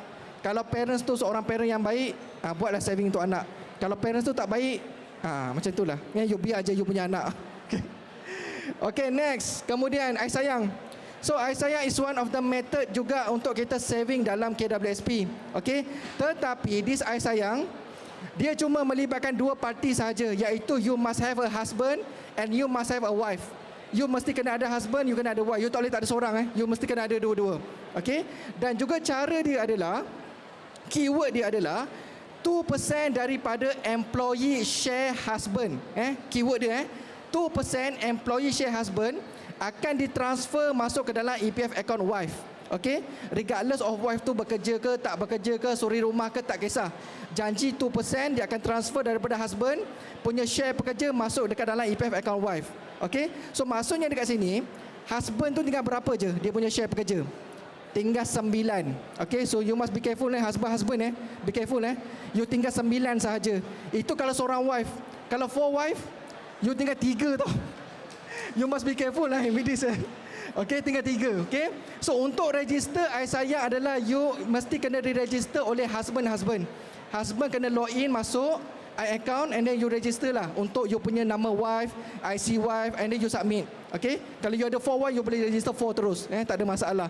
So and then kalau misalnya you nak cancel, husband tu dia nak cancel this Aisayang, cuma ada 2 method sahaja, iaitu first method is by divorce ataupun bercerai, dan yang kedua adalah by death ataupun meninggal. Tak ada cara lain untuk cancel. Okay, alright. Okay, next. So of course kita ada pengeluaran lah. So kalau you always saving kan, you tak withdraw kan, nak buat apa kan, so of course you kena keluarkan lah you punya duit. So untuk pengeluaran dekat KWSP, kita ada 18 type of withdrawals. Banyak kan, ramai orang tak tahu, orang ingat EPF ni saving saja tapi tak boleh keluar. Sebenarnya boleh. Okay, so dekat sini I pecahkan kategori kepada 2, iaitu by full withdrawals ataupun by partial withdrawals. Okay, untuk full withdrawals adalah kita ada umur 60 tahun. Umur 60 tahun, you can withdraw you punya account 55, you can withdraw you punya account emas, you boleh keluarkan. Kemudian 55 tahun, you cuma boleh keluarkan account 55 sahaja. Hilang upaya adalah kalau contoh total permanent disability lah. Kalau doktor already declare you as a TPD, so you can withdraw lah you punya EPF savings. Kemudian meninggalkan negara. Itu bukannya pergi vacation ke travel bukan Meninggalkan negara means maksudnya you surrender you punya IC. You jadilah warga negara Jepun ke, Thailand ke, Singapore ke, China ke. So maksudnya you boleh withdraw semua you punya saving EPF. Kemudian pension for government punya sektor. Kemudian kematian of course meninggal. Dan kemudian untuk pengeluaran partial adalah kita ada umur 50 tahun, you can withdraw account 2 only. Account 2. Kalau account 2 you ada 200,000, so you can withdraw all lah daripada account 2. Okay. Cuma this withdrawal adalah sekali sahaja, one time sahaja. Kalau you dah buat sekali, and then tahun berikutnya you tak boleh buat lagi lah. You must wait until 55 dan baru you boleh withdraw lagi lah. Okay. Kemudian kita ada juga melebihi 1 juta. Okay. Kalau you punya EPF, you check you punya EPF ada 1 juta dan lebih. So maka any excess daripada 1 million tu you can withdraw. Any excess. Kalau sesiapa ada 1 juta lah. Dan kemudian kita ada juga beli rumah. Kemudian kita ada juga bina rumah. So bina rumah ni bukannya renovation please tolong EPF tak ada renovation untuk pengeluaran. Sebab apa tak boleh? Sebab I pernah try, memang tak boleh. Memang tak ada renovation punya pengeluaran. This bina rumah adalah you kena ada tanah sendiri. Tanah sendiri, you bina lah you rumah dekat situ. Okay. Kemudian unit trust, so actually you can buy juga unit trust pakai duit KWSP pun boleh juga. So kita ada banyak syarikat-syarikat pelaburan yang memang EPF allow, so you boleh join lah mana-mana. Tapi make sure please kena sentiasa collaborate dengan ejen tu. You jangan you tinggal-tinggal macam tu. Kena sentiasa bekerjasama dengan ejen tu. Dan jangan terlampau percaya sangat dengan ejen. Jangan nanti akan kecam kat sini. So kena collaborate, kerjasama dengan ejen tu. Kalau sesiapa yang masuk unit trust. Kemudian mengurangkan baki loan rumah. So ini adalah full settlement. So kalau contoh you ada 100,000 baki loan rumah, so you boleh pakai duit KWSP untuk buat full settlement. Tak ada masalah. Kemudian ansuran bulanan. So this is the paling favorite yang orang buat. So actually you can withdraw untuk you punya ansuran bulanan. For example, let's say you punya ansuran bulanan is 1,000 ringgit per month. So maka you boleh keluarkan ikut 1,000 ringgit sebulan tu lah. Kalau contoh you ada 10,000, you boleh withdraw up to 10 months untuk 1,000 ringgit sebulan. Kemudian of course pendidikan, kesihatan, haji for Muslim dan juga pelindungan ahli. You can buy juga insurance pakai duit KWSP dan juga of course account fleksibel lah yang paling latest. Okey, ini yang paling penting adalah penamaan ataupun nomination. Ini yang paling penting sekali yang ramai orang tak buat. Okey, so untuk penamaan ni ataupun nomination, dia akan activate in the event of kalau meninggal. Okay? Kalau you meninggal, so what happen to your EPF account? You nak bagi pada siapa? So ini yang paling penting lah. So make sure you kena register you punya nominee, register you punya penamaan. So kalau contoh anything happen to you in the event of meninggal, so maka you punya duit KWSP ni boleh diserahkan kepada you punya next of kin lah. Next of kin ke waris ke sesiapa yang you nak bagi. Okay? So untuk pendaftaran penamaan ni, you kena register dulu dekat you punya apps. Okay, EPF punya apps kena register dulu, tetapi you kena thumbprint you punya pengesahan untuk penamaan tu. So untuk sesiapa yang belum buat, okay, so you boleh register today dekat dalam apps, and then you boleh pergi dekat kita punya counter booth untuk you punya verify you punya thumbprint. Dan sesiapa juga yang dah buat nomination tetapi semalam dia ada bergaduh, so hari ni you boleh tukar. You boleh tukar orang lain. Tak ada masalah. You tukar I ke boleh juga. Tak ada. So untuk nomination ni you can put anyone lah. You can put anyone. You boleh letak sesiapa saja. Contoh you punya husband, you nak letak you punya wife. Your wife you nak letak you punya husband. Walaupun I tahu wife ni dia takkan letak husband. Wife ni dia akan cari dia punya akak lah, makcik lah, adik lah, anak lah kan. Husband dia akan letak wife saja. So of course you boleh letak orang lain juga. You boleh letak anak ke. Tetapi kalau anak-anak, kalau untuk you letak nominee, kalau boleh kita suggest letak nominee above 18. Letak atas 18 kalau boleh. Kalau boleh. Tapi kalau you still nak letak juga below 18, boleh je carry on, tak ada masalah. Okay? Selain daripada anak, you can put also you punya adik-beradik. Adik-beradik. Tapi kalau adik-beradik tak guna, you can put also you punya parents. You boleh letak parents ataupun you punya kawan-kawan pun boleh juga. Tak ada masalah. Okay? Tapi make sure buat nominee. Kan kalau meninggal susah. Okey, kemudian ini kita punya apps. So kalau boleh please install kita punya apps sebab everything sekarang sudah menggunakan apps KWSP.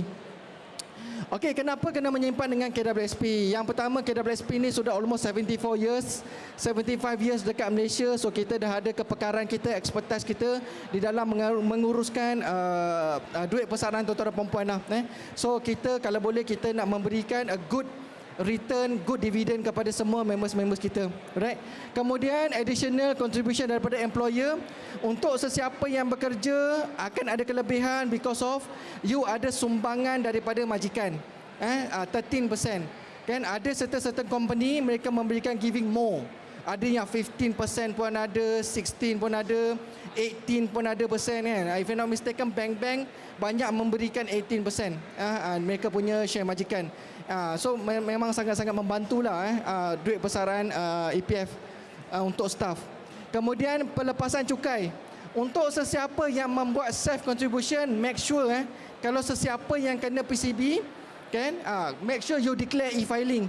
You declare e-filing untuk you punya self contribution KWSP untuk dapatkan pelepasan cukai up to 3,000.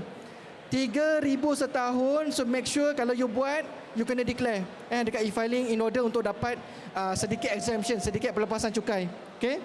Kemudian government incentive untuk aisaraan 20%. So please grab into incentive seberapa banyak yang mungkin. Kemudian debt benefit, disability benefit. Untuk pengetahuan semua juga, untuk KWSP kita ada debt benefit ataupun in bahasa is a khairat kematian.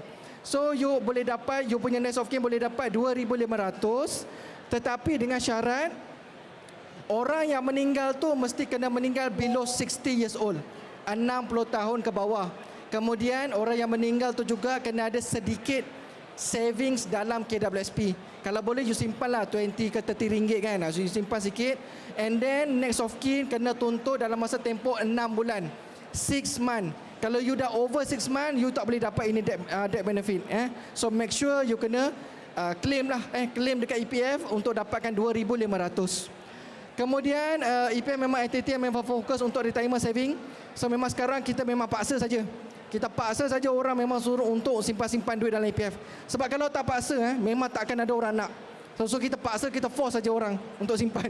Okay? Kemudian garanti, kita ada garanti 2.5% dividend untuk konvensional. Kalau untuk syariah, tak ada garanti. Kita untung sesama, kita rugi sesama. Okay? Mandatory contribution 11%. Untuk simpanan, untuk kita simpan untuk hari persaraan. Kan? Memang 11% ni memang kita simpan untuk kita punya retirement day lah. Kemudian syariah saving account sebagai pilihan sekarang. Okay? So ada soalan ke? Ada ke? Tak ada. Okay, so kalau tak ada, I back to MC. Alright, thank you Encik Haris for the very insightful.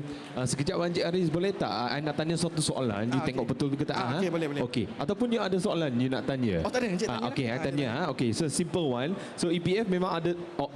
I belum tanya soalan, dia sudah ambil tangan.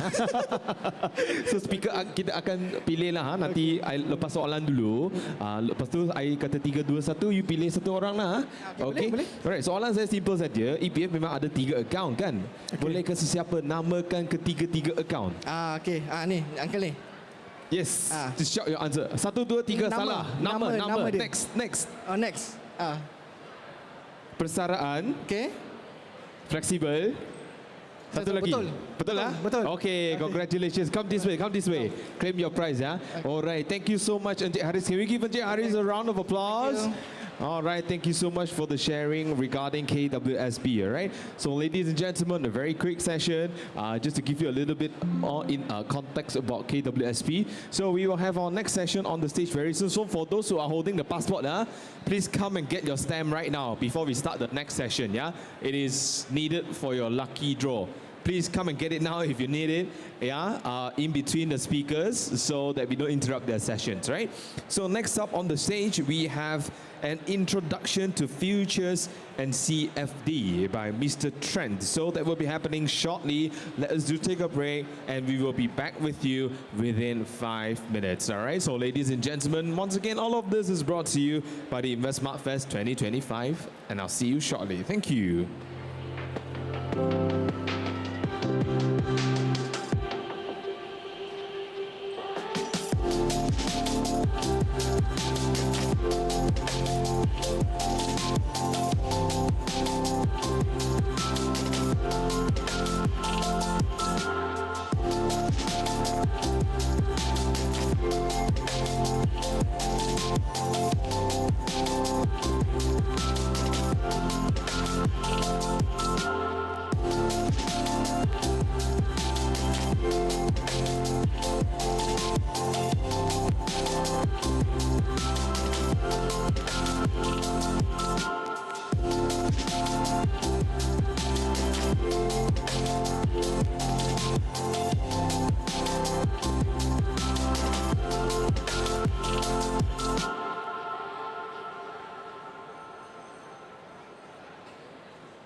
Welcome back to the InvestSmart Fest 2025, and of course, ladies and gentlemen, a very good evening to all of you. Now, next up on stage, we have an introduction to futures and CFD. Join us to discover more on how to use futures and CFD to diversify your investment portfolio, right? And of course, for that to happen, I'd like to invite a very special speaker. He is the Business Development Manager from Securities and Leverage Products and has more than 7 years of marketing and dealing experience in the derivatives market. Ladies and gentlemen, he is from CGS International Futures Malaysia. Let's put our hands together to invite Mr. Trent.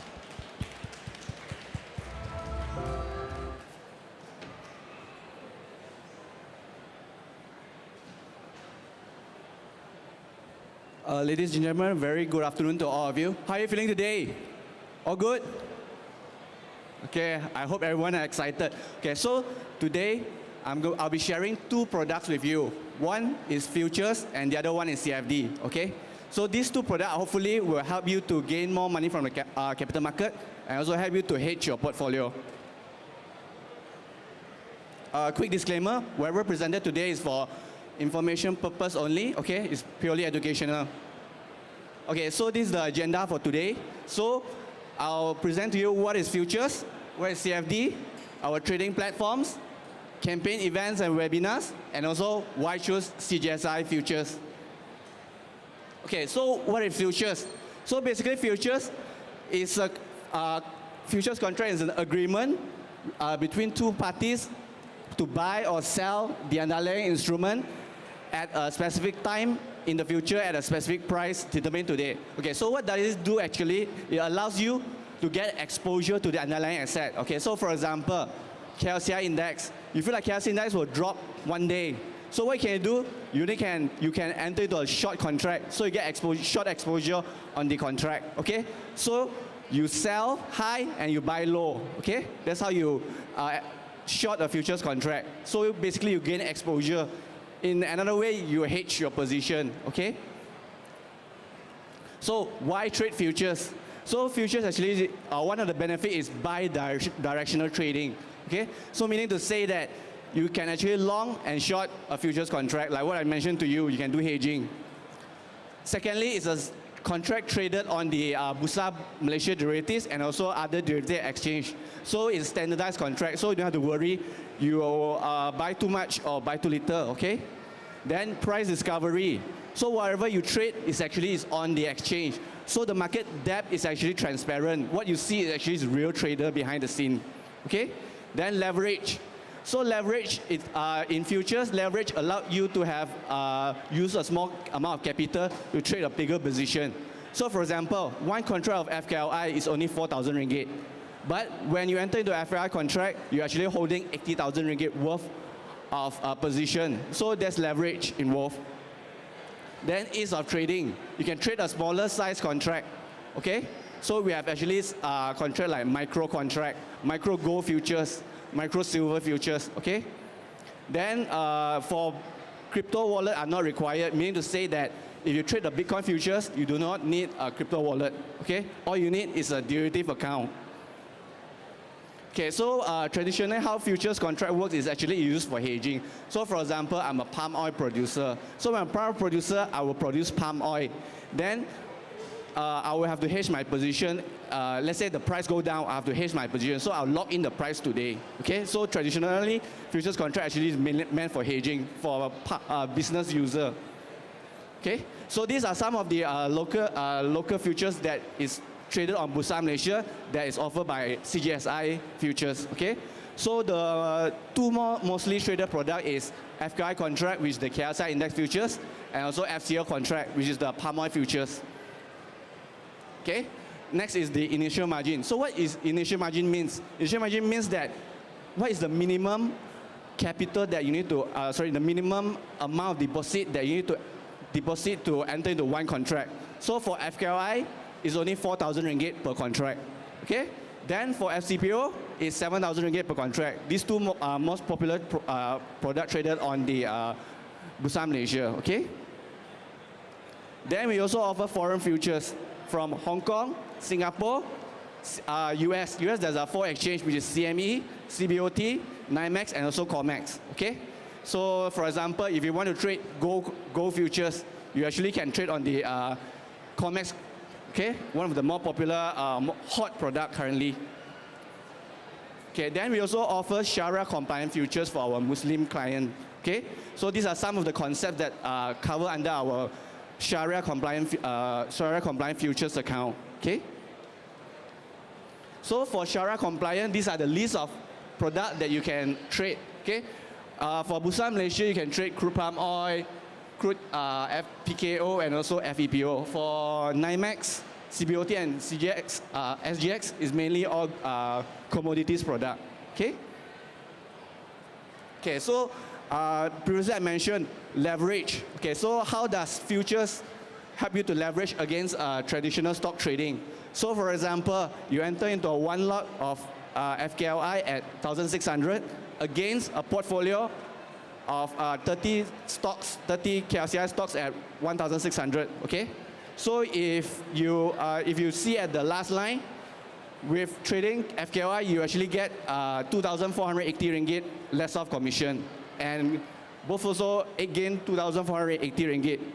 But the return on FKLI, because it's only 4,000 ringgit initial capital, you have 62%. As compared to you use 1-to-1 on stocks, 80,000, you only get 3% return. Okay, so these are leverage. Okay, now I'll share to you on the second product, contract for difference. Okay, so what is a contract for difference? It's actually a contract made between a buyer and a seller in the allowable underlying asset. Okay, and the difference in settlement are made through cash payment. Okay, so basically, if you the product, the CFD that we offer is a share CFD. So basically, if you feel like want to invest in Maybank stocks, okay, let's say you want to go for 50,000 ringgit, but you don't have that much of money. You can put a small amount of money, which is only about 10% initial margin. Okay, 5,000 ringgit to trade Maybank stocks. Okay, this CFD what it allows you.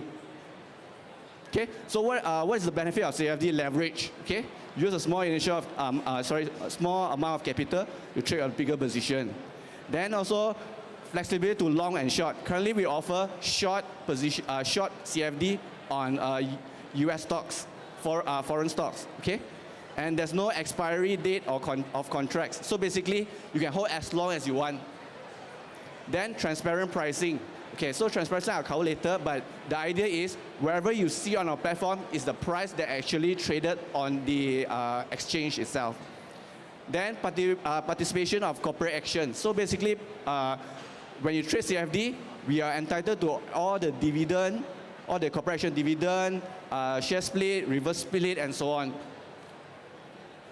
Okay, so basically this is the transparent pricing. Okay, so basically, wherever you trade, it will be traded on the exchange as compared to a market maker model. Okay? So the type of CFD we offer is share CFD, rates, and ETF. Okay? So for example, if you want to trade Alibaba CFD, so it will be traded on the Hong Kong exchange. Okay? So the settlement currency will be Hong Kong dollar. One example. Okay, so the fee. For the fee, you can actually find on our website. Okay, so basically this is a calculation of the fee. Okay, so this is the schedule of the fee. For Malaysia CFD, the commission it will be 0.35%. All in is inclusive of market clearing fee, transaction levy, and also stamp duty. Okay, and a minimum of 40 ringgit. Okay. All these data are actually available on the website. Okay, so basically I already explained to you how margin work, how leverage works. So basically you put a small amount of capital to trade a larger position. So basically, the example here is using buying the same amount of CFD worth 10,000 USD, but you need to put 1,000 USD.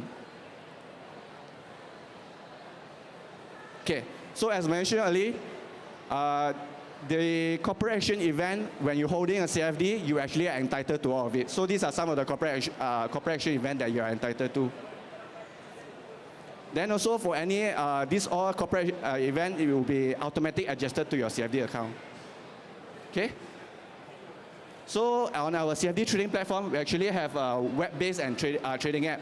Okay? So you can actually, most of the essential function already embedded inside. So you can, for example, looking at portfolio, monitoring watch list, and so on. Then for order types, we have a market order, limit order, all the essential type of order that you need for trading.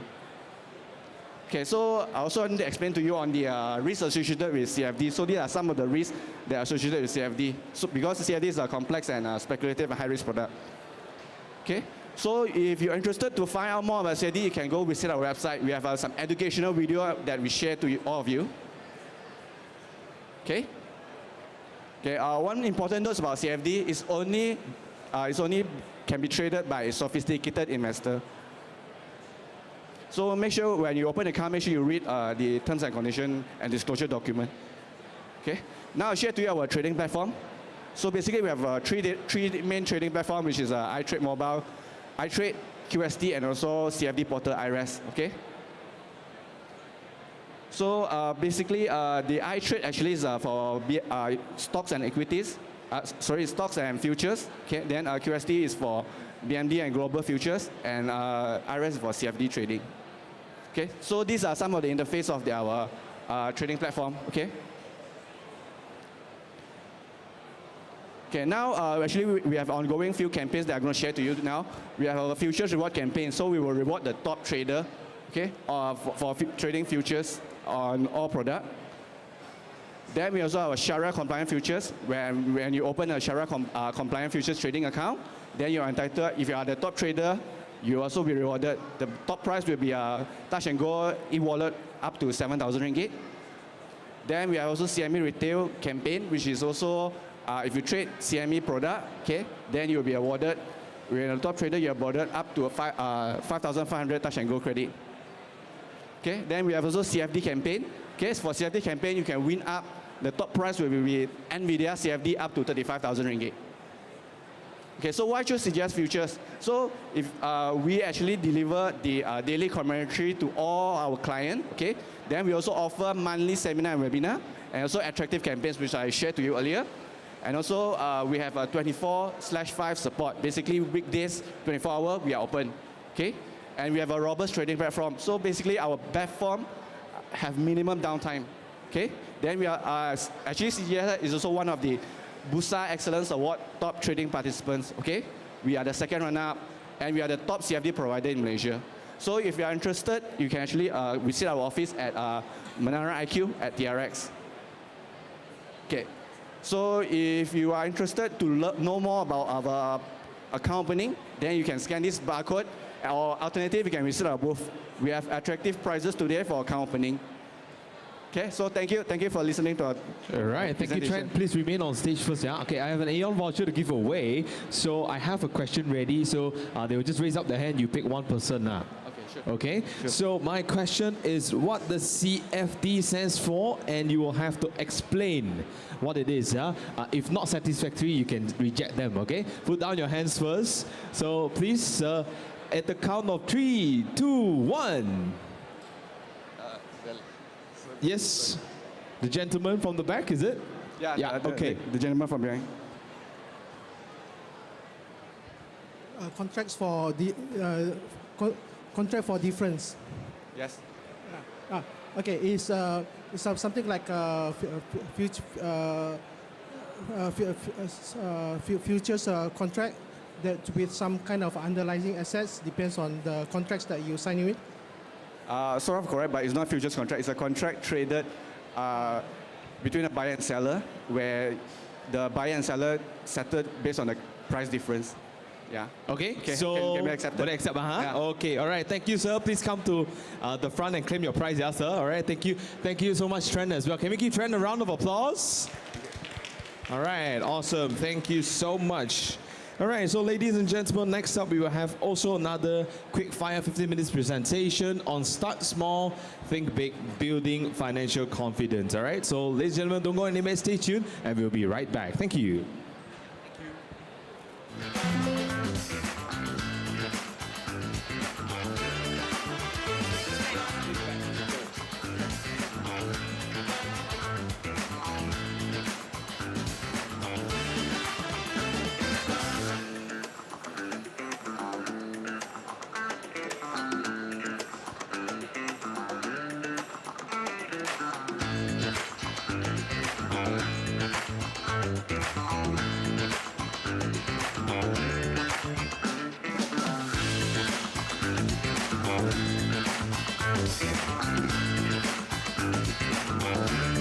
ladies and gentlemen, if you need your stammer, please get it now. Please try not to interrupt our speaker session, yeah? If you want it, you can get it now, okay? Please, when the speaker starts speaking, try to come after the speech itself, okay? Because it's people are trying to listen, you know, it's best we can pay some respect to the speakers on stage, okay? So, very highly appreciated. If you need the stamp, please come forward after or in between the sessions, yeah? Thank you.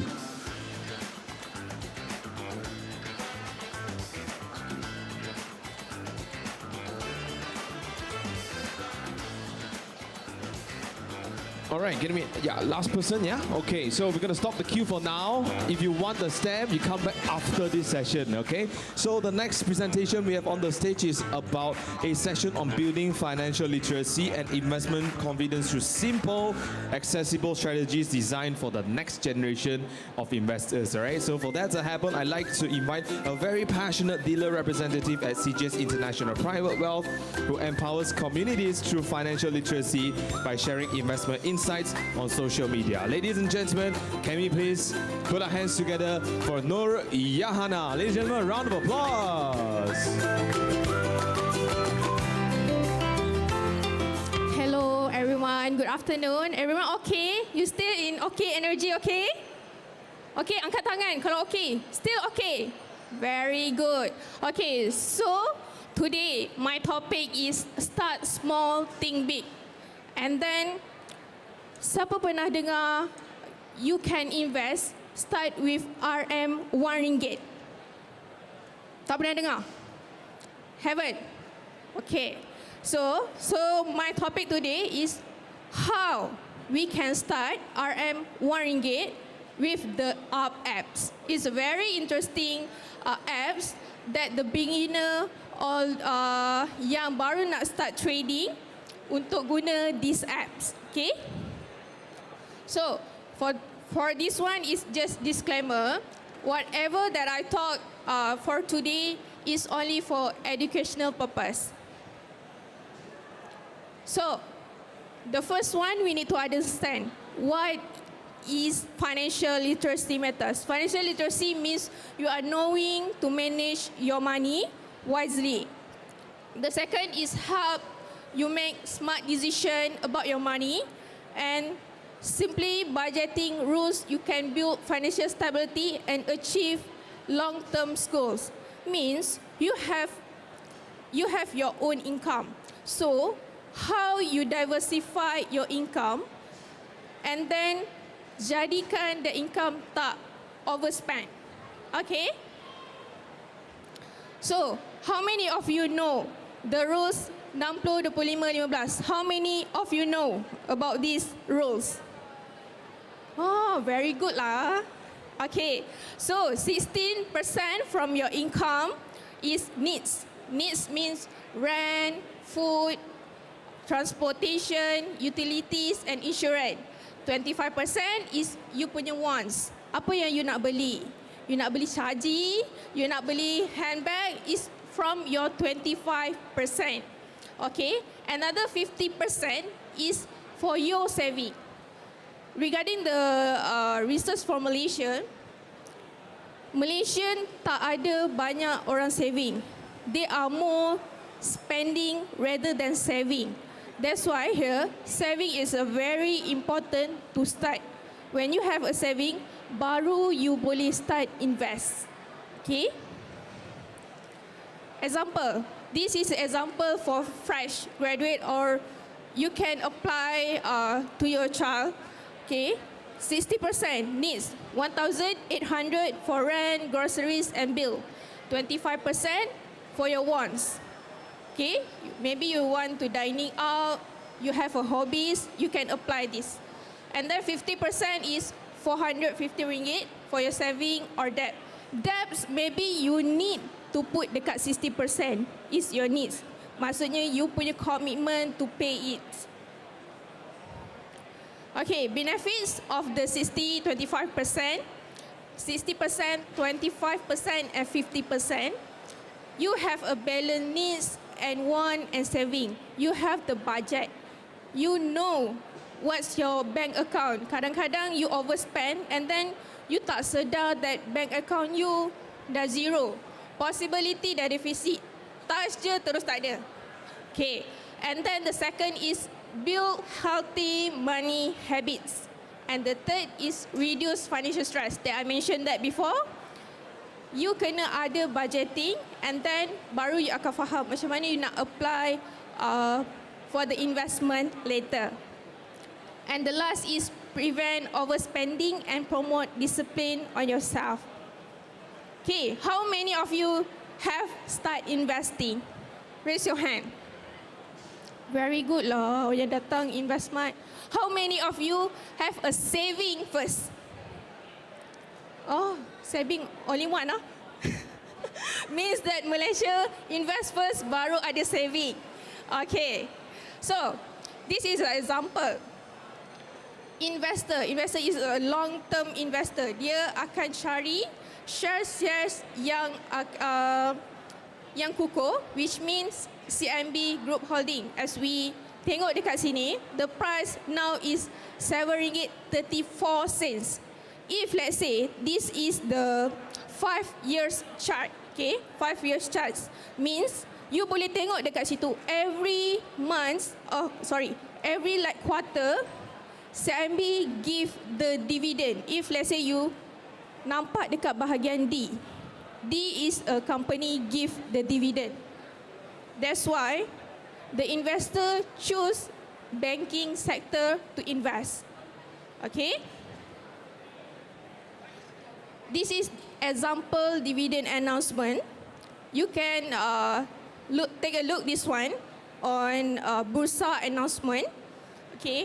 And the important thing is, let's say you nak get the dividend from the company, you need to aware about X date.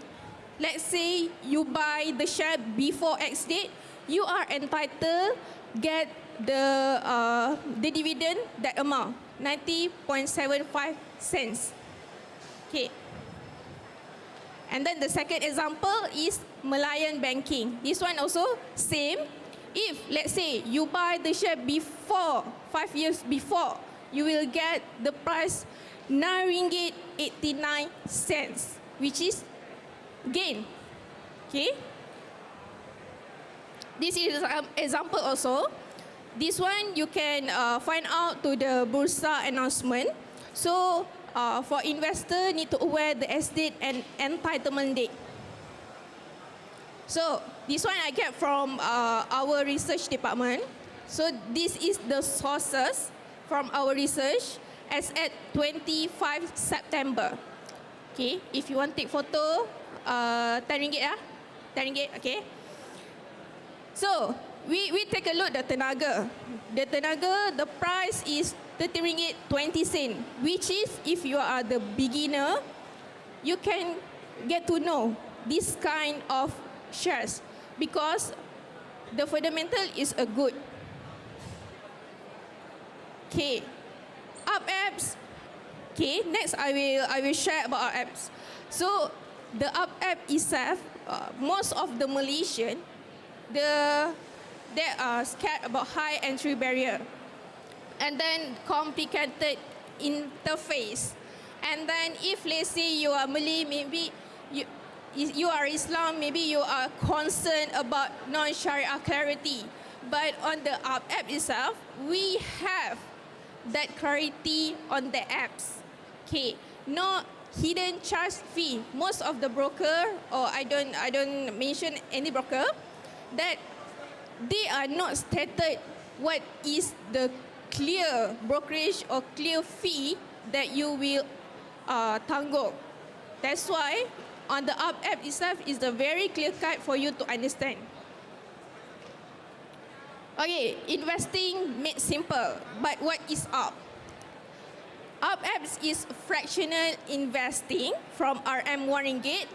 You can access 30 stocks, regular saving plan, save up. You have a three. First, you have a fractional investing, and then the second is you have a regular saving plan, which is save up. It's an automate DCA. Okay, it's designed for beginner and busy investor. Okay. So this is an example. What is a fractional? Fractional. I give you an example. This is one block. One block's units of pet deck. The price is RM21.80 share price. If let's say you buy at the market, the price need to times with 100. But with the up apps, you can get one lot. One lot is 100 unit. But from the up apps, how much you will pay? This one, instead you buy 100 share of pet decks at RM21.18 per share, you can buy 0.1 unit RM2.12. That is how it's work. Okay, so this one fractional share. What is fractional share trading? Fractional share trading is allow you to own the portion of the share without the need to buy fully lot at 100 unit. Most of you understand, or maybe some of you did not understand. If let's say you want to own the share at the bursa, you need to buy 100 units. But in up apps, you can have 0.1 unit. Okay. Key benefit of dollar cost averaging. Okay, to reduce impact of market volatility. Okay, reduce timing risk. And then the third is minimize emotional investing. And the last is ideal for long-term goal. Mostly, the benefits of dollar cost averaging, this one is for the beginner. So this is the plan that we have in up apps. Okay, we have a fractional share, regular saving plan, and then we have dual language. We have a Bahasa Melayu and also English. On the go learning, easy to digest. We also provide the article for you to read. Okay, this is example how you can buy fractional share. Okay, you have the buy in MYR. You can choose that one, the quantity, or you want to do the save up. If you choose the save up, you are directly select which counter you would like to buy. Okay, this is the example save up. Make your investment automatically. So dekat situ you boleh setting actually. Let's say everyone I want to deduct from your bank account is RM100. So from set up, save up, it will deduct from RM RM100 and it will automatically buy the shares yang you nak beli. Okay, I will make it fast ya. What if we invest in RM RM10 per month? So this example, like I show you the Maybank, the long-term investment is a good for you. Okay, this is example the company, 30 company that have in the up apps. This is example platform preview. Okay, level out your investment power with education section, and then discover either latest investment trend and current market movement. And also we have invest and diversify your portfolio with thematically stock. So this is the example how to fund your up app account. You need to top up is directly. Okay, for now, our promotion is 6 months, 0 fees. No commission fees for buy, trade, no platform fee. Okay, it's a more value, less cost. Okay, so if let's say you want to download this app, you can scan QR code here, or you can visit our booth dekat belakang Weibo je. So you akan boleh claim your punya, kita akan bagi something. Okay, thank you everyone. All right, thank you, Johanna. Johanna, can you stay on the stage for a while? Yeah, I have a question for them. So you help me pick one of the participants to join. It's a very simple question. Can anybody explain to me what is fractional share trading? Put down your hands first. Okay, all right. You pick one person. Yeah. Okay. Wait. 3, 2, 1. Yes, this gentleman. The blue one. The blue color with the cap. Yeah. Hello, you are Nur. Hello, Nur. You're my dealer rep. Oh, is it? Yes. Okay, fractional shares basically you're buying below the share which is a fraction of the a share, the normal lot. Okay. So I think the smallest one is 0.01 just now you mentioned with your up app. Okay, is hampir betul. Almost correct. Almost We're correct. looking for perfect answer, right? Okay lah. Okay, can. Come, get your prize. Thank you so much, Johanna. Ladies and gentlemen, can we give her a round of applause? Awesome. All right, just to add on a little bit, right? Fractional share trading is basically you don't have to own the whole lot to get some of the units, so you can own some of the shares, right? So, ladies and gentlemen, thank you so much for joining us here. It is a full crowd, all right? So full house, and I think we're all waiting for the one thing, lucky draw, okay? So if you need to get the passport, please get it now before we stop the entries for our first session of lucky draw, yeah? So ladies and gentlemen, get your stamps here for the passport, and we will be returning very shortly for our lucky draw session. Thank you.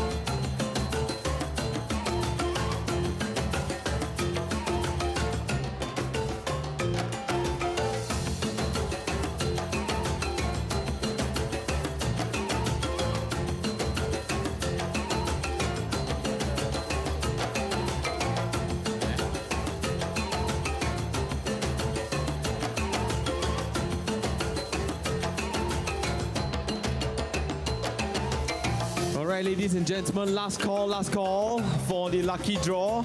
Now, if you don't insert it within the next 1 or 2 minutes, we're gonna just close the entries, all right? So, ladies and gentlemen, to give us all the final entries on the last minute one, let them to join, and then we will pick the lucky winners, all right?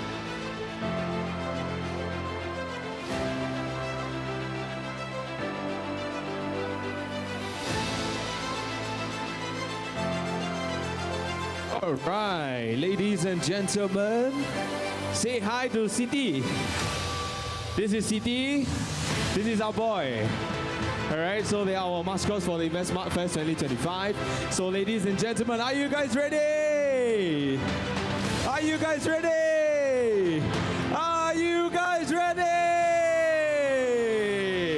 All right, ladies and gentlemen, I would now like to invite Mr. Jawahar, General Manager from InvestSmart, from Securities Commission Malaysia, to draw our lucky winners, right? So a total of 5 winners will be given out this session. There will be another session in the evening. So ladies and gentlemen, if your number is called out, please show me your stub. Yeah, can I see some of yours? Yes, that is exactly correct. So it must be the same number, all right? So if it's not the same number, don't come up, okay? I'm not going to recognize it, right? So total of 5 prizes. Just to give you some context, yesterday we gave away a Samsung 4K 55-inch HD TV. All right. So today the prizes are going to be even more attractive. Okay. Are you guys excited? Right. The people behind. Are you guys excited? Okay. Awesome. All right. So let's start the draw. Our first lucky winner of the day, Ms. Jawahar, please. All right, let's take a look at the first prize that we're going to win for this morning's session. We're going to give away, very standard, Philips hair dryer, okay? Not just any hair dryer, yeah? All right, so we have our first lucky winner of the day. The first number is 0, 2, 7 and 6. 0276. Do we have a winner? I have the name Lau Mei Yo. We have a winner?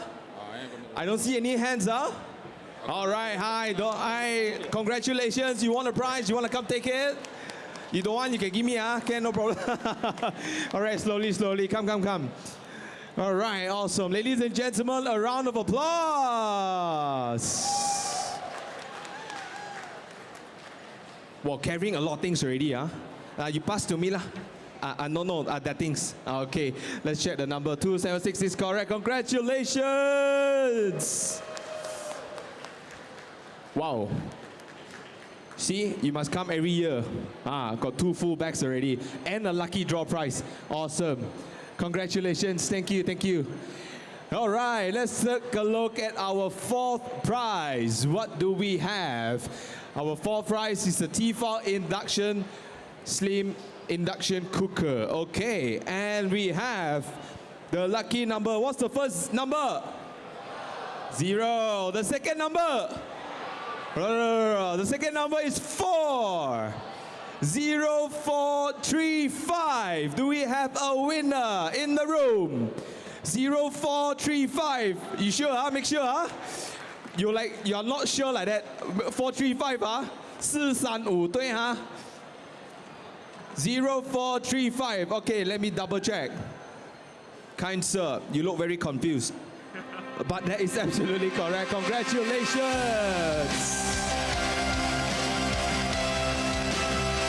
All right, our second winner of the day. Siti is shooting these things to the winner already. Okay, awesome. All right, let's take a look at our 3rd prize. What do you guys want to win? 3rd prize. It is a Tefal rice cooker. Who needs it? Who wants it? Oh, I see a lot of ladies putting up their hands lah. Can cook rice, but the guys also want it lah. Alright, can cook for the family as well. Okay, and the lucky number, the first number is 0. The second number is 2.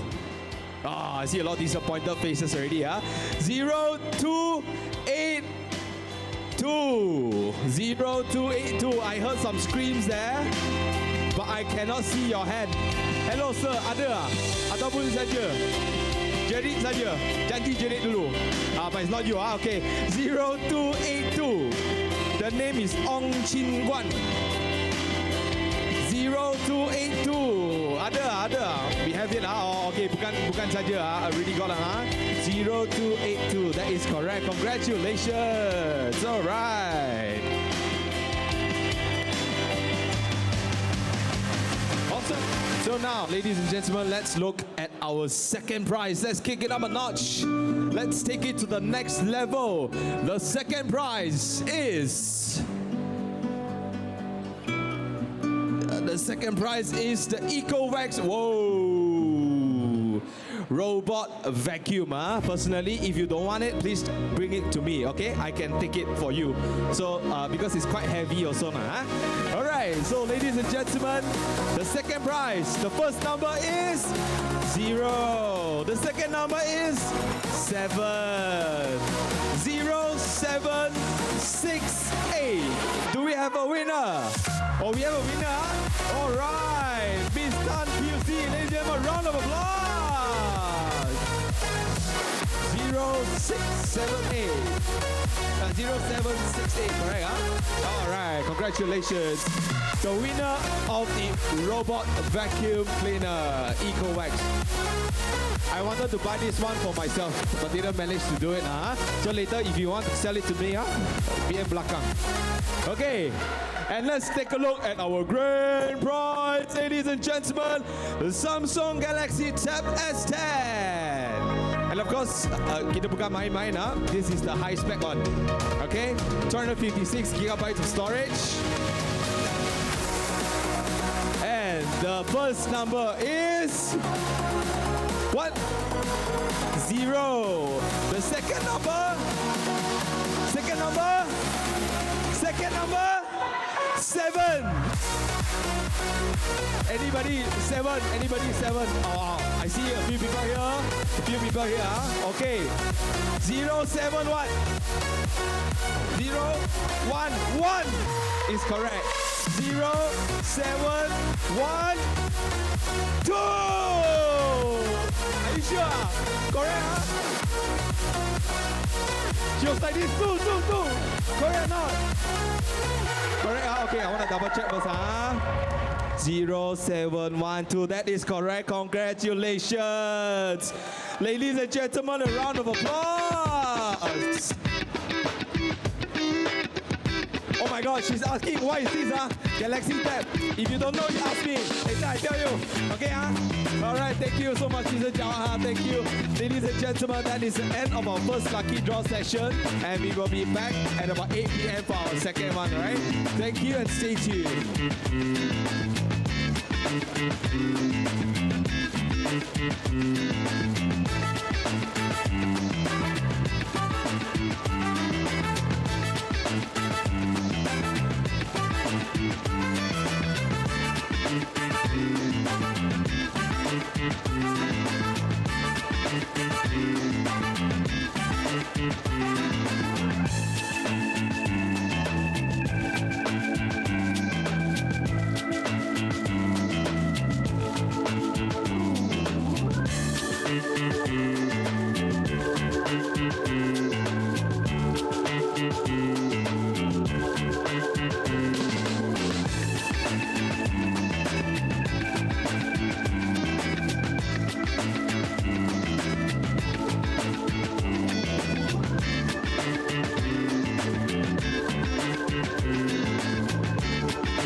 2025. Now, we're going to start our next session at the stage area very shortly. So if you're interested in, of course, talking about ECF, right, especially I think previous 2 days we had a little bit sharing here and there, but today I think we have a ECF 101. So for those who are just joining us for the first time, if you would like to know more about equity crowdfunding, make sure to make your way here to the middle of the stage. Grab a seat, because after the presentation, after the discussion, after the sharing, we will have some prizes to give away, all right? So ladies and gentlemen, if you're listening to my voice, if you're wondering where I am, I'm inside the Hall 3 of Mid Valley Exhibition Centre. Make your way to the main stage area, grab a seat, kick back, relax, and enjoy the show. We'll be right back shortly.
have a lot of interesting topics here on the stage, right? So next up we have talking about ECF. So for those who are not aware, ECF simply means equity crowdfunding. Now, SMEs have a lot of good ideas and good products to expand their business, but they must know how and where to raise their funds legally, and the preparation for the expansion plan is a must. So one of the avenues, of course, when we look for more financing is equity crowdfunding, all right? So in order for that to happen, I've met our very charming speaker, Mr. Cham. He is the CEO of AMB Connect with us sharing a little bit more about ECF 101. Ladies and gentlemen, can we give Mr. Cham a round of applause?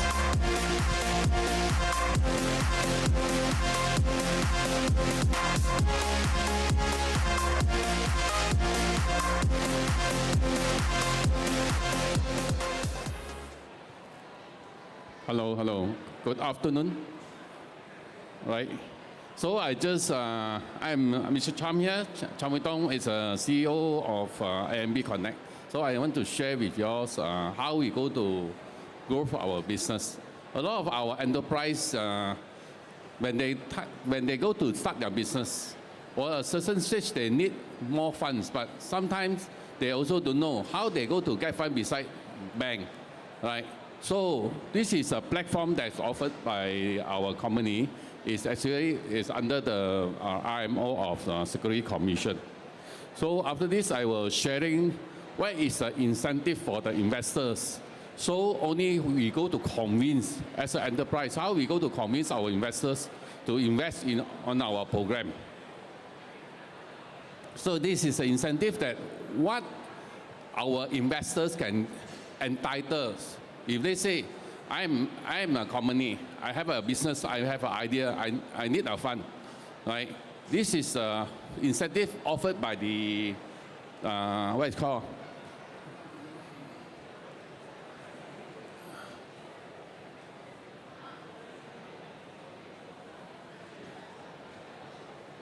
Okay, this is the incentive offered by under our budget 2024. Actually, it's an extension almost every year. So the entitlement is when you invest a sum of money, right? You can claim, you can deduct from your tax, right? This is a tax allowance from investors, the retail investors. Right? Of course, they have some condition. You have to refer back to our IRB. So every investment, let's say you invest 100,000. So the maximum you can claim is only 50% or 10% of your tax, right? Then your tax agent will prepare for yours. So this is the ideas. How we go to get our funds. A lot of enterprise, when they go to start their business, now they say, I do example, you have very good products that under your company, but you have some good ideas and you want to get your new customers, or some customers already secure your letter of intent to purchase the products, but you need a very big fund to purchase your machinery or your marketing cost or whatever. So I just do an example that is an E&E business, right? So let's say you have good products. How you get funds? This is very simple, right? How you go to legalize? What's the meaning of ECF? And under the law, we are the regulated under this Security Commission. So how you go to legalize your fundraising is very important, right? Because a lot of people, when they go to invest in our program, some people say don't know, is it legal or not, right? Under our Company Act, our Investment Act, we have a lot of requirement to legalize your fundraising. So this is the platform that offered by AMB.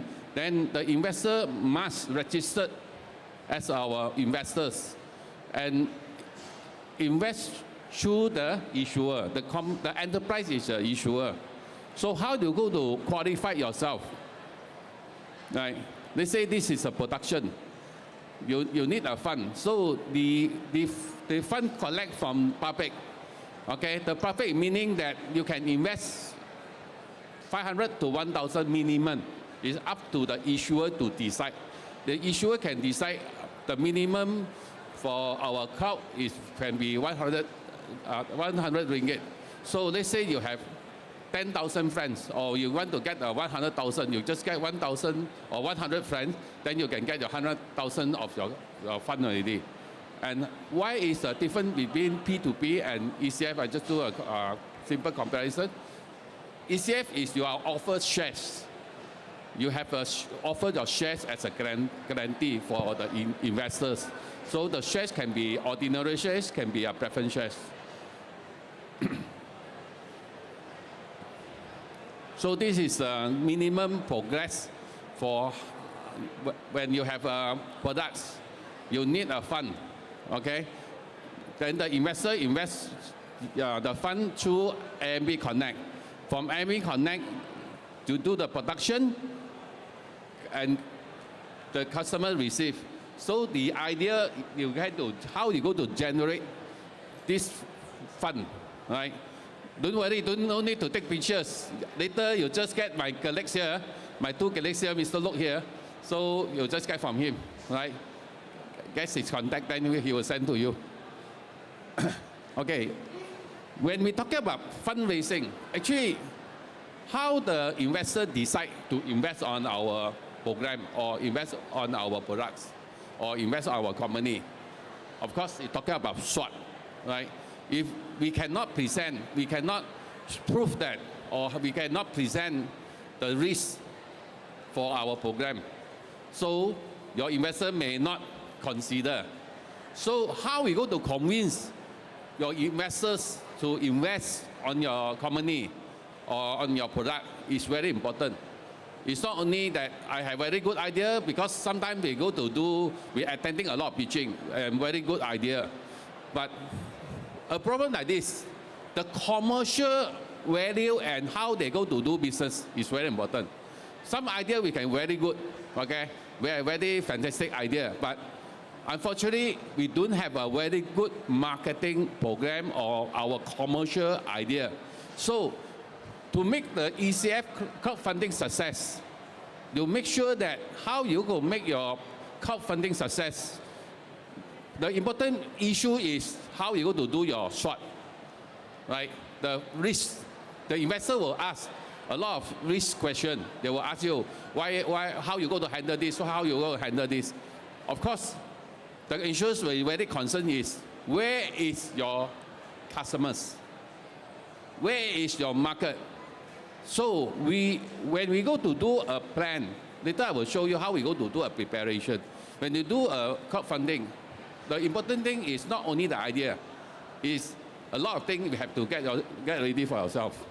Okay, this is the preparation for our issuer, right? Financial. Every business, when we start up or any business, or we go to grow our business, or even we go to IPO, we need a very good financial program, right? Your cash flow, right? Your inventory, your fund, how you do usage your fund, right? So this is very important for every issuer.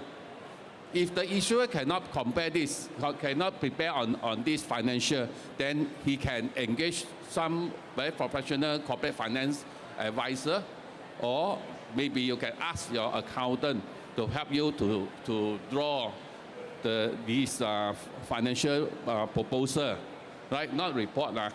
It may not be a report, it can be a proposal. Okay, customers or order guarantee. Of course, just how I mentioned, if you have a very good idea, but this idea already secured from some very big company. They say recently we have meeting some of the scientists who have very fantastic idea, right? They can create some crops that can produce for these automobile products, spare parts. So he can secure the order from overseas, all this automobile industry. Then how they go to make things happen? how they do make things happen? They have to secure from the order first, right? So for any crowdfunding, we want to convince your investors to invest beside the very good financial proposal. Of course, the order is very important, right? If you don't have an order, just only for startup, then you might take a lot of time to educate your investors, to convince your investors. But if you already secure an order from some very big corporation, then your investor may be very interesting, right? And what is the preparation for this? Who is your investors, right? According to the Company Act, the investors must be your business relative, not your relative, not your family relative. It should be business relation under the Company Act. So you cannot simply collecting money from your family. You cannot simply collecting your money from your friends, right? If you simply collect money from your friends, it's illegal also. So how you could do this? You can use this ECF platform. So the ECF platform, just as I mentioned, is only in a very small amount of 1,000, up to you to decide. So you can up to millions of dollars. But the minimum size for any single investor is only 1,000 ringgit, right? And it can be over the worldwide. The investors, as long as they are holding the what is called the passport, as long as they have a passport, they can invest already. So this is why the investors is very important for our issuer. So if they say you want to get ready to crowdfunding, you get ready to collecting the money, then at least you have a group of friends. You have a very community association. So this group of people, they know you already. They know that you are somebody, you are already in this industry and you are trusted. Then your friends and family can invest through this platform, right? So your team, of course, just like I mentioned about risk management already. So your team, the investor will be asked, okay, who is your team? You can be one solo or one-man show. You must be a very professional team who will go to handling your audit, who is your account, who is doing the production, who are there, okay? How they go to present or how you go to commit themselves, right? Management team is very important. And your compliance for authority. Because of ESG, ECF, when we talk about ECF, ESG is one of the compliance for our investors. Some institutions, they will follow all these compliances. Of course, like the license for manufacturing or local authority license, or let's say, especially for our Islamic crowdfunding, our company is compliant for Sharia. So at least you must comply for Sharia, right? Those haram business we cannot do under our platform. All right? We only do in this Islamic crowdfunding.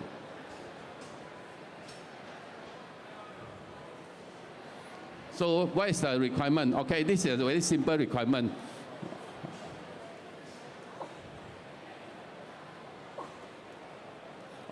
Okay, so we have a very simple requirement. This is how you can qualify yourself to be this ECF as an issuer, right? So same document, of course, is top secrets, those monthly information, right? Because of, I give you more time on the question, so I just go through this slide, then any question you can ask later, right?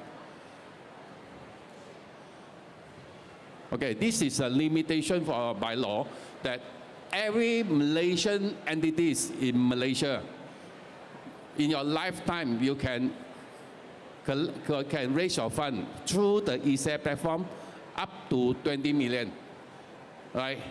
no limitation on your time, right? But it's a limitation for your total amount through the ECF platform. Okay? So this is the simple requirement for investors. Malaysian law, under our Investment Act, we are categorized on 3 categories: retail investors, angel investors, and sophisticated investors. So sophisticated investors is more on professionals and those income in 300,000 in the minimum income every year.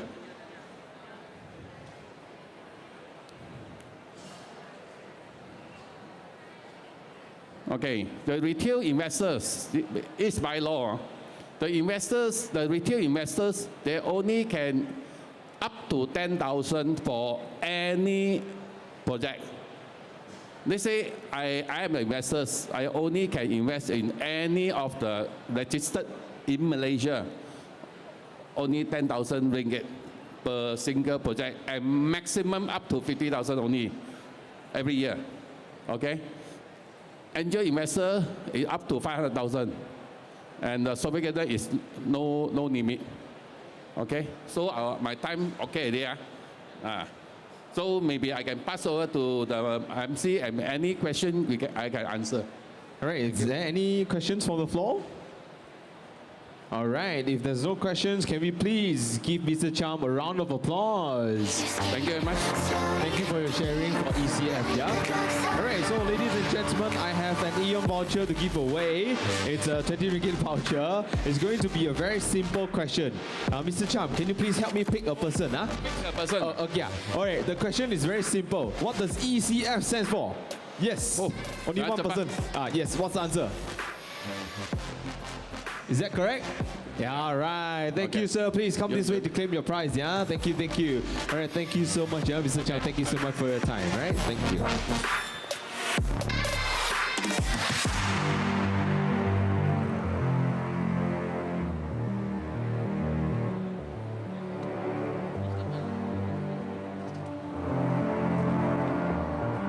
Ladies and gentlemen, if you need the stamp for a passport, please get it done now. We try not to interrupt the speakers, which is great. Yeah? When the speakers are on the stage, we let them speak, let them present, let them talk about it, all right? So, get your passports stamped right now before we move forward to our next speaker.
Ladies and gentlemen, a very good evening and welcome back to the InvestSmart Fest 2025. And of course, previously we had a presentation on ECF 101. Now, next up, we have the basics of P2P investment, right? So, you know, we want to learn how to unlock the potential of peer-to-peer investment and discover how you can grow your wealth by connecting directly with borrowers. And of course, ladies and gentlemen, this session is presented by the Head of Investor Relations at Fantastic. Hope I'm pronouncing that correctly, which leverages over 20 years of financial expertise to drive investor confidence and successful platform funding. Ladies and gentlemen, can we put our hand together for Mr. Roger? Right, good evening. Thank you very much, MC. Thank you earlier for Mr. Cham for sharing your ECF, right? So I'm going to take this short session to talk about P2P. How many of you here are familiar with P2P? Okay, I see some hands up, right? Okay, technically P2P in short, you can also call it crowdfunding. Okay? Okay, so let's dive deep in. Okay, so what do you understand from crowdfunding? So again, crowdfunding is simple as collecting funds, gathering funds for a usage of a purpose, right? Okay, technically there is 4 types of crowdfunding. So I'm going to run through with you guys the basic of crowdfunding. Okay, so crowdfunding number 1, the type number 1 crowdfunding is donation based. Okay, what do you mean by donation based? So you collect donation, that is a form of crowdfunding, right? Okay, what is the second type of crowdfunding? Reward based. Reward based means that when you crowdfund, you have to crowdfund, you will basically get back a reward kind of thing, right? So example, let's say you have a company that wants to launch a product, right? But they don't have capital, so you provide them the capital to manufacture the product. And then when the product sells, you get a certain profit out of it, or you may even get the product prototype itself, okay? And earlier on, you heard from Mr. Cham, equity crowdfunding, okay? And finally, there's P2P, which what I'm going to talk about, right? P2P crowdfunding. Okay, so how does P2P crowdfunding work? I will just go straight to this diagram. It clearly explains, in short, on one hand, we have a group of micro SMEs that requires funding, okay, for business expansion, for whatever reasons that they want to use the money for company to expand, or marketing expense and things like that, right, for progress, right? On the other hand, we have a group of investors. Like anyone here can be investors on our P2P platform, okay? So as Fundastic, we are basically managing the platform, okay? And we are regulated, fully regulated under Securities Commission, okay? Okay, here you see is our team of employees, people, right? Our company is under People Lender, but better known as Fundastic. That's our brand name, okay? If you see the group here, the group of people here, more than 90% of us here are ex-bankers, including myself, right? We have been in the banking industry, some are 10 years, 20 years of experience in the banking world, right? So what do we do in Fundastic? We basically, when we bring in companies that requires funding, we give funding anything between 20,000 to up to 200,000, okay? So if the company comes in and applies for a loan, applies for funding, right? Once we approve, we will actually put it on our platform. So we have a platform, either the web-based or on our app, okay? So when we place on the platform, our investors can actually go in and invest on these companies, okay? Right?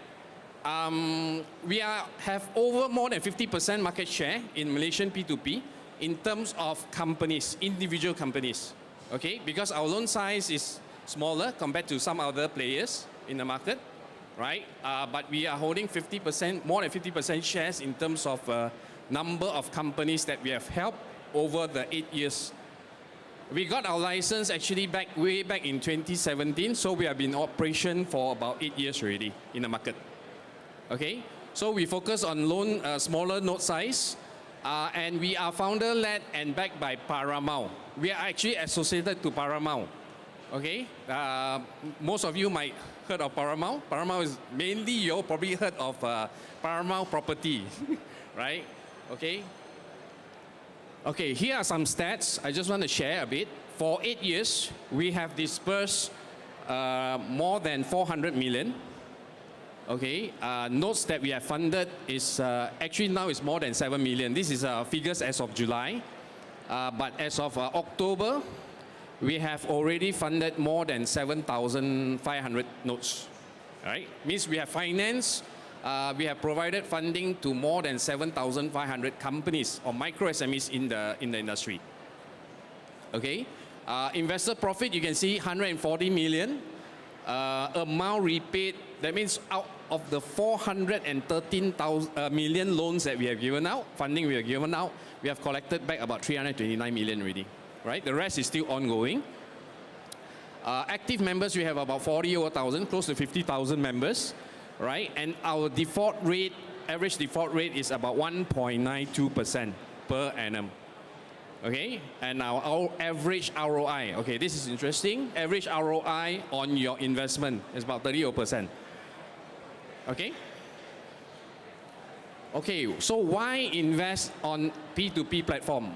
Okay, particularly why invest with Fantastic, right? It offers attractive returns, anything between 8% to 15%. And low entry barrier, meaning to say if you want to get started, right, you can get started with as low as 50 ringgit to invest in one single node, right? So the entry barrier is very low, okay? And the best part of it, P2P investment offers you monthly cash flow. What it means is that because when we offer the funding to the SMEs, they pay us on a monthly installment, okay? So when they pay monthly installment, as investors, you will get a monthly return of your principal and interest as well. Okay? And of course, we are regulated by SC, and it's all convenient.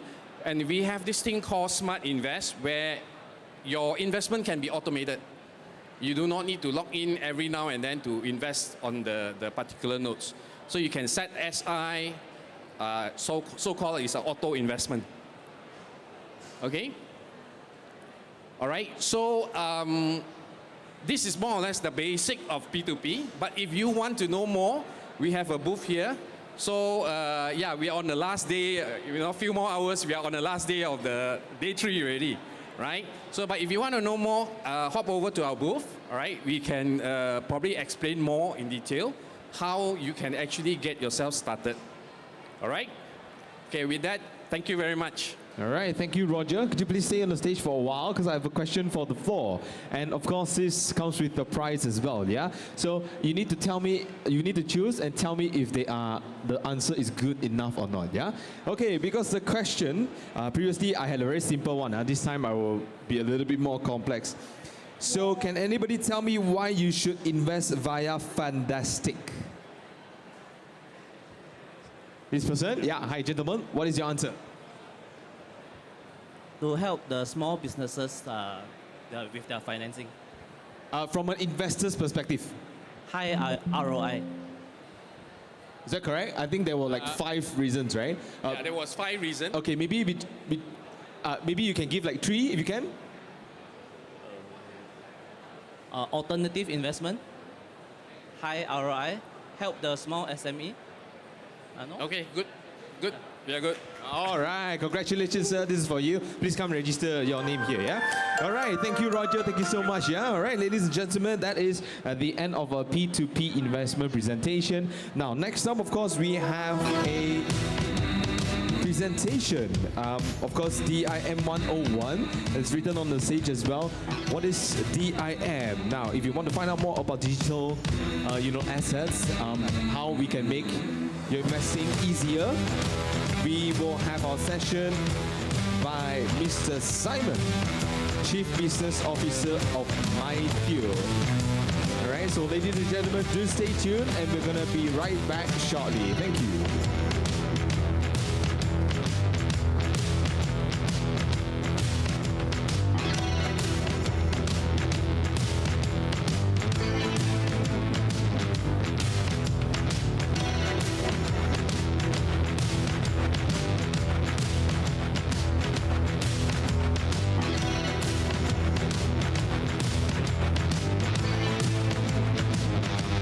Once again, ladies and gentlemen, welcome back to the Invest Smart Fest 2025. Now, we have A very interesting topic, DIM 101. Personally, I have no idea what DIM is about.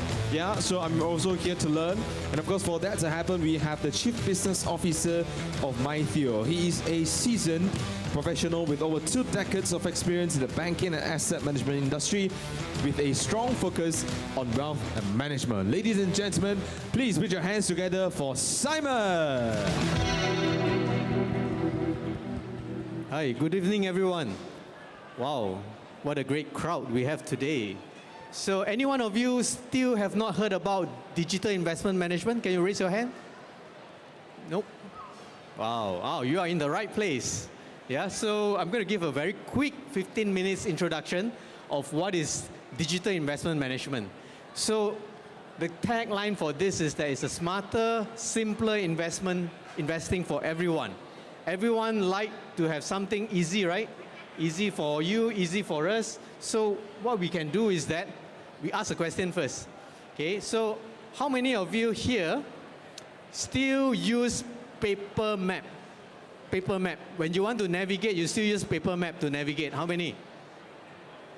Or maybe got a bit lah, or maybe got a few people still use paper map, right? But you know, nowadays we use Google Map, right? We use Waze, right? So if you can imagine that, digital investment is like the app for investment. You know, just like how you use the app for navigation. So it basically is a guide to help you to create a portfolio, help you to manage your portfolio, and most importantly, help you to reach your destination, your financial destination. So that's a very quick and simpler understanding of what is digital investment management all about. Okay, so but of course, you know, we have good apps, but investment, right, there's a challenge, right? When it comes to investment, the challenge is that, right, people fear of losing money, right? Your hard-earned money, you want to protect it, you fear that, you know, if you put your money to invest, you will lose money, right? And then also, we may not be comfortable because we may not be so familiar with how the investment works, right? Investment will work, how the economic works, you know, how to make money, right? And thirdly is that some investment could require large sum of money to invest, to start, right? So we may not have enough, you know, to build a meaningful portfolio, you know. So how, right? So how, right? So this is one of the solutions that you can consider. It's called digital investment management. So as I mentioned, it's a smart, automated investment platform that can help you to reach your destination. And then digital investment management utilizes technology, utilizes algorithms. So algorithms or artificial intelligence, this is the new technology that can help to make investment a lot more smarter and can also make investment a lot more diversified as well as low cost, you see, efficiency, and also more personalized. So there are a lot of benefits. You know, I'm sure one of it is something that is appealing to you. Like for example, personalized portfolio. That's something I like. It's because everyone here, we are different, right? Ada sama ke? Tak ada sama kan? Tak same kan? Everyone different age kan? Different risk profile, right? And also different investment horizon, right? Some wanted to invest long term, some wanted to invest short term, right? So having a personalized portfolio through the use of technology can benefit investor to help them to have a more suitable portfolio. So digital investment management is not a local phenomenon. It is a global phenomenon. Okay, you can see in US you have all these digital investment management companies, you know, like Betterment, Vanguard, right? And then in Singapore also there are a lot of digital investment management companies like Stashaway, like OCBC, Endowus. In Malaysia, digital investment management, these are the players and they are all regulated by SC. Okay, so you can be assured, you know, that the providers here, you know, they will comply to the rules and regulation required to safeguard your money, okay, and help you to achieve your desired goal. Okay, so these are the players. Like for example, we have MyTheo, where the company that I'm from, and also we have got Wahid, Stashaway, for example, Kenanga. Okay, these are all the digital investment management companies. Okay, so what? Okay, before that, maybe, yeah. So, who are DIMS for? You know, who are digital investment management for? So, literally, it's for everyone. You know, everyone that wanted to start investing. You can actually consider this as a very interesting platform to learn about investment and also to let the technology work for your favor. For example, if you're young professionals, if you are busy parents, or you're busy, employees or even businessmen, you can consider. It's meant to help you save time. You know, for first time, those that do not have enough knowledge and experience can consider, and also for those that wanted to set aside their, their savings to achieve higher return. That's also long-term wealth builder. Okay. So how basically digital investment management overcome investment challenge? Okay, like for example, the fear of losing money, right? Here, everyone fear losing money, right? So how digital investment management can help is to build a portfolio that is highly diversified globally, and also have a risk management, a stringent risk management in place that use technology to help to reduce risk further, and also to optimize the portfolio from time to time, like for example, rebalancing, and also to have a very in-depth analysis of the strategy before the strategy being put into practice. So all this can help to reduce losses. And secondly, if let's say you don't have enough experience or maybe not so confident, no worry, because digital investment platform can actually help you. You know, it actually provides you a very simple, user-friendly interface, and also you don't have to be involved in managing the portfolio. The technology will help you to automate the portfolio management, and we have educational resources as well to help you to learn about investment, and also to have a portfolio that is highly personalized to you. Like for example, not everyone is aggressive, right? Some may want something more stable, so the portfolio will always personalize according to your needs. Okay, and then no money to start, also no worry. I'm not talking about no money to start, it's like don't have enough money to build a meaningful portfolio. So how digital investment management can help is that the minimum amount to start is very low. Okay, for as low as like 100 ringgit, you can have a portfolio of like, for example, 30 funds. So that basically gives you a very complete portfolio to begin with. And also the fee is very low. And basically we have, like system in place to help you to invest or save regularly to achieve your goal. Okay? So no worry if you have been looking at how to start, this is the platform that can help you. Okay, so how to start? Basically very straightforward. So when it comes to technology, we make it as simple as possible. So begin with client onboarding. So basically you just have to tell us, your risk, your goal, and then more about yourself. And then from there, our algorithm, our technology will analyze your profile and provide a portfolio that is suitable for you. And after that, we will take over the management of the portfolio. We will do all the portfolio management optimization required, from time to time. And we will provide you the performance report, and you can basically see the performance through the app, through dashboard 24/7. Okay, so you can keep track of your investment through the dashboard. So you don't have to go to the office, or you don't have to read newspaper, to see how, the performance like. You can just access via your phone or your apps. Okay, so it's very straightforward, highly smart. Okay, so yeah, so maybe I'll spend another 5 minutes to introduce you a platform that you can consider. This is a case study I want to share. It's my own platform. Basically, it's called MyTeo. Okay, so this MyTeo platform is founded by Malaysian company, Silver Lake Group, and also a Japanese company called Money Design. So it's a joint venture company. So basically, it's a best of both worlds, best of local talent and also best of made in Japan talent. So then we are licensed and regulated by SC. So we have been trusted by many partners as well. We have banks, financial planners, and asset managers as our partners. And also we are probably a few AI-powered platform in Malaysia. That we have our own AI and proprietary algorithms. Okay, so this is how the interface looks like. Okay, so what makes MyTeo different or unique, against other digital investment management companies in Malaysia is that, first of all, is that our portfolio is highly personalized. Okay, so we build portfolio according to your needs. So everyone will have needs for growth, right? Capital growth, capital appreciation, and then we also have needs for income, you know, to receive regular income, and also the need to protect our money from inflation, right? The difference between individual is that how much your needs for growth, income, and inflation, right? Some may have a lot more need for growth, some may have a lot more needs for income or inflation. So, inflation hedge. So, our portfolio, Maiteo, is called Maiteo Omakase. We'll use these three sub-portfolio, we call it, to construct your personalized portfolio. Okay, so like for example, you may have a portfolio that have 36% growth, 30% inflation hedge, and 34% income.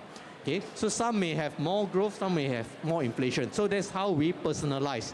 And we have over 220 combination of this portfolio combination. So I'm sure it will be able to find the right, you know, combination that suit you, and will help you to achieve or to meet your needs for these three.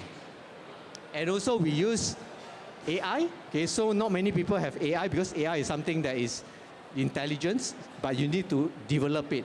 So we have been using AI since 2019 when we first started.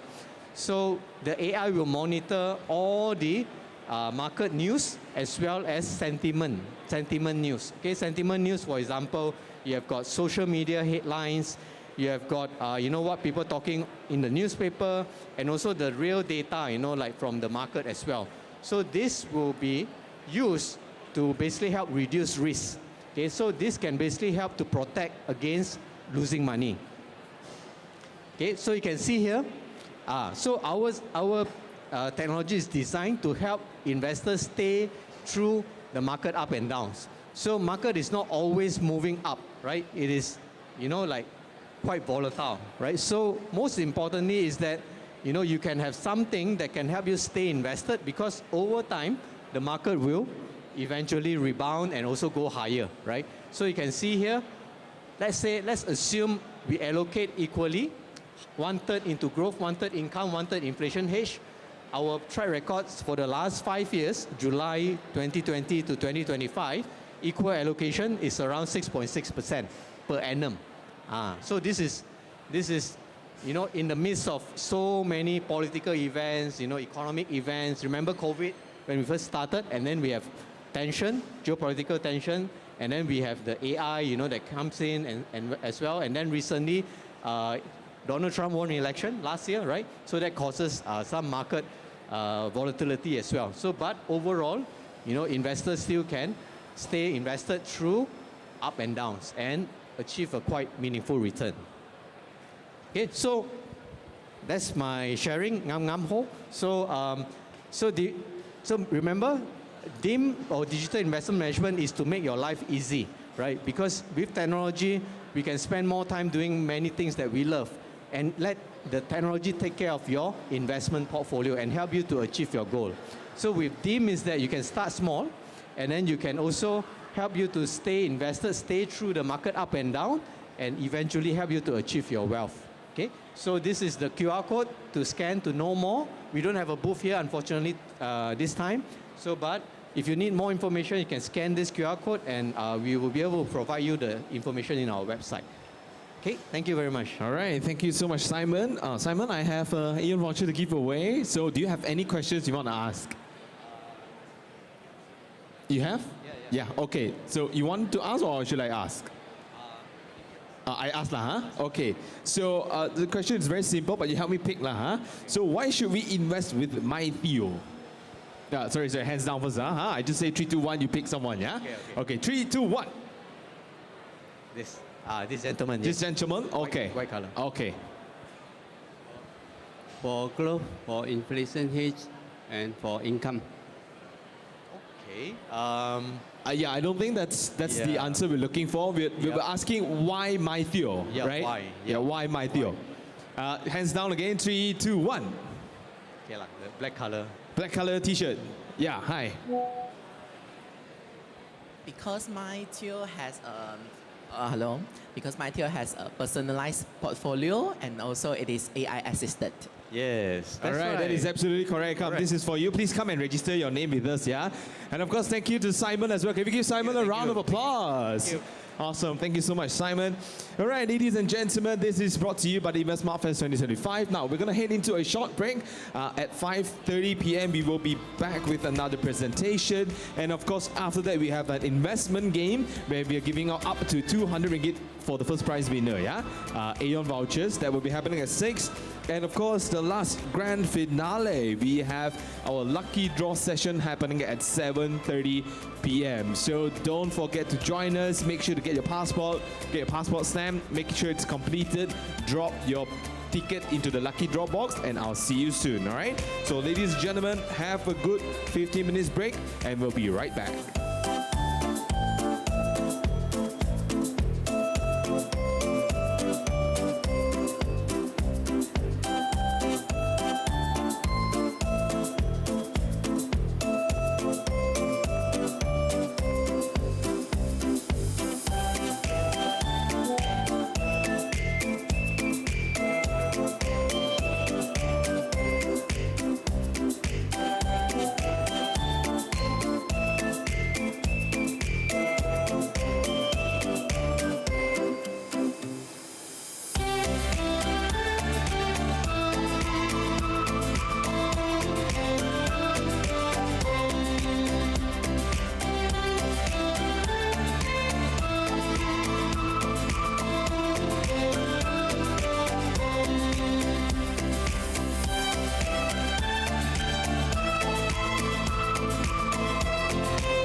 All right, a very good evening to all of you ladies and gentlemen out there. And of course, now we're back at the stage area. We're going to start our next session very, very soon. So for those who are listening to my voice, please do come and join us here at the main stage, because in order to join the lucky draw, this is probably the final session where you can get the stamp, yeah, for your passport for the lucky draw this evening, okay?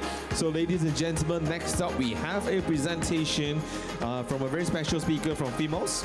Now, we want you to find out how FIMOS can help you resolve your financial disputes fairly, independently, and most importantly, for free, all in one place. And of course, joining us on stage is the Ombudsman. I hope I'm pronouncing that correctly. Ombudsman of FIMOS, bring over 20 years of experience in civil and commercial law, all right? So ladies and gentlemen, can we please put our hands together to invite our dear speaker, Winnie Chan. Ladies and gentlemen, a round of applause.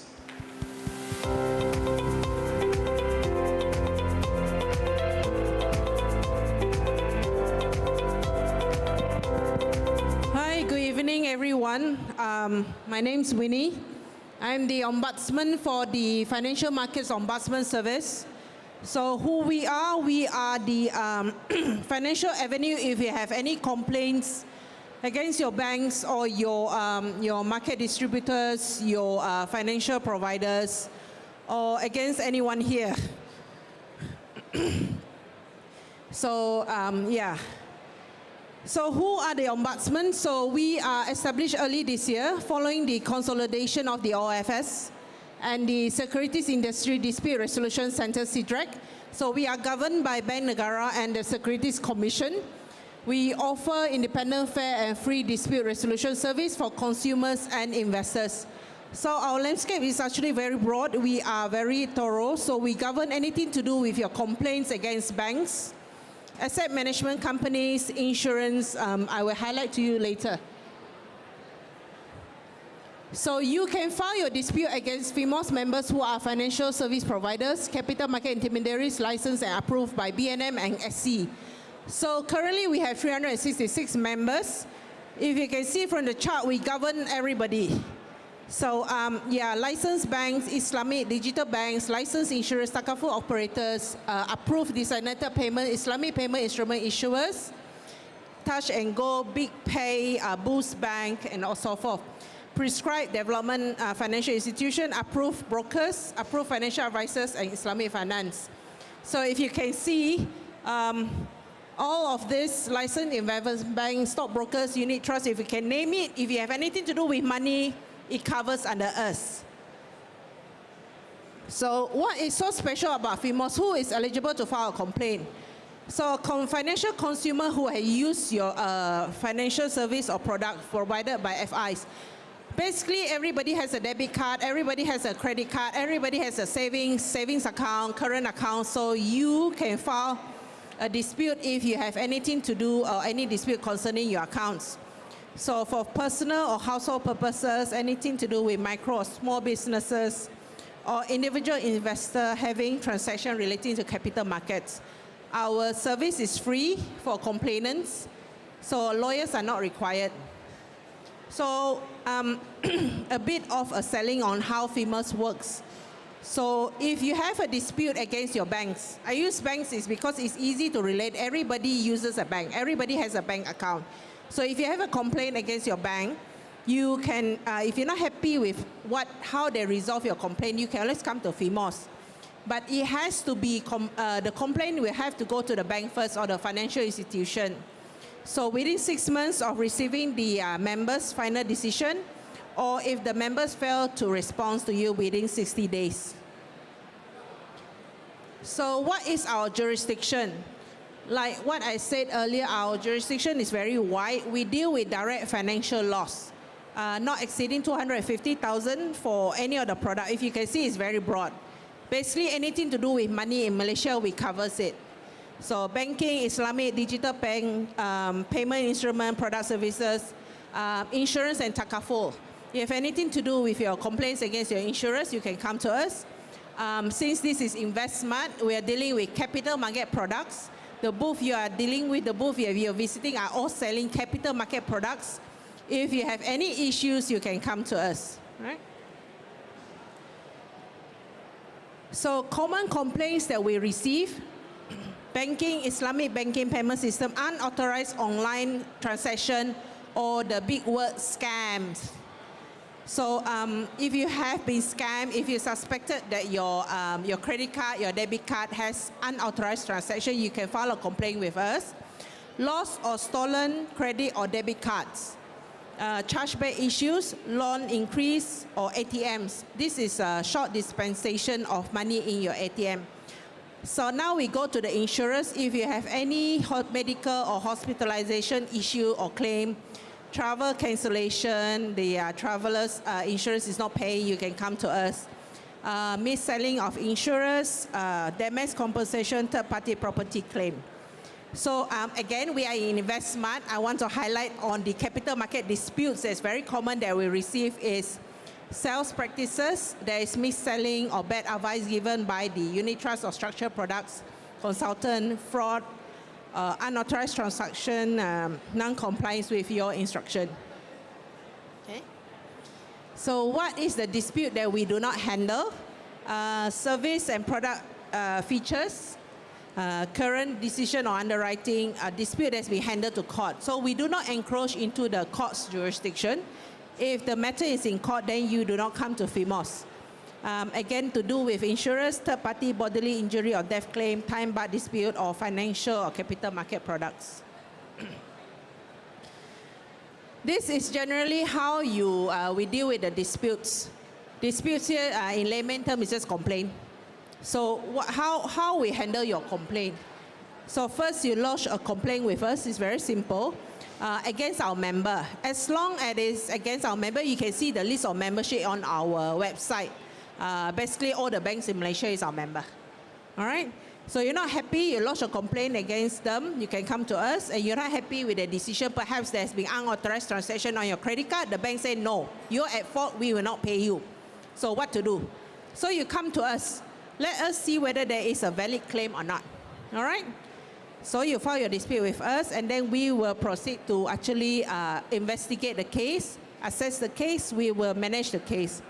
So we will see whether is it the bank at fault, are you at fault, and all that.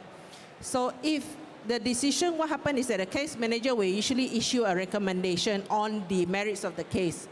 If you're still not happy, you can come and have the matter adjudicated, and it comes before me. Here, I will review the case again independently of my case manager to see whether who's liable for the transaction, to the disputed transaction, and issue a final decision. Okay, let me just elaborate a little bit on this final decision. My decision will bind the member, will bind the bank if it's against them, all right? But my decision will not bind you. If you're not happy with my decision, if you feel like I found against the bank and you are not happy, you can go to court. All right, so that is the finality of decision. But for the investor or the complainants, you can still have an avenue to go to court for your dispute. All right, so if you can see, here is a bit of a statistics when it comes to the cases that's been filed so far. If you can see that in 2024, there is a spike in the cases that's been filed. Here, I just want to highlight that, you know, even in terms with what InvestSmart is trying to highlight, there's been a spike on scam cases. I know newspaper keep highlighting scams. Now I'm standing here also talking about scams. But the truth is, scam is on the spike. All right, everybody's have to be aware that we have to do something about scams. So that is why we are trying to bring awareness, and I thank the SC Bank Negara for continuously highlighting that we have to be aware, you have to be responsible for your financial information, financial accounts and all that. Because if your credit card or your accounts get scammed, who are you going to point finger at? Are you going to point finger at yourself, or are you going to point finger at the bank? You got scammed.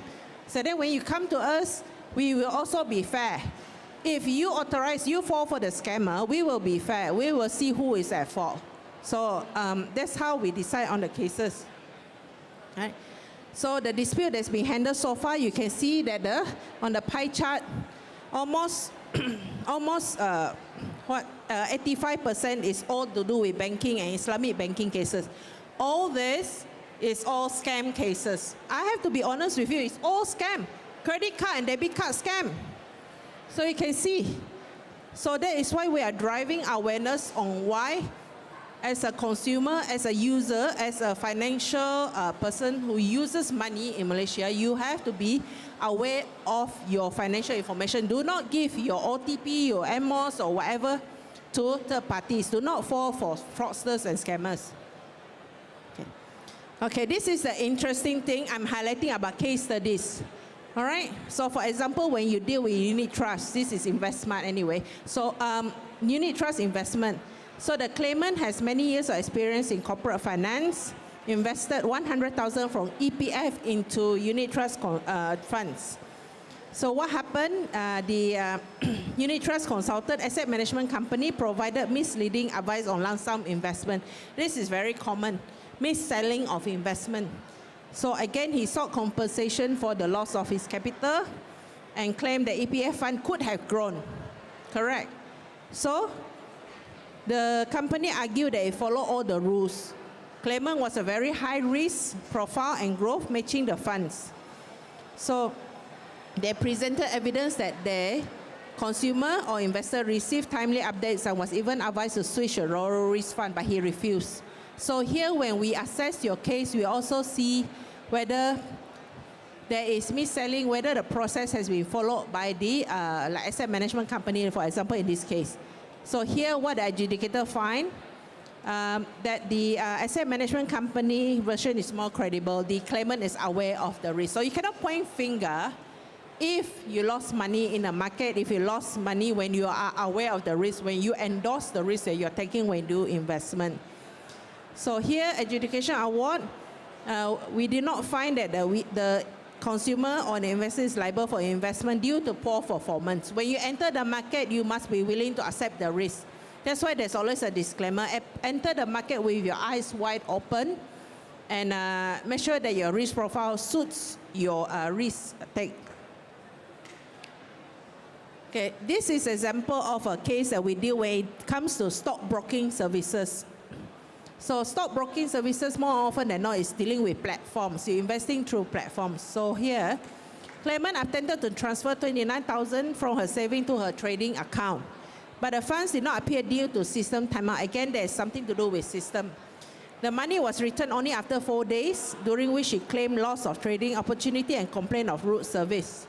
She sought compensation, revising her claim from 4,500 to 62,000 for alleged profit and time spent. This is something to do with opportunity loss. Had the thing not happened, had the timeout not happened, I would have made so much money.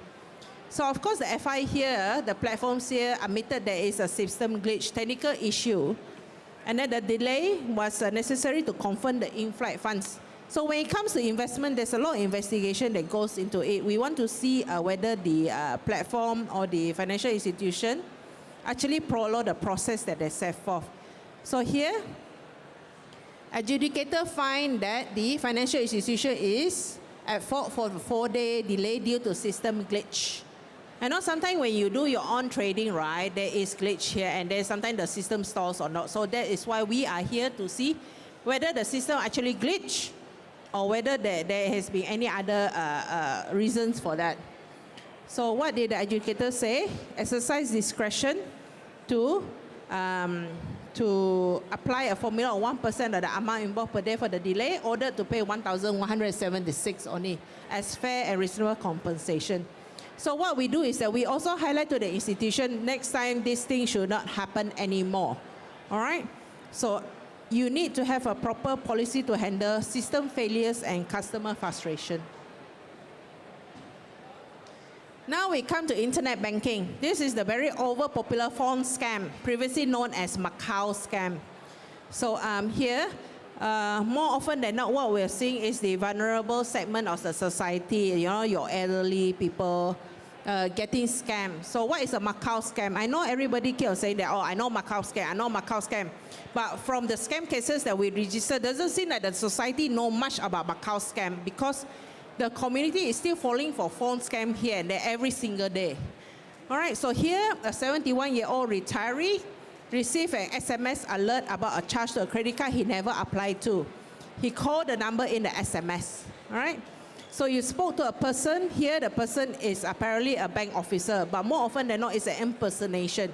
MSCC lah, bank officer, police officer, the court, name it. All these people will be impersonating to try to get to scam you. So he claimed that your card has been issued and there's an outstanding. He denied this. And then what happened is that the officer, purported officer or the impersonator will say, please call this number at the back of your credit card. So what you do? You will automatically call the number behind your credit card. And then you will ask your banking credential. And then what happened? You give all your information, credit card number, CVV number, OTP receipt, and all that. All because the person say, ask for your banking credential. All right? So what do you do after you realize he has been scammed? He called his bank and blocked his card, lodged a police report. So here, what does the bank do? The bank naturally will not accede to your claim. Why? You give all your internet banking and then your banking credential to the scammer. So a tag was used to register a new device previously linked to the device. So all payment was approved. So what's the outcome? So this case is a bit old. So the case past transaction showed no history of the large or same day withdrawals. The tag did not include the device make model information. So the outcome is we find that both parties has to share responsibility. The claimant for disclosing his banking credential, the bank for not detecting the prevailing fraud transaction. So the bank was ordered to refund 50% of the loss to the complainant. All right. I want to highlight this is because scam does not discriminate among people. It doesn't matter you're a Dato' Tang Sri or whoever or a person who cleaning your toilet. Scam will happen. And then more often than not, people fall for it, regardless of whether they know about it or the knowledge on that. So I really want to drive a very important message that is to be aware of any of the messages coming to your phone. Any unknown numbers that's been calling you, do not pick it up. If you do not know the person, it is better to stay safe than sorry. All right? Okay, e-wallet lucky draw scam. All right, this is quite common now. There's a lot of call coming in or SMS. Oh, you have some Maxis rewards to redeem. You have Cellcom rewards to redeem.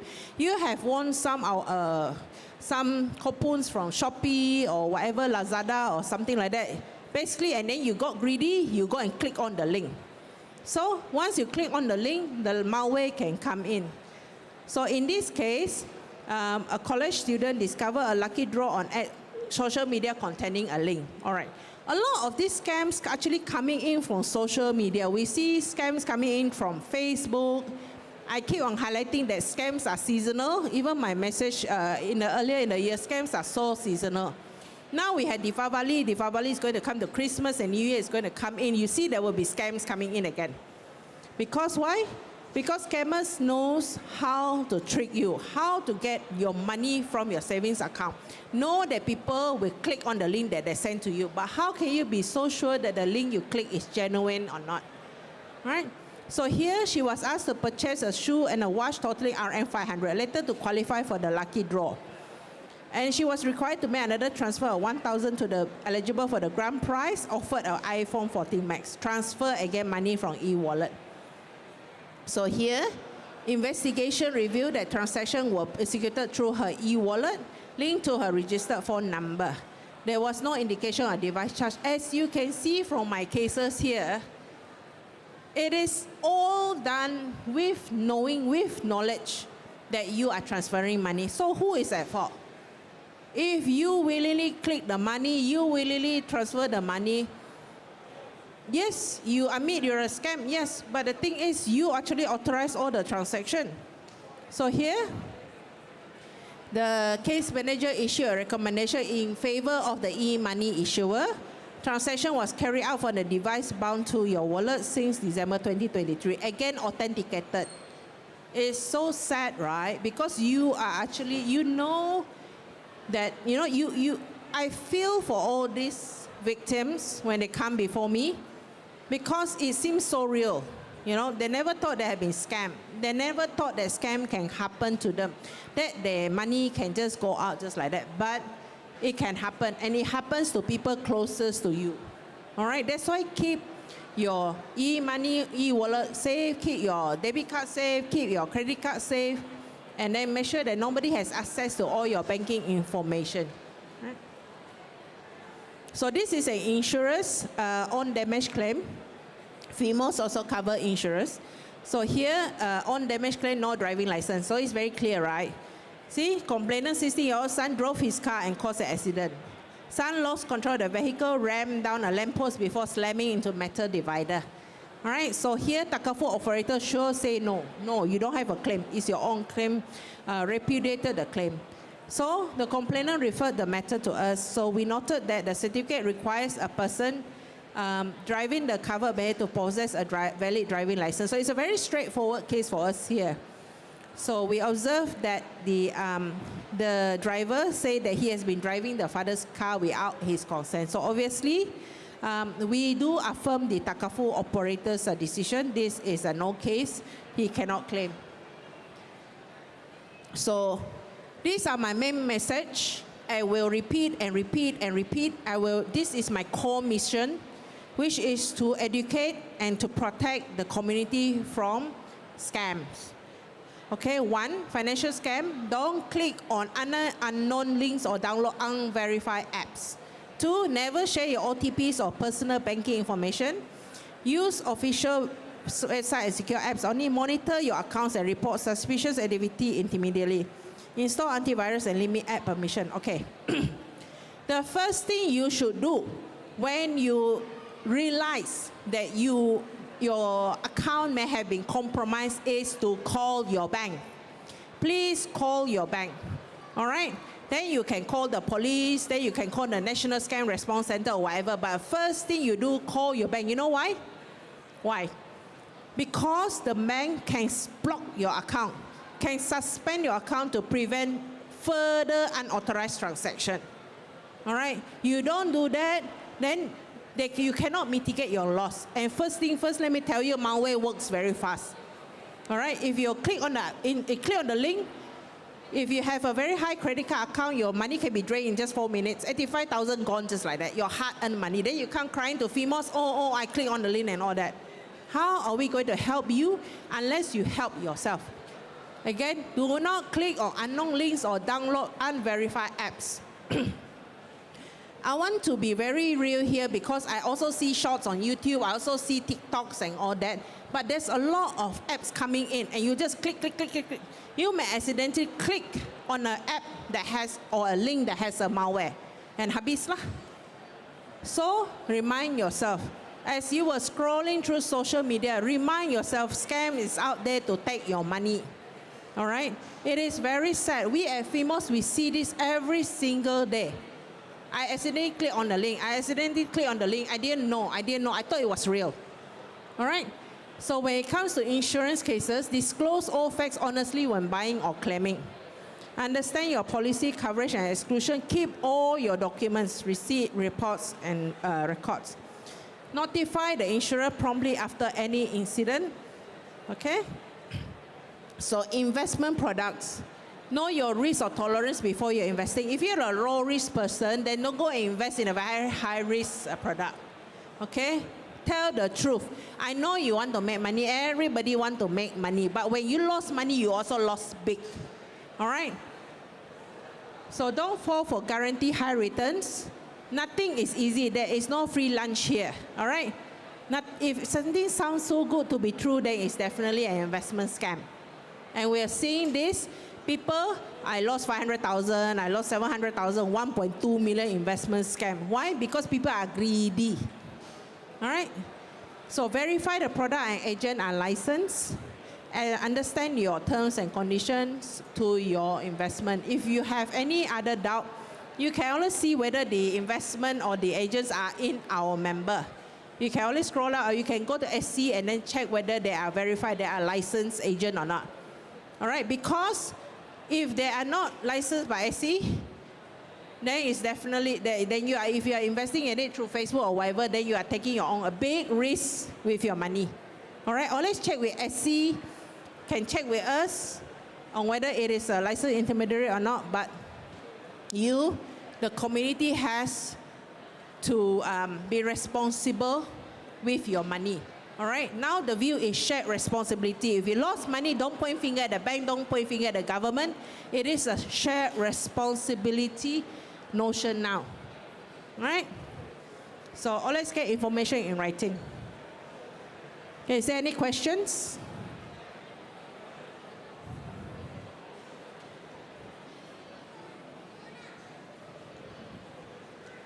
Okay, I have a query. Okay, I have this asset management company. Yeah?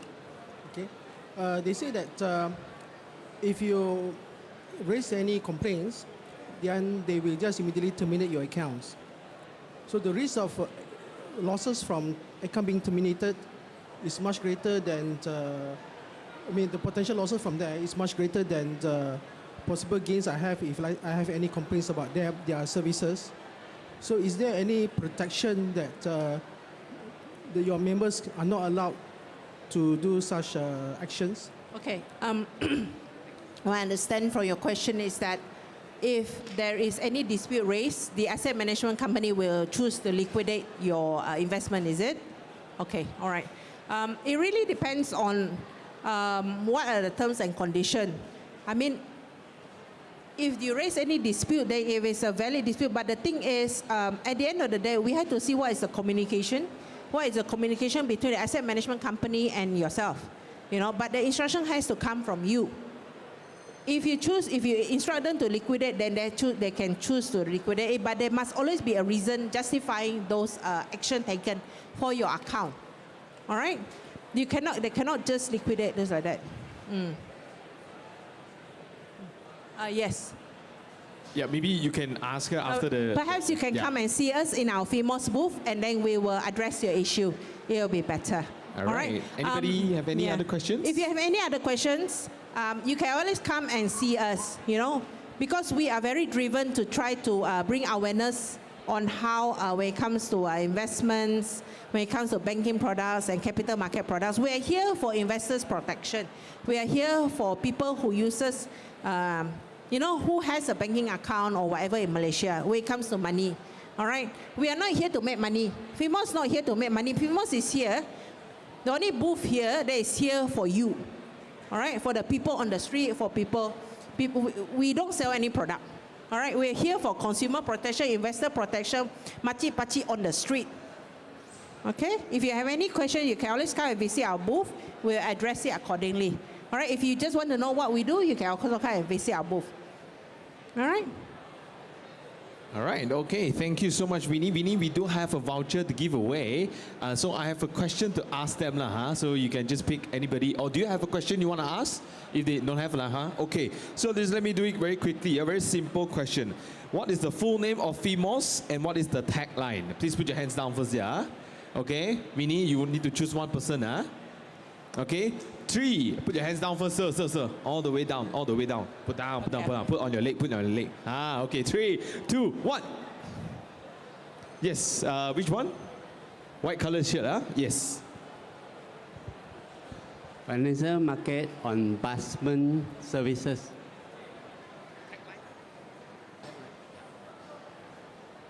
Yes, correct. Okay, we need the name and the tagline. Anybody knows the wants tagline? to try? Yes, sir.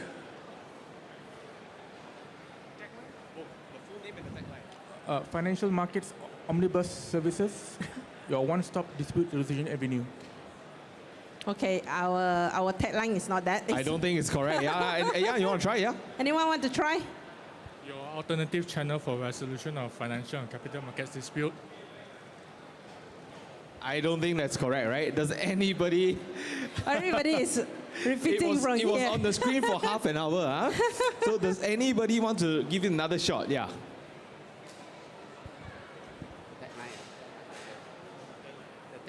The tagline is your one-stop dispute resolution avenue. Resolving disputes, maintaining trust. Correct. That's correct. Yes. So please come this way and get your voucher. Yeah. So thank you so much, Vinny. Thank you so much everyone. for your Thank you for time. listening. Yeah. Thank you. All right. Can we give Vinny a round of applause? Awesome. Thank you so much. So, ladies and gentlemen, if you have anything, any disputes you want to check out, please go to their booth. Now, they do have a booth here. Like Vinny said, they are a service for the people. Yeah. So, if you would like to, check them out, understand a little bit more, please feel free to go head on over to their booth, and you can look for Vinny. All right. So, ladies and gentlemen, now next up we have the investment game, okay? So the investment game is very simple. It is going to be a series of quick fire quizzes, yeah? You have to be fast and you have to be accurate. Okay, so for those who needs the stamp for the passport, now is the time, go get it, because this is the final call for the lucky draw, yeah? Okay, so ladies and gentlemen, we will be right back shortly with more prizes and amazing items to give away. Thank you, stay tuned, brought to you by InvestSmart Fest 2025.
Alright, good evening ladies and gentlemen. Welcome back to the InvestSmart Fest 2025. Today is the third and final day, and of course before the lucky draw, we have also some amazing prizes to give away. This is the Mentimeter investment game. So we will choose 10 winners, yeah? You have to be fast and you have to be accurate. It will be a series of quizzes, okay? So in order for that to happen, I would like to invite Izal, our Senior Exec, Consumer and Investor Office, Securities Commission, Malaysia. Ladies and gentlemen, can we give Izal a round of applause?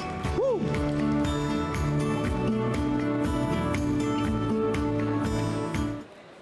Hello, hi, Assalamualaikum, salam sejahtera. Thank you everyone for joining. So we will be doing our investment games. So do scan the code or log in to www.menti.com and enter the code 7707-8585. There are 10 Aeon vouchers awaiting. We got 20 ringgit vouchers. We got 50 ringgit vouchers. We got 100 ringgit vouchers. We got 150 ringgit vouchers, and the main prize is a 200 ringgit Aeon vouchers. So do join. Woo. Just a gentle reminder, exhibitors cannot join, yeah? Yeah, if you want to join, you have to just change your t-shirt, okay? Okay, anybody, everyone who's around here, please do join. We are giving out free vouchers. Just answer 5 simple questions. Come, let's get more participants. We only have 20 people here. Hi, miss, you want to join? Get free Aeon vouchers. Just scan the code, miss. 5 simple questions. Yes, you can do it from there if you want. All right, awesome. Ladies and gentlemen, come to the center stage right now to join our Mentimeter quiz. Now, stand a chance to win berapa? 200 ringgit. Main prize is a 200 ringgit Aeon voucher. First prize, we are giving up to 10 prizes. We okay? are having, yes, 10 people, 10 lucky winners. All right, so ladies and gentlemen, feel free to come to the middle right now. Join. You can join from anywhere. Our exhibitors cannot join.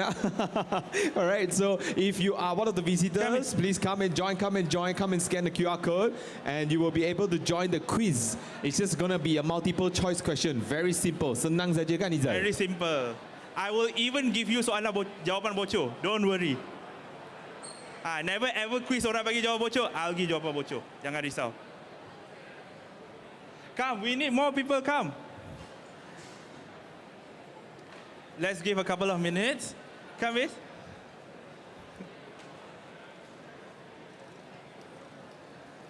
Alright, all you have to do is just bring out your phone， 拿你的电话出来 scan 一 scan 就可以了哈。So 这一个是一个 quiz session，so A B C D 有的选的哈。又要快又要准才可以拿到奖品 ，OK? So ladies and gentlemen, you need to be fast, you need to be accurate in order to be able to answer the Mentimeter quiz and in order to win the prizes, okay? We are going to select 10 winners, yeah? Izal? Yes, 10 winners. First prize, 200. Second? 150. Third? 100 ringgit. You see the top 3 is already very attractive, So you receive the 100 ringgit. My Kase already very happy, right? I personally am very happy, But you can get up to 200 ringgit, right? So for you to spend, buy your groceries, go shopping with your family, yeah? So this is all you have to do. Bring out your phone, scan the QR code, and join the quiz, right, Izal? So when do we want to start?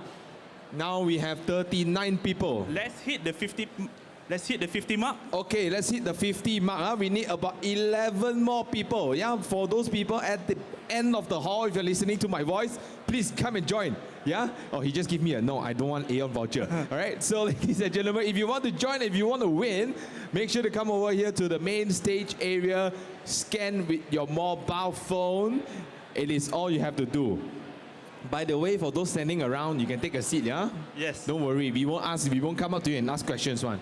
Don't worry, we don't bite, huh? Alright, so if you want to join, I saw Vibu, I see Peter cannot join, If you join, if you can answer, if you're in the top 10, just don't come over. That's fine. Just play for fun. Can, Okay, so we have to be fair to the participants, the visitors from, some of them I've heard all the way from Johor, come here all the way from, I don't know, Ipoh, Perak, So from far they come here, so we give them a chance, we give them a chance to win, yeah? Alright, so ladies and gentlemen, once again, come and join. How many people do we have now, Izal? We have 44. We need 6 more people. 6 more people to join. Ladies and gentlemen, just 6 more and we will start the session, yeah? We have top 10. Top 10 out of 50 is how many percent, 20%. 20%. So we have a 20% winner, yeah, guys? So 20% chance for you to win. You have to be fast, you have to be accurate, okay? So we're going to start very, very shortly. We are at 46 now. 46. Just 4 more participants. 4 more, come on. To complete 50 we need 4 people. more people to join. 47, 3 more to go. 47, 3 more to go. Hi, Tonton and Pompuan, ladies and gentlemen over there. You want to come and join? Just very quick. Just bring up your phone. It's a quiz. Boleh jawab soalan ABCD. Kalau betul, boleh dapat voucher. Alright, so ladies and gentlemen, come to the middle right now. Join us. We are going to start very, very soon. We are at 47 packs. Yes. Hi, Miss. Welcome. Boleh guna phone, boleh scan, boleh join. Boleh join. Senang je. Quiz. 5 soalan je, Miss. Kalau tak tahu boleh tembak kan, Izal? Boleh. Kalau tak tahu macam SPM kita boleh tembak, no problem. Okay, we are at 48. We need 2 more to go. 2 more to go to win an Aeon voucher. You can spend it all today. Aeon is just down here. Oh yeah.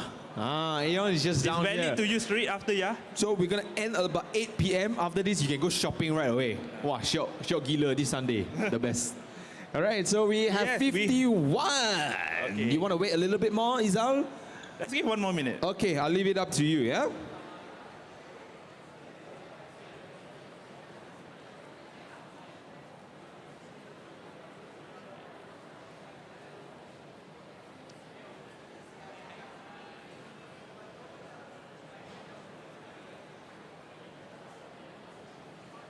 All right, I think we can start. Okay, everyone? Okay, you can see your emojis up here. Get ready.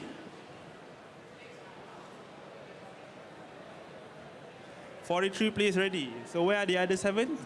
All right. So other players, are you lagging? No line? If you need hotspot, you can come look for me. 5 ringgit for 1 minute. Very cheap, very cheap. Scammer. This one is ask you to avoid scam, right? There's a scammer here. All right, so we have 5 questions, yeah? As you can see, there's 5 questions. So you need to be the fast one, you need to be the accurate one. But I think accuracy is more important. So make sure you take your time if you don't know the answer, okay? If you know the answer, be a little bit quicker. Okay? How many players now? We're at 47. 47. Manalah tu 3 orang yang Lagi register. sikit je, lagi sikit. Tapi sudah jauh. Mana? Lagi kurang pula. They think 5 questions is too hard, Izan. 5 questions too much, they jauh. Okay. Okay, maybe we start, yeah? Alright, already come back in. Okay, can we go? Sure. Alright, let's start.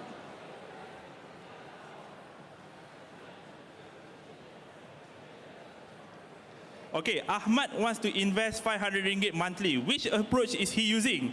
Lump sum, dollar cost, averaging, day trading, and market timing. Very simple, sir and madam. Answer is dollar cost. Trust me. Do you trust me or not? Dollar cost trading. Belum pernah ada lagi quiz, orang bagi jawapan bocor. See? Correct or not? Very simple, right? So, this is what we call dollar cost averaging. Okay. Okay, Izal is not a scammer. If he tell you the answer, it is the correct answer, okay? Yeah, don't say, sure, confirm scammer lah. You give me A, I choose B. So that's what happened to the lump sum investing and day trading. Okay, let's move to the next one. Second question.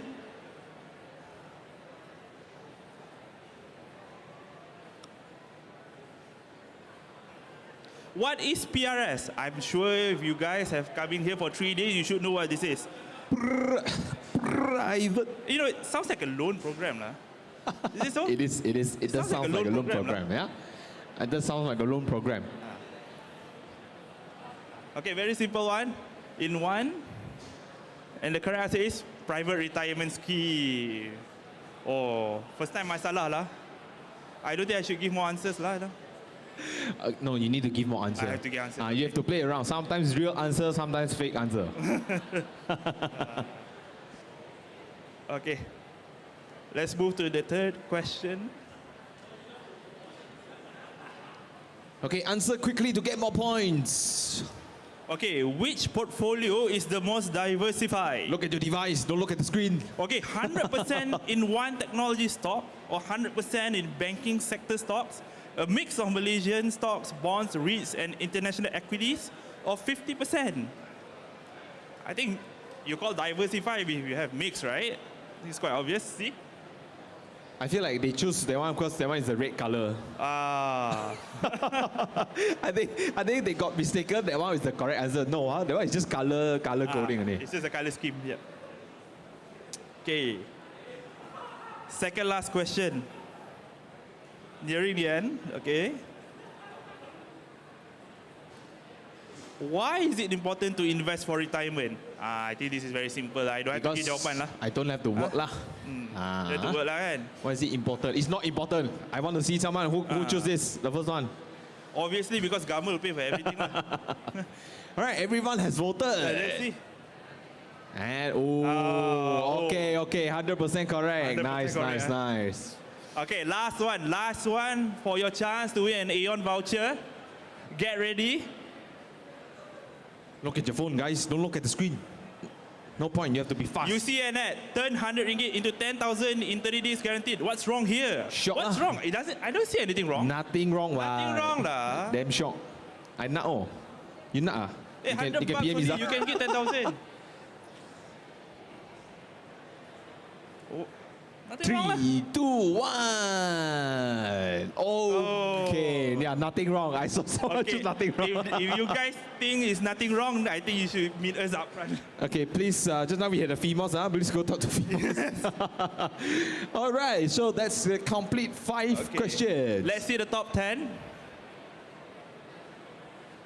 Wow. All right, there you have it, ladies and gentlemen, our top 10. The number 1 is NFMZ. Anybody? You're the first winner. All right, come. Congratulations. Go on stage, yeah? First prize. Yeah, just go stand on the stage first. Do we need a photo session? We need, yeah? Yeah. Okay, let's get a photo up. All right, Okay. the second place, Izal? Second place is Croc. Oh, who's the alligator here? Wah, sir, you boleh Google jawapan tak aci lah. Izal, you need to Tak sempat. check whether they are Croc or Is it a Croc? NFMZ also. Okay, huh? is it NFMZ? Alright. All right, next one is Justin W. Okay, Justin, where are you? Justin Dop. Congratulations. Awesome. Let's see. Justin. All right. Congratulations. J. Frog J. J. Nice. Hi, J. The 4th place. Awesome. This one for me, right? Thank you. Let's see your phone. All right. Next we have D. It's D. All right. Hi. Congrats, D. All right. Mickey Mouse. D. Miss D. Okay, we have 5 people. We need 5 more. So later, don't break the sequence. This is a sequence, okay, from 1st prize to the 5th prize, okay? Now, number 6. Who is number 6, Dizan? Number 6 is 1. 1.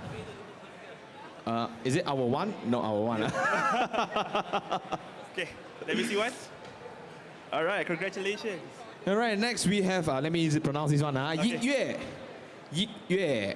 I hope I'm pronouncing it correctly. Although I'm Chinese, sometimes Chinese names can get a little bit confusing. Yik Yue, correct? Okay, awesome. All right, great. Okay, our next one. SS. SS. Where are you? All right, sir. TS. All right. Do you have TS? All right, awesome. And the last but not least, Sia. Sorry, let me see. TS, number 9. And this is Sia, right? Number 10. All right. All right. All right, ladies and gentlemen, round of applause to our winners. All right, can we come forward a little bit for a photo session and come closer, come closer. Come closer. Don't be shy, you're all investment winners. Ken, dapat. If you come this side, go to your right side. Right side a little bit.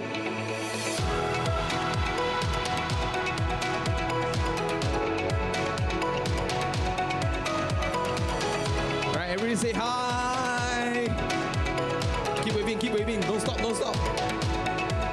All right, awesome. Thank you, ladies and gentlemen. Another round of applause. Now, in order to claim your prize, please, in sequence, come here. From 1st to 10th. Yeah. Thank you so much for joining. Thank you so much. Awesome. All right, of course, thank you to Izal as well from SC Malaysia. Ladies and gentlemen, can we give him a round of applause? Amazing. Selfie time.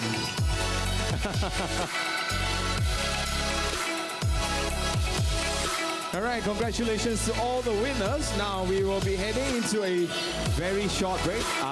Maybe a dinner break, not a short one, medium length, all right? We'll be back at about 7:30 p.m. for our lucky draw session, okay?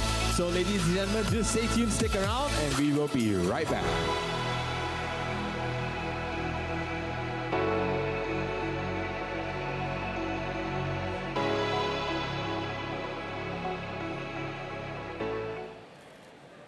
Jadi kaya. Tetapi awas, terdapat banyak skim-skim pelaburan tidak sah di pasaran. Jika ragu-ragu, anda boleh jumpa kami untuk memahami formula TIPU. Apa itu TIPU? T, tidak akan rugi. I, tindak kabar dari rupa. P, peluang hanya sekali. U, untung besar. Ingat dan berwaspada dengan formula TIPU ini. Untuk sebarang pertanyaan mengenai pasaran modal, anda boleh hubungi kami. Alamak, lupalah nak keluarkan duit di ATM tadi. Jangan risaulah. Sekarang kan banyak tempat sediakan pembayaran tanpa tunai. Kalau tak cukup cash pun tak apa. Oh, betul juga tu.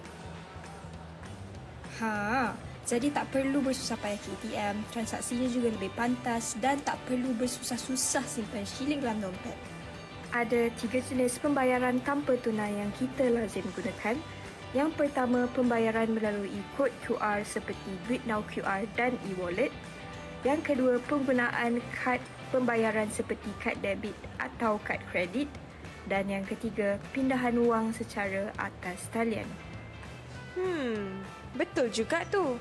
Tapi, kalau atas talian ni tak bahaya ke? Risikonya lebih rendah berbanding tunai. Bayangkan jika duit tunai terbakar atau rosak kerana banjir. Atau jika kita dirompak. Bukan sahaja hilang begitu sahaja, mungkin cederakan badan. Dalam apa-apa transaksi memang akan ada risiko tersendiri. Tetapi jika kita ambil tahu cara penggunaan yang betul, tak perlu kita risau. Mudah saja tau. Jom, hari ini kita nak belajar 5 tip keselamatan penggunaan pembayaran tanpa tunai. Tip pertama, lakukan transaksi kewangan di laman web yang sah. Hanya lakukan transaksi kewangan secara atas talian di laman web yang sah. Macam mana nak tahu? Pastikan ianya bermula dengan HTTPS dan bukan HTTP.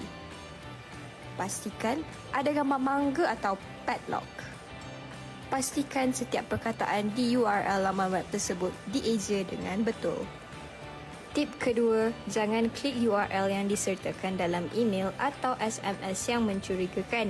Kalau tiba-tiba dapat email, SMS, WhatsApp atau Telegram untuk klik sebarang laman web perbankan, Jangan klik. Pihak bank tidak akan sesekali hantar mesej sebegini. Tip ketiga, pantau aktiviti akaun bank anda. Sentiasa pantau aktiviti dalam akaun bank anda. Laporkan segera kepada pihak bank sekiranya berlaku apa-apa aktiviti yang mencurigakan dalam akaun bank anda. Dan jangan lupa langgan notifikasi SMS ataupun aplikasi mudah alih dari pihak bank anda. Notifikasi dari pihak bank ini boleh membantu anda mengenal pasti sebarang transaksi yang mencurigakan. Tip keempat, jaga maklumat perbankan anda. Jangan sesekali berikan maklumat akaun bank anda kepada mana-mana pihak, walaupun kononnya untuk menyelamatkan wang anda. Tak kisahlah dari mahkamah, polis, LHDN atau Bank Negara Malaysia sekalipun. Ini kerana mereka tidak akan sesekali meminta maklumat perbankan anda ataupun meminta anda untuk memindahkan wang kepada akaun individu lain. Tip kelima, tukar kata laluan akaun bank anda sekerap mungkin. Sentiasa tukar kata laluan dan jangan sesekali berkongsi kata laluan dengan sesiapa, termasuklah kekasih hati.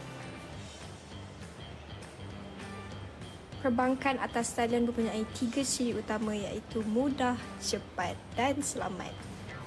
Sama seperti pengguna jalan raya, kita perlu tahu bagaimana hendak menjadi pengguna yang berhemah kan? Jadi, ketahui dan amalkan 5 tip mudah ini untuk menjadi pengguna platform tanpa tunai yang bijak.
Semua mahu kaya, tapi jangan salah langkahnya.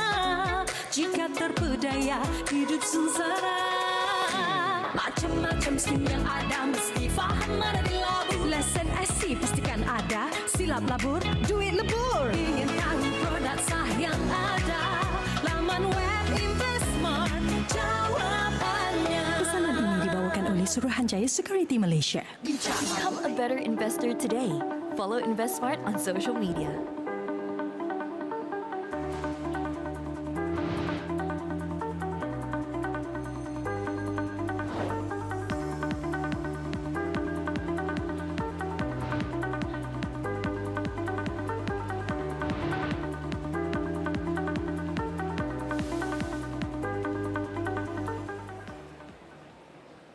beautiful 吗？但请小心，市场上有许多非法投资计划。若有疑问，请联系我们以了解 TIPU 公式。什么是 TIPU 呢？ T 不会亏钱 ，I 虚有其表 ，P 唯一良机 ，U 超高利润。请利用 TIPU 公式辨识非法投资计划。关于任何资本市场的问题，请您联系我们以了解更多详情。 Anda ingin menjadi kaya, tetapi awas, terdapat banyak skim-skim pelaburan tidak sah di pasaran. Jika ragu-ragu, anda boleh jumpa kami untuk memahami formula TIPU. Apa itu TIPU? T, tidak akan rugi. I, indah khabar dari rupa. P, peluang hanya sekali. U, untung besar. Ingat dan berwaspada dengan formula TIPU ini. Untuk sebarang pertanyaan mengenai pasaran modal, anda boleh hubungi kami. Anda... Alamak, lupalah nak keluarkan duit di ATM tadi. Jangan risaulah. Sekarang kan banyak tempat sediakan pembayaran tanpa tunai. Kalau tak cukup cash pun tak apa. Oh, betul juga tu.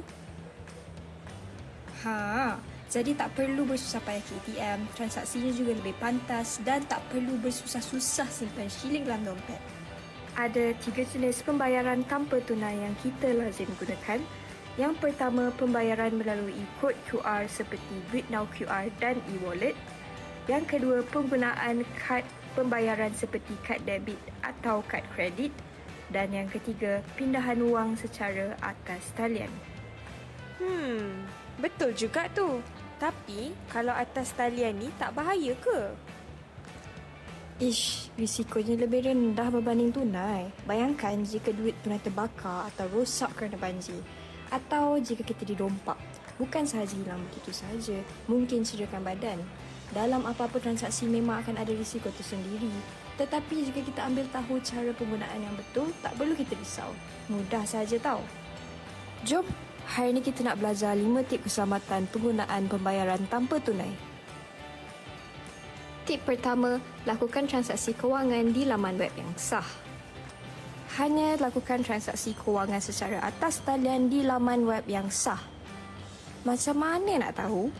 Pastikan ianya bermula dengan HTTPS dan bukan HTTP.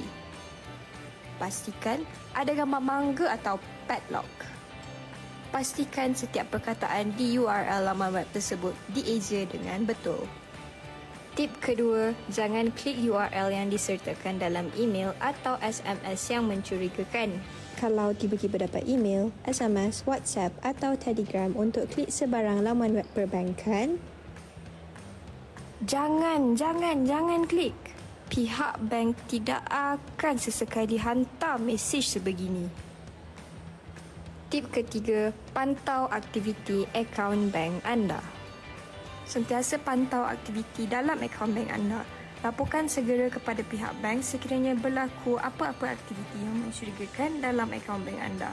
Dan jangan lupa langgan notifikasi SMS ataupun aplikasi mudah alih dari pihak bank anda. Notifikasi dari pihak bank ini boleh membantu anda mengenal pasti sebarang transaksi yang mencurigakan. Tip keempat, jaga maklumat perbankan anda. Jangan sesekali berikan maklumat akaun bank anda kepada mana-mana pihak, walaupun kononnya untuk menyelamatkan wang anda. Tak kisahlah dari mahkamah, polis, LHDN atau Bank Negara Malaysia sekalipun. Ini kerana mereka tidak akan sesekali meminta maklumat perbankan anda ataupun meminta anda untuk memindahkan wang kepada akaun individu lain. Tip kelima, tukar kata laluan akaun bank anda sekerap mungkin. Sentiasa tukar kata laluan dan jangan sesekali berkongsi kata laluan dengan sesiapa, termasuklah kekasih hati. Perbankan atas talian mempunyai 3 ciri utama iaitu mudah, cepat dan selamat. Sama seperti pengguna jalan raya, kita perlu tahu bagaimana hendak menjadi pengguna yang berhemah kan? Jadi, ketahui dan amalkan 5 tip mudah ini untuk menjadi pengguna platform tanpa tunai yang bijak.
Labur hidup makmur.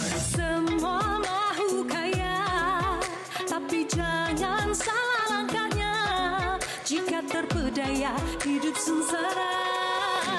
Macam-macam skim yang ada, mesti faham mana dilabur. Lesen SC pastikan ada, silap labur, duit lebur. Ingin tahu produk sah yang ada, laman web Investmart jawapannya. Pesanan ini dibawakan oleh Suruhanjaya Security Malaysia. Become a better investor today. Follow InvestSmart on social media.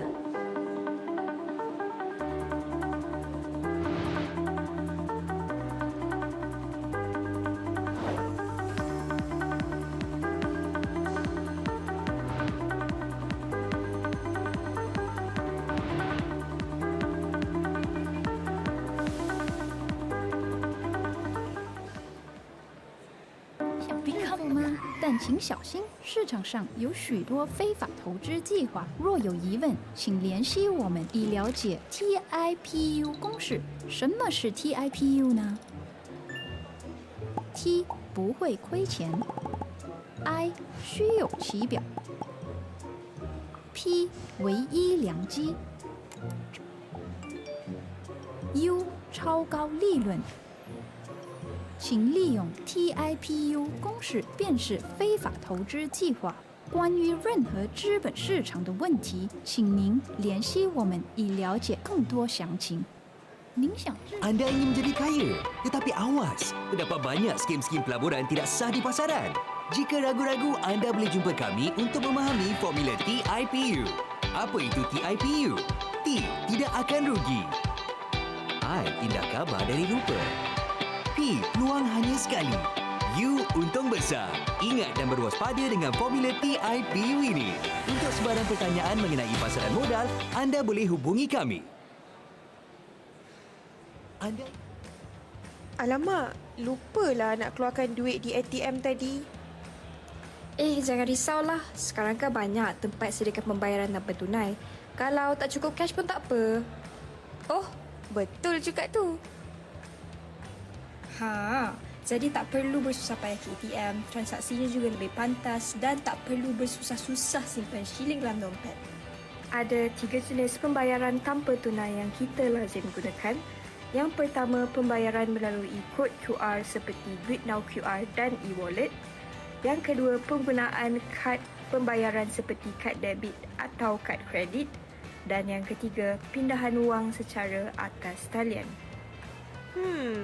Betul juga tu. Tapi, kalau atas talian ni tak bahaya ke?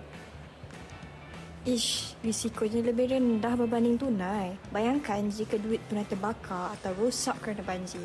Atau jika kita dirompak. Bukan sahaja hilang begitu sahaja, mungkin cederakan badan. Dalam apa-apa transaksi memang akan ada risiko tersendiri. Tetapi jika kita ambil tahu cara penggunaan yang betul, tak perlu kita risau. Mudah sahaja tau. Jom, hari ini kita nak belajar 5 tip keselamatan penggunaan pembayaran tanpa tunai. Tip pertama, lakukan transaksi kewangan di laman web yang sah. Hanya lakukan transaksi kewangan secara atas talian di laman web yang sah. Macam mana nak tahu? Pastikan ianya bermula dengan HTTPS dan bukan HTTP. Pastikan ada gambar mangga atau padlock. Pastikan setiap perkataan di URL laman web tersebut dieja dengan betul. Tip kedua, jangan klik URL yang disertakan dalam email atau SMS yang mencurigakan. Kalau tiba-tiba dapat email, SMS, WhatsApp atau Telegram untuk klik sebarang laman web perbankan, jangan klik. Pihak bank tidak akan sesekali hantar mesej sebegini. Tip ketiga, pantau aktiviti akaun bank anda. Sentiasa pantau aktiviti dalam akaun bank anda. Laporkan segera kepada pihak bank sekiranya berlaku apa-apa aktiviti yang mencurigakan dalam akaun bank anda. Dan jangan lupa langgan notifikasi SMS ataupun aplikasi mudah alih dari pihak bank anda. Notifikasi dari pihak bank ini boleh membantu anda mengenal pasti sebarang transaksi yang mencurigakan. Tip keempat, jaga maklumat perbankan anda. Jangan sesekali berikan maklumat akaun bank anda kepada mana-mana pihak, walaupun kononnya untuk menyelamatkan wang anda. Tak kisahlah dari mahkamah, polis, LHDN atau Bank Negara Malaysia sekalipun. Ini kerana mereka tidak akan sesekali meminta maklumat perbankan anda ataupun meminta anda untuk memindahkan wang kepada akaun individu lain. Tip kelima, tukar kata laluan akaun bank anda sekerap mungkin. Sentiasa tukar kata laluan dan jangan sesekali berkongsi kata laluan dengan sesiapa, termasuklah kekasih hati. Perbankan atas talian mempunyai 3 ciri utama iaitu mudah, cepat dan selamat. Sama seperti pengguna jalan raya, kita perlu tahu bagaimana hendak menjadi pengguna yang berhemah kan? Jadi, ketahui dan amalkan 5 tip mudah ini untuk menjadi pengguna platform tanpa tunai yang bijak.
Hidup makmur. Semua mahu kaya, tapi jangan salah langkahnya. Jika terpedaya hidup sengsara, macam-macam skim yang ada mesti faham mana dilabur. Lesen IC pastikan ada, silap labur, duit lebur. Ingin tahu produk sah yang ada, laman web Investmart jawapannya. Pesanan ini dibawakan oleh Suruhanjaya Security Malaysia. Become a better investor today. Follow InvestSmart on social media.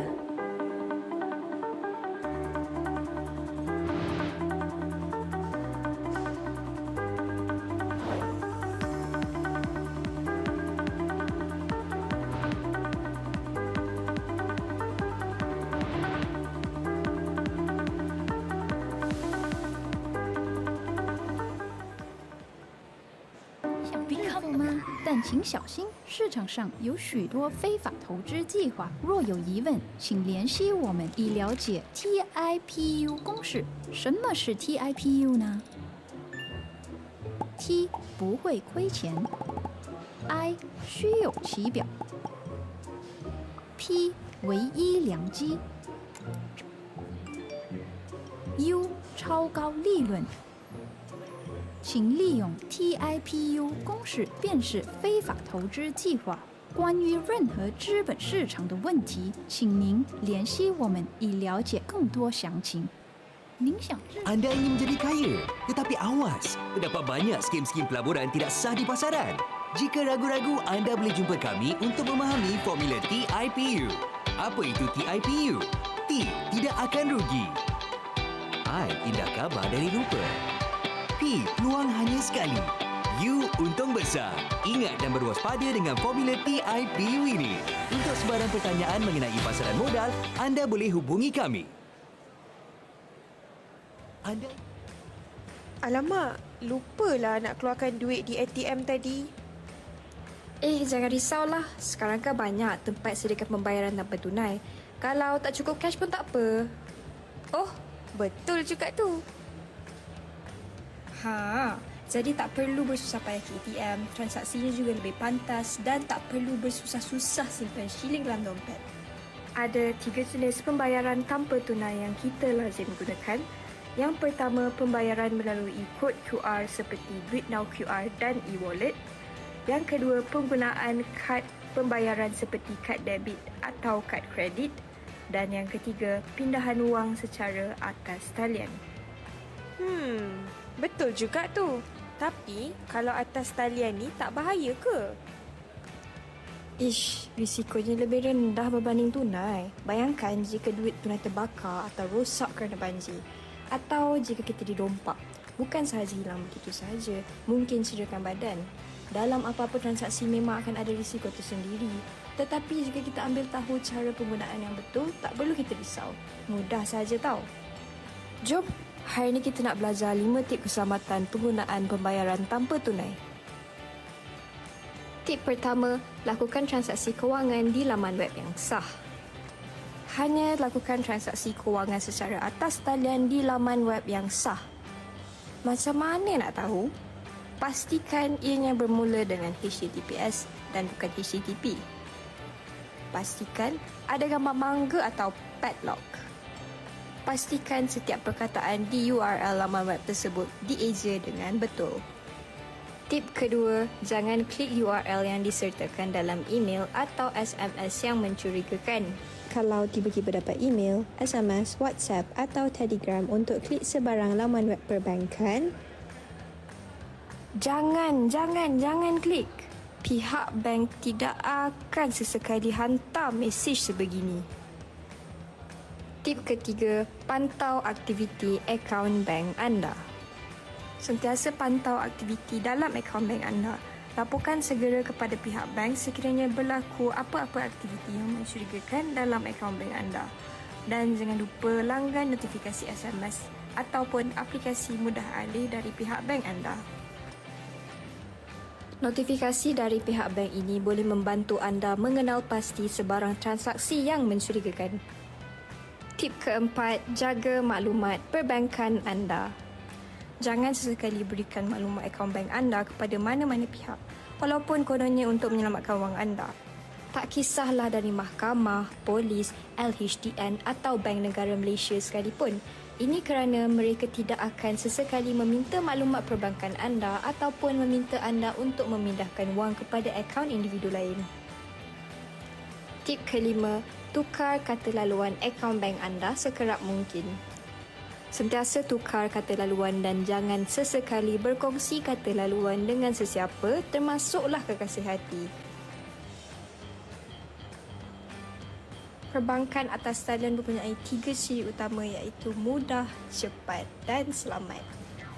Sama seperti pengguna jalan raya, kita perlu tahu bagaimana hendak menjadi pengguna yang berhemah kan? Jadi, ketahui dan amalkan 5 tip mudah ini untuk menjadi pengguna platform tanpa tunai yang bijak.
Macam-macam skim yang ada, mesti faham mana dilabur. Lesen SC pastikan ada, silap labur, duit lebur. Ingin tahu produk sah yang ada, laman web Investmart jawapannya. Pesanan ini dibawakan oleh Suruhanjaya Security Malaysia. Become a better investor today. Follow InvestSmart on social media.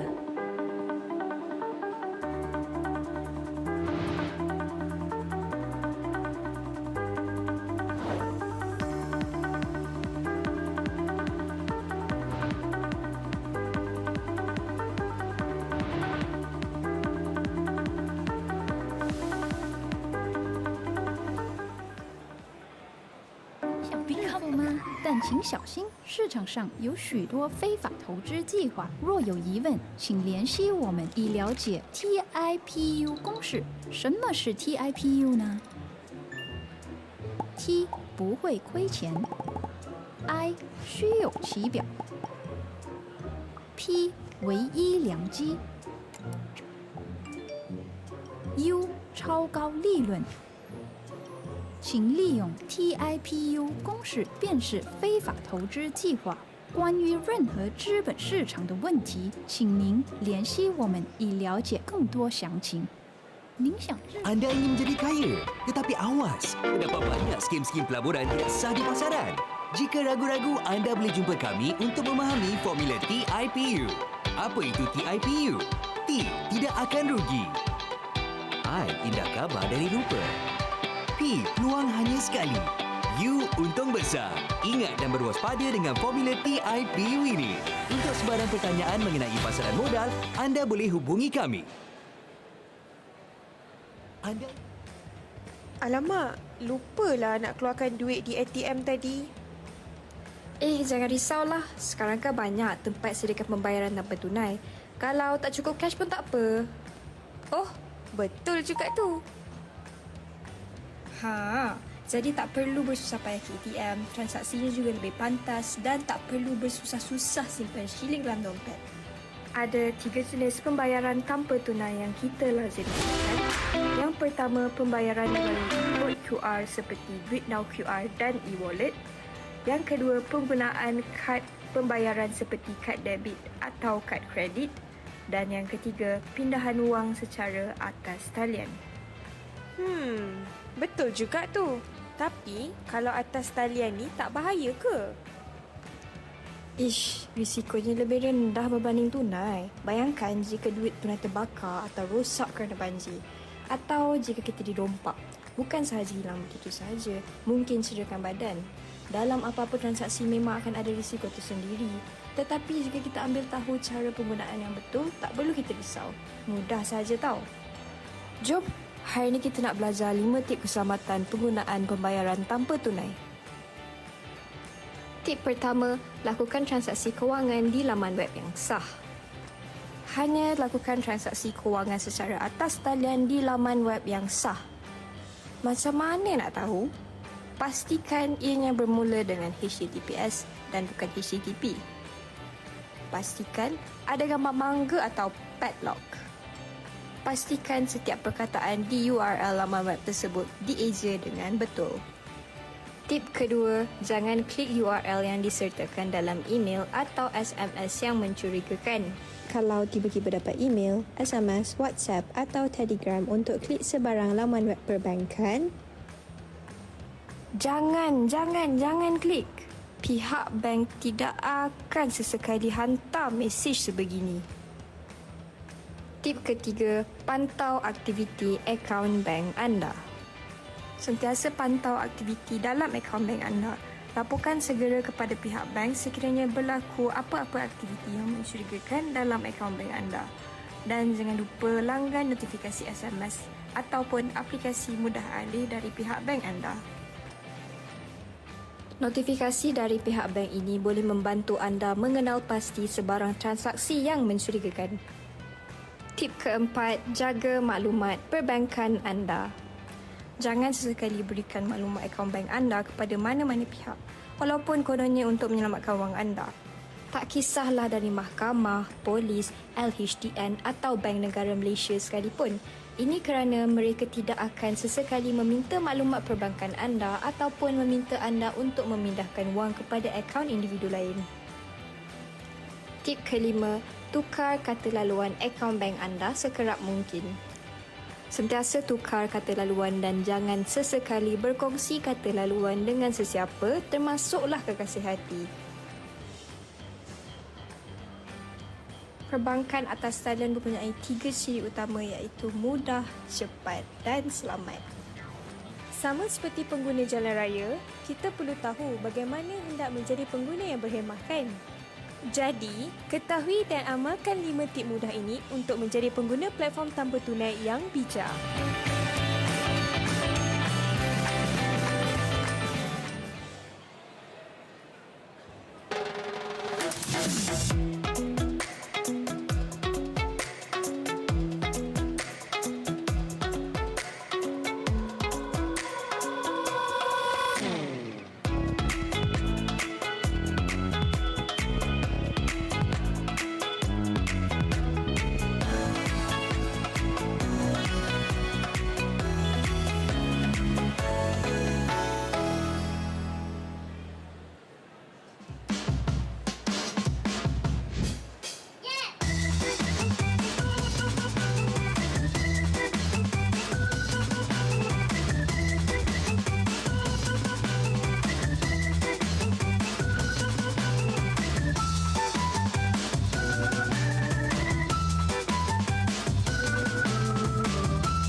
Semua mahu kaya, tapi jangan salah langkahnya. Jika terpedaya, hidup sengsara.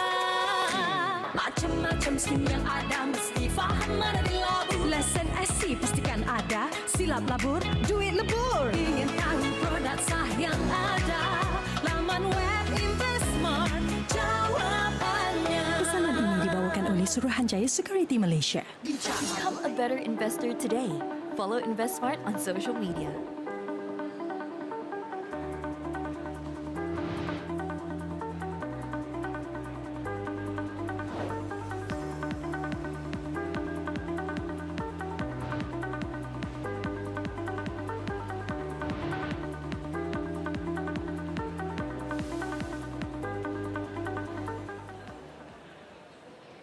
Become 吗？但请小心，市场上有许多非法投资计划。若有疑问，请联系我们以了解 TIPU 公式。什么是 TIPU 呢 ？T 不会亏钱 ，I 虚有其表 ，P 唯一良机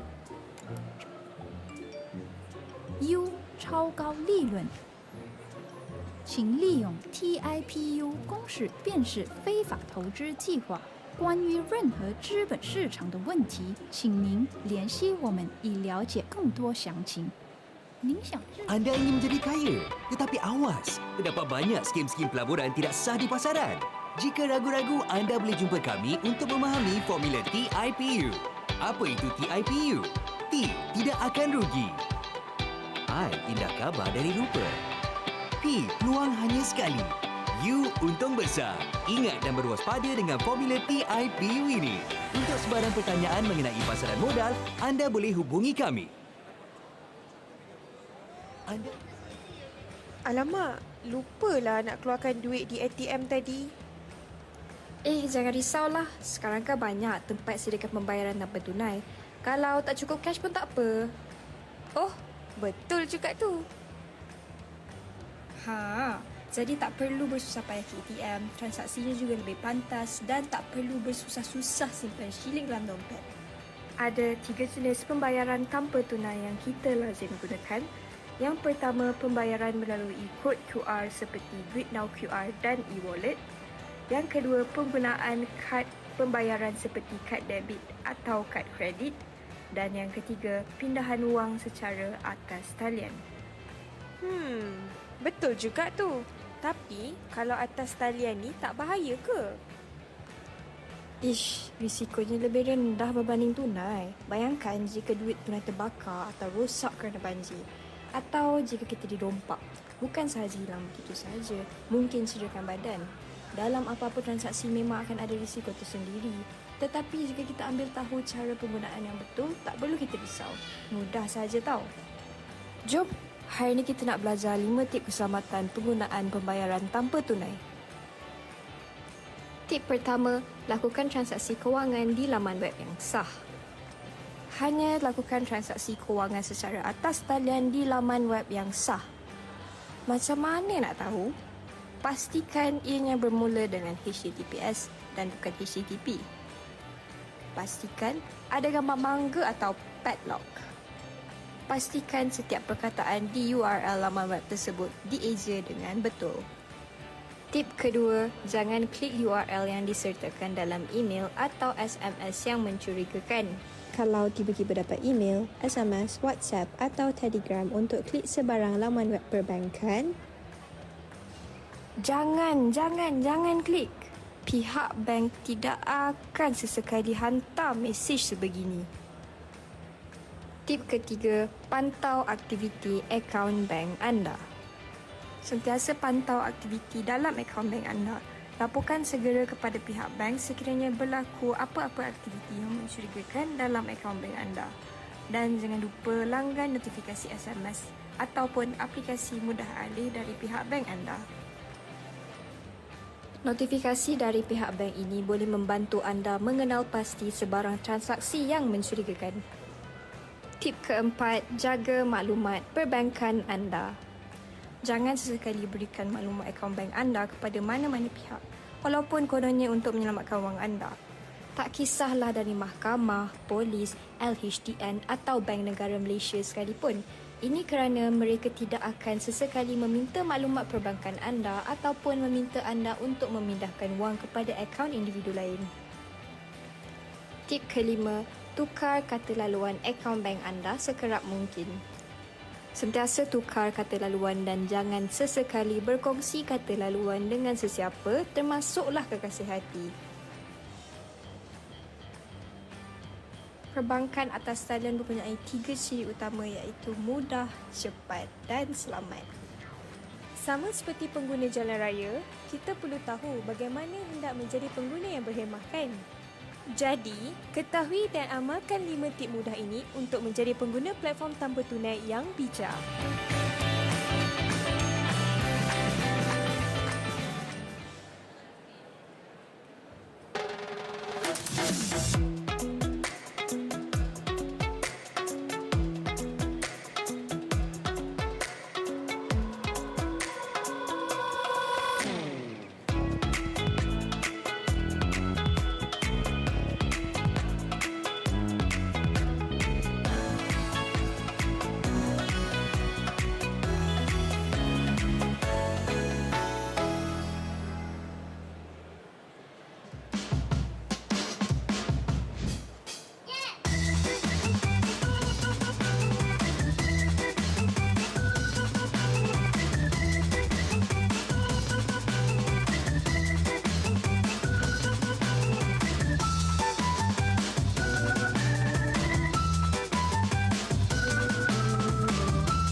Semua mahu kaya, tapi jangan salah langkahnya. Jika terpedaya hidup sengsara, macam-macam skim yang ada mesti faham mana dilabur. Lesen SC pastikan ada, silap labur, duit lebur. Ingin tahu produk sah yang ada, laman web Investmart jawapannya. Pesanan ini dibawakan oleh Suruhanjaya Security Malaysia. Become a better investor today. Follow InvestSmart on social media.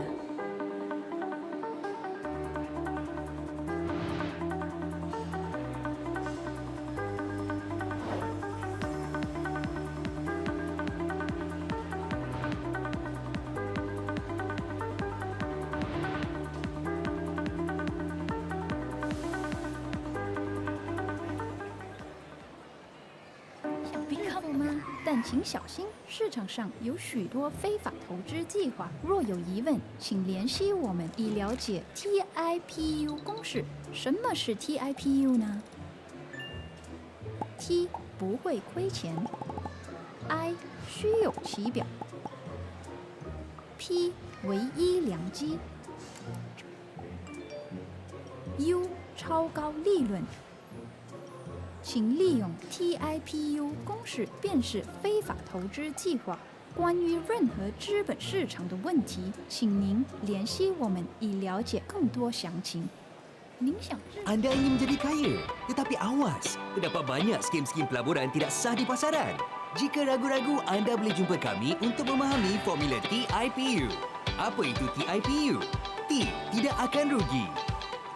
I. Indah khabar dari Lumpur. P. Peluang hanya sekali. U. Untung besar. Ingat dan berwaspada dengan formula TIPU ini. Untuk sebarang pertanyaan mengenai pasaran modal, anda boleh hubungi kami. Anda... Alamak, lupalah nak keluarkan duit di ATM tadi. Jangan risaulah. Sekarang kan banyak tempat sediakan pembayaran tanpa tunai. Kalau tak cukup cash pun tak apa. Oh, betul juga tu. Jadi tak perlu bersusah payah ke ATM, transaksinya juga lebih pantas dan tak perlu bersusah-susah simpan shilling dalam dompet. Ada 3 jenis pembayaran tanpa tunai yang kita lazim gunakan. Yang pertama, pembayaran melalui kod QR seperti Duit Now QR dan e-wallet. Yang kedua, penggunaan kad pembayaran seperti kad debit atau kad kredit. Dan yang ketiga, pindahan wang secara atas talian. Betul juga tu. Tapi, kalau atas talian ni tak bahaya ke? Risikonya lebih rendah berbanding tunai. Bayangkan jika duit tunai terbakar atau rosak kerana banjir. Atau jika kita didompak. Bukan sahaja hilang begitu sahaja, mungkin cederakan badan. Dalam apa-apa transaksi memang akan ada risiko tersendiri. Tetapi jika kita ambil tahu cara penggunaan yang betul, tak perlu kita risau. Mudah sahaja tau. Jom, hari ini kita nak belajar 5 tip keselamatan penggunaan pembayaran tanpa tunai. Tip pertama, lakukan transaksi kewangan di laman web yang sah. Hanya lakukan transaksi kewangan secara atas talian di laman web yang sah. Macam mana nak tahu? Pastikan ianya bermula dengan HTTPS dan bukan HTTP. Pastikan ada gambar mangga atau padlock. Pastikan setiap perkataan di URL laman web tersebut dieja dengan betul. Tip kedua, jangan klik URL yang disertakan dalam email atau SMS yang mencurigakan. Kalau tiba-tiba dapat email, SMS, WhatsApp atau Telegram untuk klik sebarang laman web perbankan, jangan klik. Pihak bank tidak akan sesekali hantar mesej sebegini. Tip ketiga, pantau aktiviti akaun bank anda. Sentiasa pantau aktiviti dalam akaun bank anda. Laporkan segera kepada pihak bank sekiranya berlaku apa-apa aktiviti yang mencurigakan dalam akaun bank anda. Dan jangan lupa langgan notifikasi SMS ataupun aplikasi mudah alih dari pihak bank anda. Notifikasi dari pihak bank ini boleh membantu anda mengenal pasti sebarang transaksi yang mencurigakan. Tip keempat, jaga maklumat perbankan anda. Jangan sesekali berikan maklumat akaun bank anda kepada mana-mana pihak, walaupun kononnya untuk menyelamatkan wang anda. Tak kisahlah dari mahkamah, polis, LHDN atau Bank Negara Malaysia sekalipun. Ini kerana mereka tidak akan sesekali meminta maklumat perbankan anda ataupun meminta anda untuk memindahkan wang kepada akaun individu lain. Tip kelima, tukar kata laluan akaun bank anda sekerap mungkin. Sentiasa tukar kata laluan dan jangan sesekali berkongsi kata laluan dengan sesiapa, termasuklah kekasih hati. Perbankan atas talian mempunyai 3 ciri utama iaitu mudah, cepat dan selamat. Sama seperti pengguna jalan raya, kita perlu tahu bagaimana hendak menjadi pengguna yang berhemah kan? Jadi, ketahui dan amalkan 5 tip mudah ini untuk menjadi pengguna platform tanpa tunai yang bijak.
Semua mahu kaya, tapi jangan salah langkahnya.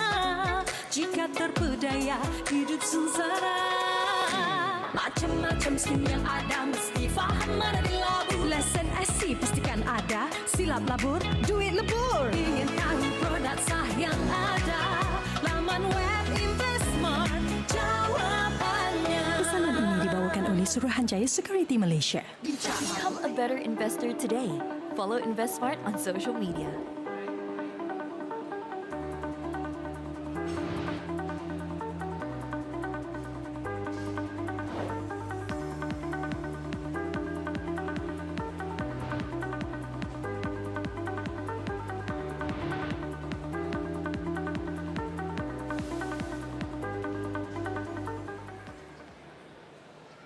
Become 吗？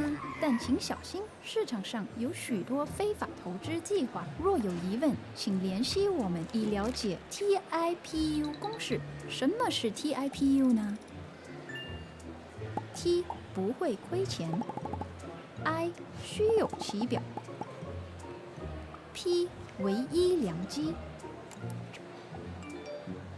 ，U 超高利润。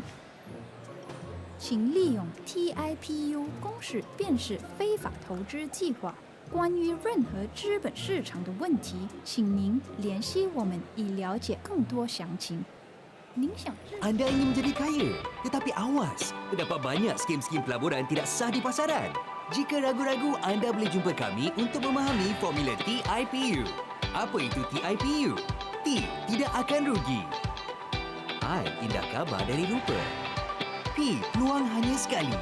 U, untung besar. Ingat dan berwaspada dengan formula TIPU ini. Untuk sebarang pertanyaan mengenai pasaran modal, anda boleh hubungi kami. Alamak, lupalah nak keluarkan duit di ATM tadi. Jangan risaulah. Sekarang kan banyak tempat sediakan pembayaran tanpa tunai. Kalau tak cukup cash pun tak apa. Oh, betul juga tu. Jadi tak perlu bersusah payah ke ATM, transaksinya juga lebih pantas dan tak perlu bersusah-susah simpan shilling dalam dompet. Ada 3 jenis pembayaran tanpa tunai yang kita lazim gunakan. Yang pertama, pembayaran melalui kod QR seperti Duit Now QR dan e-wallet. Yang kedua, penggunaan kad pembayaran seperti kad debit atau kad kredit. Dan yang ketiga, pindahan wang secara atas talian. Betul juga tu. Tapi, kalau atas talian ni tak bahaya ke? Risikonya lebih rendah berbanding tunai. Bayangkan jika duit tunai terbakar atau rosak kerana banjir. Atau jika kita dirompak. Bukan sahaja hilang begitu sahaja, mungkin cederakan badan. Dalam apa-apa transaksi memang akan ada risiko tersendiri. Tetapi jika kita ambil tahu cara penggunaan yang betul, tak perlu kita risau.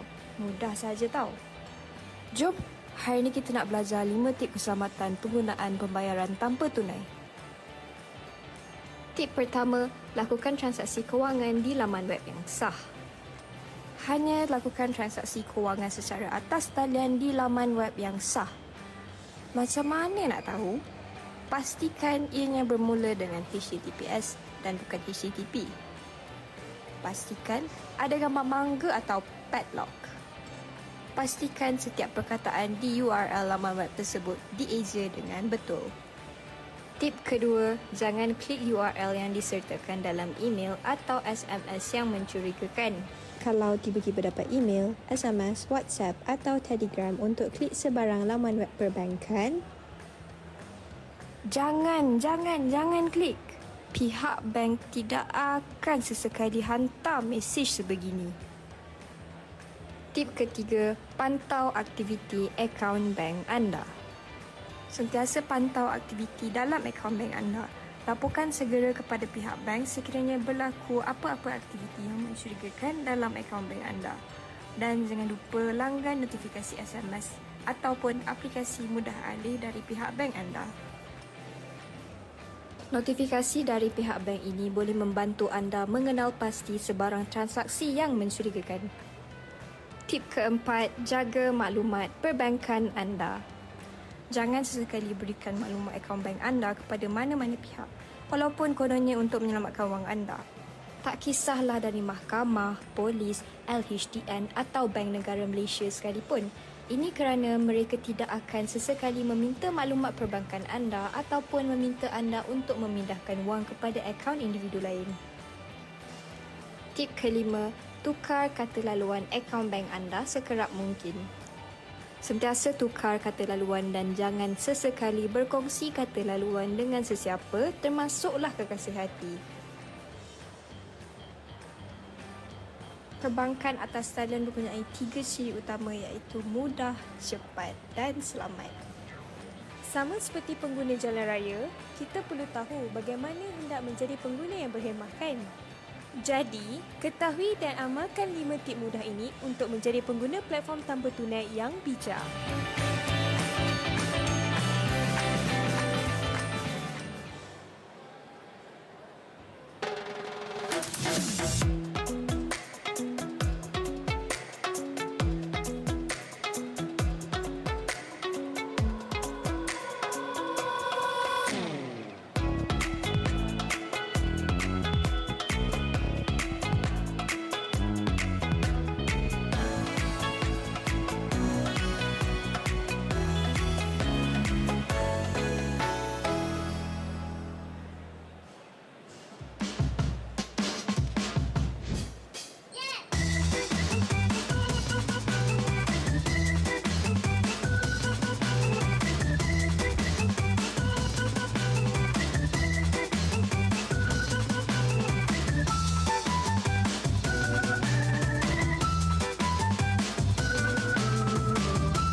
Semua mahu kaya, tapi jangan salah langkahnya.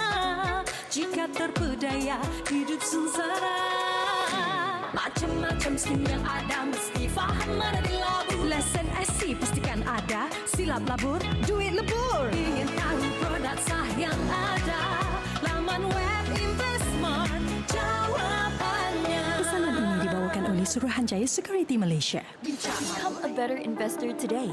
Follow InvestSmart on social media.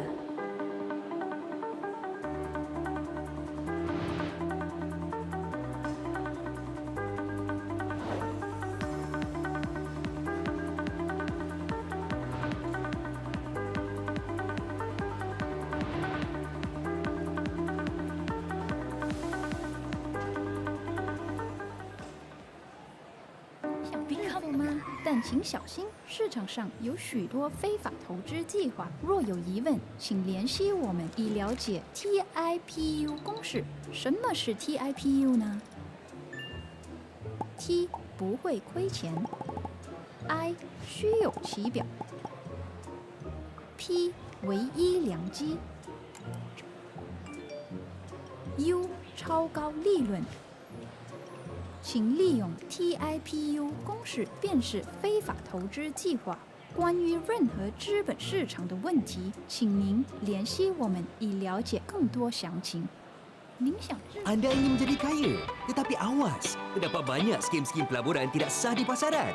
Jika ragu-ragu, anda boleh jumpa kami untuk memahami formula TIPU. Apa itu TIPU? T, tidak akan rugi. I, indah khabar dari rupa. P, peluang hanya sekali. U, untung besar. Ingat dan berwaspada dengan formula TIPU ini. Untuk sebarang pertanyaan mengenai pasaran modal, anda boleh hubungi kami. Alamak, lupalah nak keluarkan duit di ATM tadi. Jangan risaulah. Sekarang kan banyak tempat sediakan pembayaran tanpa tunai.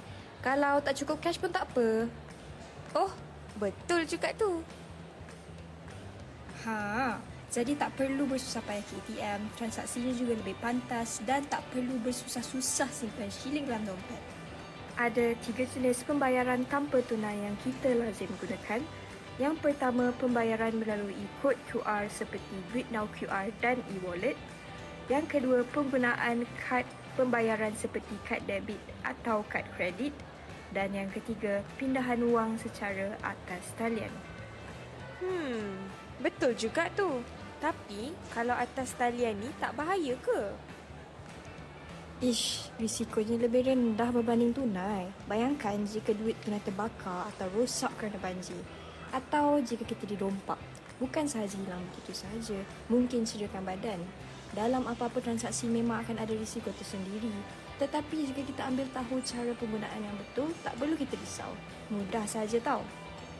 Jom, hari ini kita nak belajar 5 tip keselamatan penggunaan pembayaran tanpa tunai.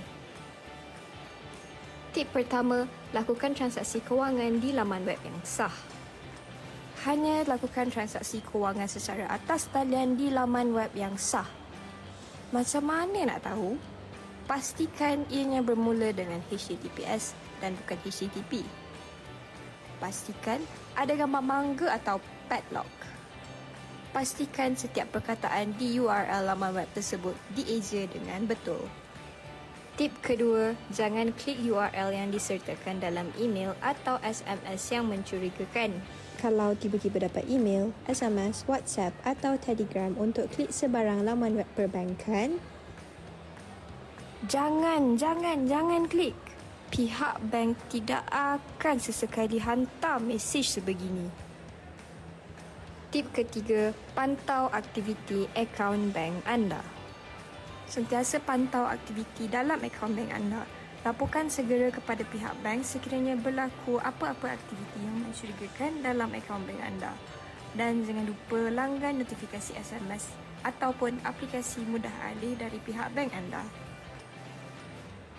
Notifikasi dari pihak bank ini boleh membantu anda mengenal pasti sebarang transaksi yang mencurigakan. Tip keempat, jaga maklumat perbankan anda. Jangan sesekali berikan maklumat akaun bank anda kepada mana-mana pihak, walaupun kononnya untuk menyelamatkan wang anda. Tak kisahlah dari mahkamah, polis, LHDN atau Bank Negara Malaysia sekalipun. Ini kerana mereka tidak akan sesekali meminta maklumat perbankan anda ataupun meminta anda untuk memindahkan wang kepada akaun individu lain. Tip kelima, tukar kata laluan akaun bank anda sekerap mungkin. Sentiasa tukar kata laluan dan jangan sesekali berkongsi kata laluan dengan sesiapa, termasuklah kekasih hati. Perbankan atas talian mempunyai 3 ciri utama iaitu mudah, cepat dan selamat.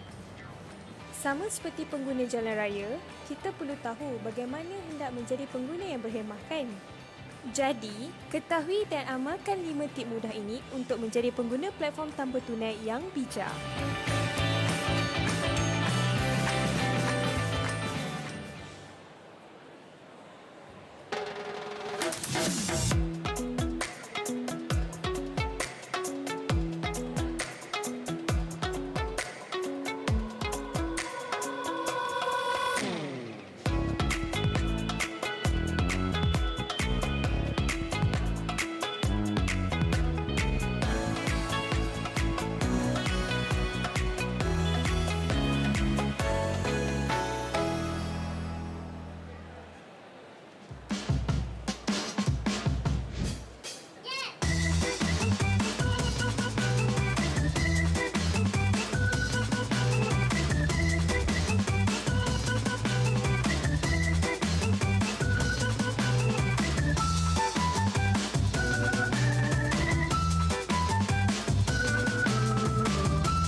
makmur. Semua mahu kaya, tapi jangan salah langkahnya. Jika terpedaya, hidup sengsara. Macam-macam skim yang ada, mesti faham mana dilabur. Lesen SC pastikan ada, silap labur, duit lebur. Ingin tahu produk sah yang ada, laman web Investmart jawapannya. Pesanan ini dibawakan oleh Suruhanjaya Security Malaysia. Become a better investor today. Follow InvestSmart on social media.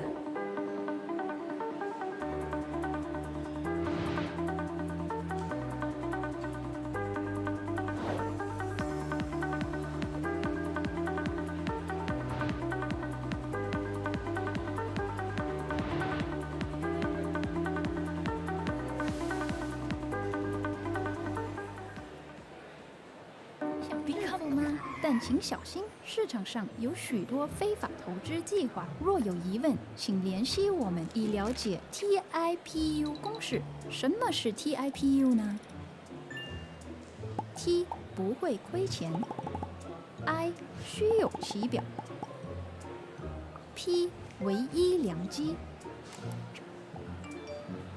，U 超高利润。请利用 TIPU 公式辨识非法投资计划。关于任何资本市场的问题，请您联系我们以了解更多详情。您想 Anda ingin menjadi kaya, tetapi awas, terdapat banyak skim-skim pelaburan tidak sah di pasaran. Jika ragu-ragu, anda boleh jumpa kami untuk memahami formula TIPU. Apa itu TIPU? T. Tidak akan rugi. I. Indah khabar dari rupa. P. Peluang hanya sekali. U. Untung besar. Ingat dan berwaspada dengan formula TIPU ini. Untuk sebarang pertanyaan mengenai pasaran modal, anda boleh hubungi kami. Alamak, lupalah nak keluarkan duit di ATM tadi. Jangan risaulah. Sekarang kan banyak tempat sediakan pembayaran tanpa tunai. Kalau tak cukup cash pun tak apa.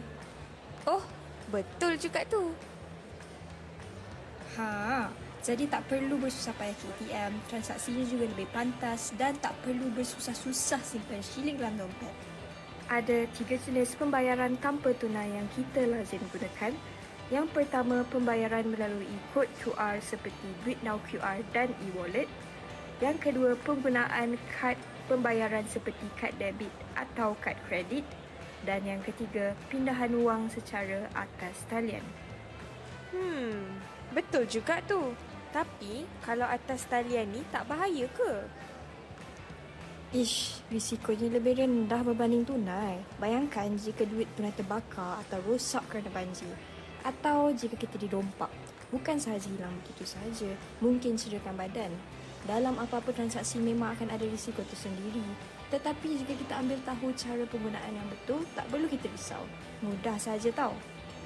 Jom, hari ini kita nak belajar 5 tip keselamatan penggunaan pembayaran tanpa tunai. Tip pertama, lakukan transaksi kewangan di laman web yang sah. Hanya lakukan transaksi kewangan secara atas talian di laman web yang sah. Macam mana nak tahu? Pastikan ianya bermula dengan HTTPS dan bukan HTTP. Pastikan ada gambar mangga atau padlock. Pastikan setiap perkataan di URL laman web tersebut dieja dengan betul. Tip kedua, jangan klik URL yang disertakan dalam email atau SMS yang mencurigakan. Kalau tiba-tiba dapat email, SMS, WhatsApp atau Telegram untuk klik sebarang laman web perbankan, jangan klik. Pihak bank tidak akan sesekali hantar mesej sebegini. Tip ketiga, pantau aktiviti akaun bank anda. Sentiasa pantau aktiviti dalam akaun bank anda. Laporkan segera kepada pihak bank sekiranya berlaku apa-apa aktiviti yang mencurigakan dalam akaun bank anda. Dan jangan lupa langgan notifikasi SMS ataupun aplikasi mudah alih dari pihak bank anda. Notifikasi dari pihak bank ini boleh membantu anda mengenal pasti sebarang transaksi yang mencurigakan. Tip keempat, jaga maklumat perbankan anda. Jangan sesekali berikan maklumat akaun bank anda kepada mana-mana pihak, walaupun kononnya untuk menyelamatkan wang anda. Tak kisahlah dari mahkamah, polis, LHDN atau Bank Negara Malaysia sekalipun. Ini kerana mereka tidak akan sesekali meminta maklumat perbankan anda ataupun meminta anda untuk memindahkan wang kepada akaun individu lain. Tip kelima, tukar kata laluan akaun bank anda sekerap mungkin. Sentiasa tukar kata laluan dan jangan sesekali berkongsi kata laluan dengan sesiapa, termasuklah kekasih hati. Perbankan atas talian mempunyai 3 ciri utama iaitu mudah, cepat dan selamat. Sama seperti pengguna jalan raya, kita perlu tahu bagaimana hendak menjadi pengguna yang berhemah kan? Jadi, ketahui dan amalkan 5 tip mudah ini untuk menjadi pengguna platform tanpa tunai yang bijak.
bahagia, hidup sengsara.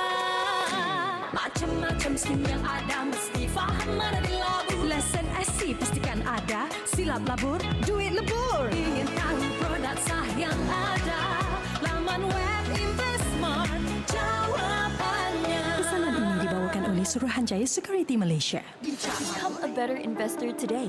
Follow InvestSmart on social media.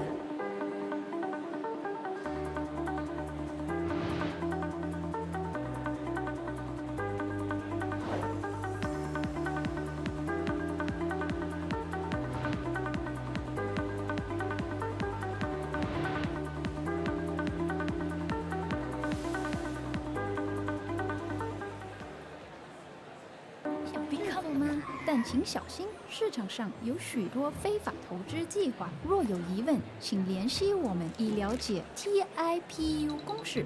什么是 TIPU 呢 ？T 不会亏钱 ，I 虚有其表 ，P 唯一良机 ，U 超高利润。请利用 TIPU 公式辨识非法投资计划。关于任何资本市场的问题，请您联系我们以了解更多详情。您想 Anda ingin menjadi kaya, tetapi awas, terdapat banyak skim-skim pelaburan tidak sah di pasaran. Jika ragu-ragu, anda boleh jumpa kami untuk memahami formula TIPU. Apa itu TIPU? T, tidak akan rugi. I, indah khabar dari rupa. P, peluang hanya sekali.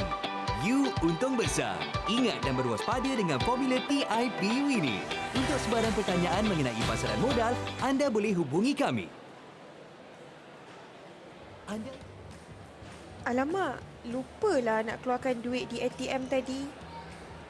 Jangan risaulah. Sekarang kan banyak tempat sediakan pembayaran tanpa tunai. Kalau tak cukup cash pun tak apa. Oh, betul juga tu. Jadi tak perlu bersusah payah ke ATM, transaksinya juga lebih pantas dan tak perlu bersusah-susah simpan shilling dalam dompet. Ada 3 jenis pembayaran tanpa tunai yang kita lazim gunakan. Yang pertama, pembayaran melalui kod QR seperti Duit Now QR dan e-wallet. Yang kedua, penggunaan kad pembayaran seperti kad debit atau kad kredit. Dan yang ketiga, pindahan wang secara atas talian. Betul juga tu. Tapi, kalau atas talian ni tak bahaya ke? Risikonya lebih rendah berbanding tunai. Bayangkan jika duit tunai terbakar atau rosak kerana banjir. Atau jika kita dirompak. Bukan sahaja hilang begitu sahaja, mungkin cederakan badan. Dalam apa-apa transaksi memang akan ada risiko tersendiri. Tetapi jika kita ambil tahu cara penggunaan yang betul, tak perlu kita risau. Mudah sahaja tau. Jom, hari ini kita nak belajar 5 tip keselamatan penggunaan pembayaran tanpa tunai. Tip pertama, lakukan transaksi kewangan di laman web yang sah. Hanya lakukan transaksi kewangan secara atas talian di laman web yang sah. Macam mana nak tahu? Pastikan ianya bermula dengan HTTPS dan bukan HTTP. Pastikan ada gambar mangga atau padlock. Pastikan setiap perkataan di URL laman web tersebut dieja dengan betul. Tip kedua, jangan klik URL yang disertakan dalam email atau SMS yang mencurigakan. Kalau tiba-tiba dapat email, SMS, WhatsApp atau Telegram untuk klik sebarang laman web perbankan, Jangan klik. Pihak bank tidak akan sesekali hantar mesej sebegini. Tip ketiga, pantau aktiviti akaun bank anda. Sentiasa pantau aktiviti dalam akaun bank anda. Laporkan segera kepada pihak bank sekiranya berlaku apa-apa aktiviti yang mencurigakan dalam akaun bank anda. Dan jangan lupa langgan notifikasi SMS ataupun aplikasi mudah alih dari pihak bank anda. Notifikasi dari pihak bank ini boleh membantu anda mengenal pasti sebarang transaksi yang mencurigakan. Tip keempat, jaga maklumat perbankan anda. Jangan sesekali berikan maklumat akaun bank anda kepada mana-mana pihak, walaupun kononnya untuk menyelamatkan wang anda. Tak kisahlah dari mahkamah, polis, LHDN atau Bank Negara Malaysia sekalipun. Ini kerana mereka tidak akan sesekali meminta maklumat perbankan anda ataupun meminta anda untuk memindahkan wang kepada akaun individu lain. Tip kelima, tukar kata laluan akaun bank anda sekerap mungkin. Sentiasa tukar kata laluan dan jangan sesekali berkongsi kata laluan. Hi, all right, ladies and gentlemen, a very good evening. Good evening. Good evening. All right, awesome. Ladies and gentlemen, what are we waiting for? First time in these 3 days, I see a super full house, huh? Yeah, what are we waiting for? Lucky draw, that is correct. Ladies and gentlemen, now if you took a look at the side of the stage, that's the prizes, all right? So very attractive prizes, and of course all of this is brought to you by Invest Smart Fest 2025. And now, ladies and gentlemen, 3 days of event. This is the final lucky draw session. So we do have some amazing prizes, all right? So I would like to now invite Mr. Jawahar, General Manager of SC Malaysia, to join us on stage. Ladies and gentlemen, a round of applause.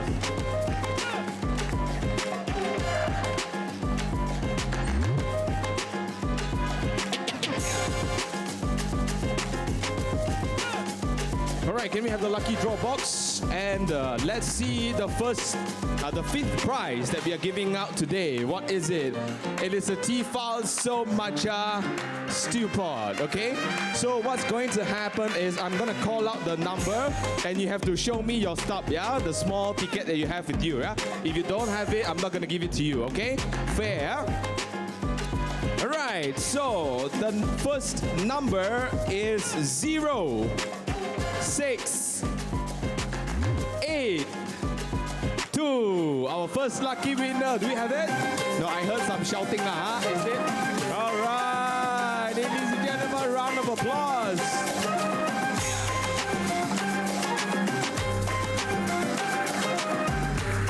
All right, congratulations. All right, just a side note, if your number is called 3 times but you're not here, we're gonna move on, okay? All right, let's see the next prize. All right, the Tefal rice cooker. Let's see who the lucky winner is. All right, and the lucky number starts with what number?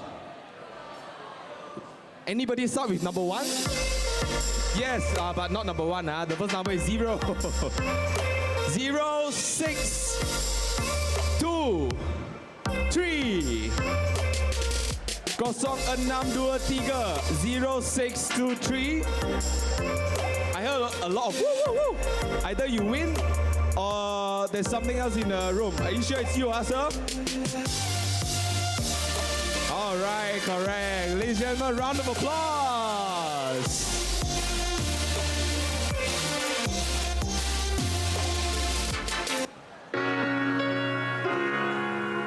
All right, let's take a look at the third prize, ladies and gentlemen. We have, do you want it? All right, JBL wireless over-ear headphones. Wow, look at this beautiful, beautiful thing. All right, and the first number is 0. The second number is 3.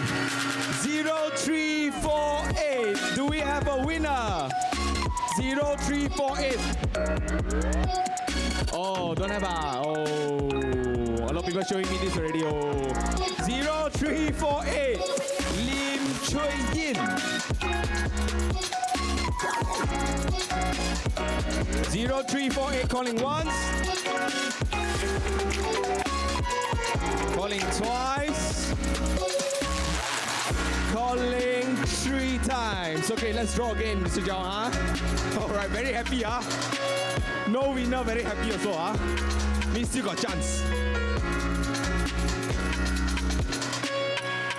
Awesome. All right. The next number starts with also number 0, 5, 4, 3. Hey, wait. You shout 3. It's not you, is it? Oh, you're just saying only now. 543. 0543. Do you have a winner? Hi, Jay. Are you the winner? All right, ladies and gentlemen, a round of applause.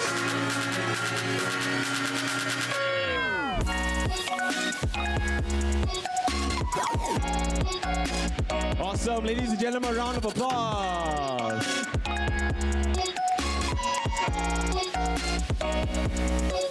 All right, now let's go for the second prize.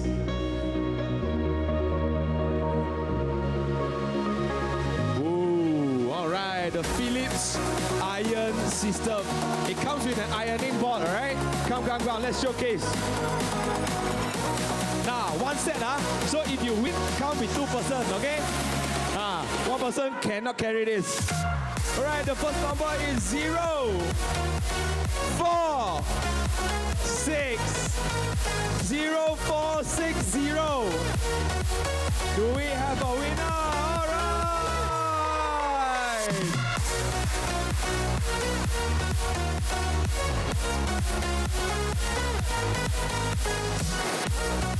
Oh, tak ada orang tolong ah? I tolong you lah. You ambil ni je. Ini for me, kak. This one for me.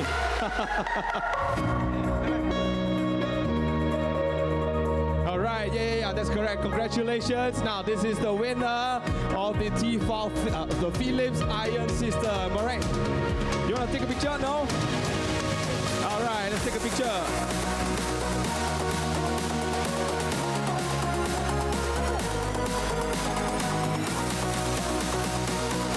All right, ladies and gentlemen, time for the grand prize. What is it?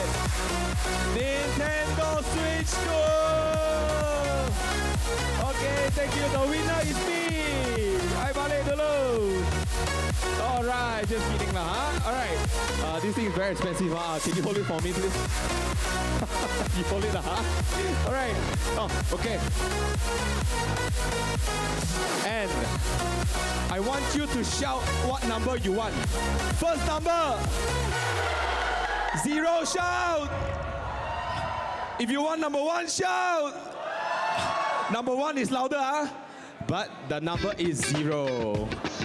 0, but the second number is? What number do you want? 0, 1. Very early, 0, 1, 1. Anybody with that number so far? 0, 1, 1 something. I just want to just do a quick check. Anybody? Don't have 0, 1, 1, 2. Okay, I heard some shouts lah, but I'm not sure gone or not. Have a winner? Okay, come this way. Wait, let me. Wait, double check first.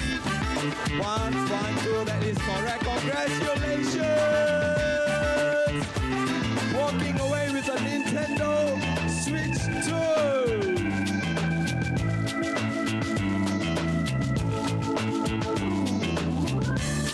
All right, thank you so much, Mr. Jauhar. Thank you all for joining us this year as well. Thank you for joining the InvestSmart Fest 2025. Of course, throughout these 3 days, there has been a lot of knowledge sharing, a lot of prizes to be given away. So, ladies and gentlemen, this is the flagship annual event brought to you by Securities Commission Malaysia. Now, if you want to join next year, just follow us on our Facebook, Instagram, and we will update you through social media, okay? Thank you all. Have a safe journey back. Please do still visit our booths. They're all still open, all right? Thank you and have a good night.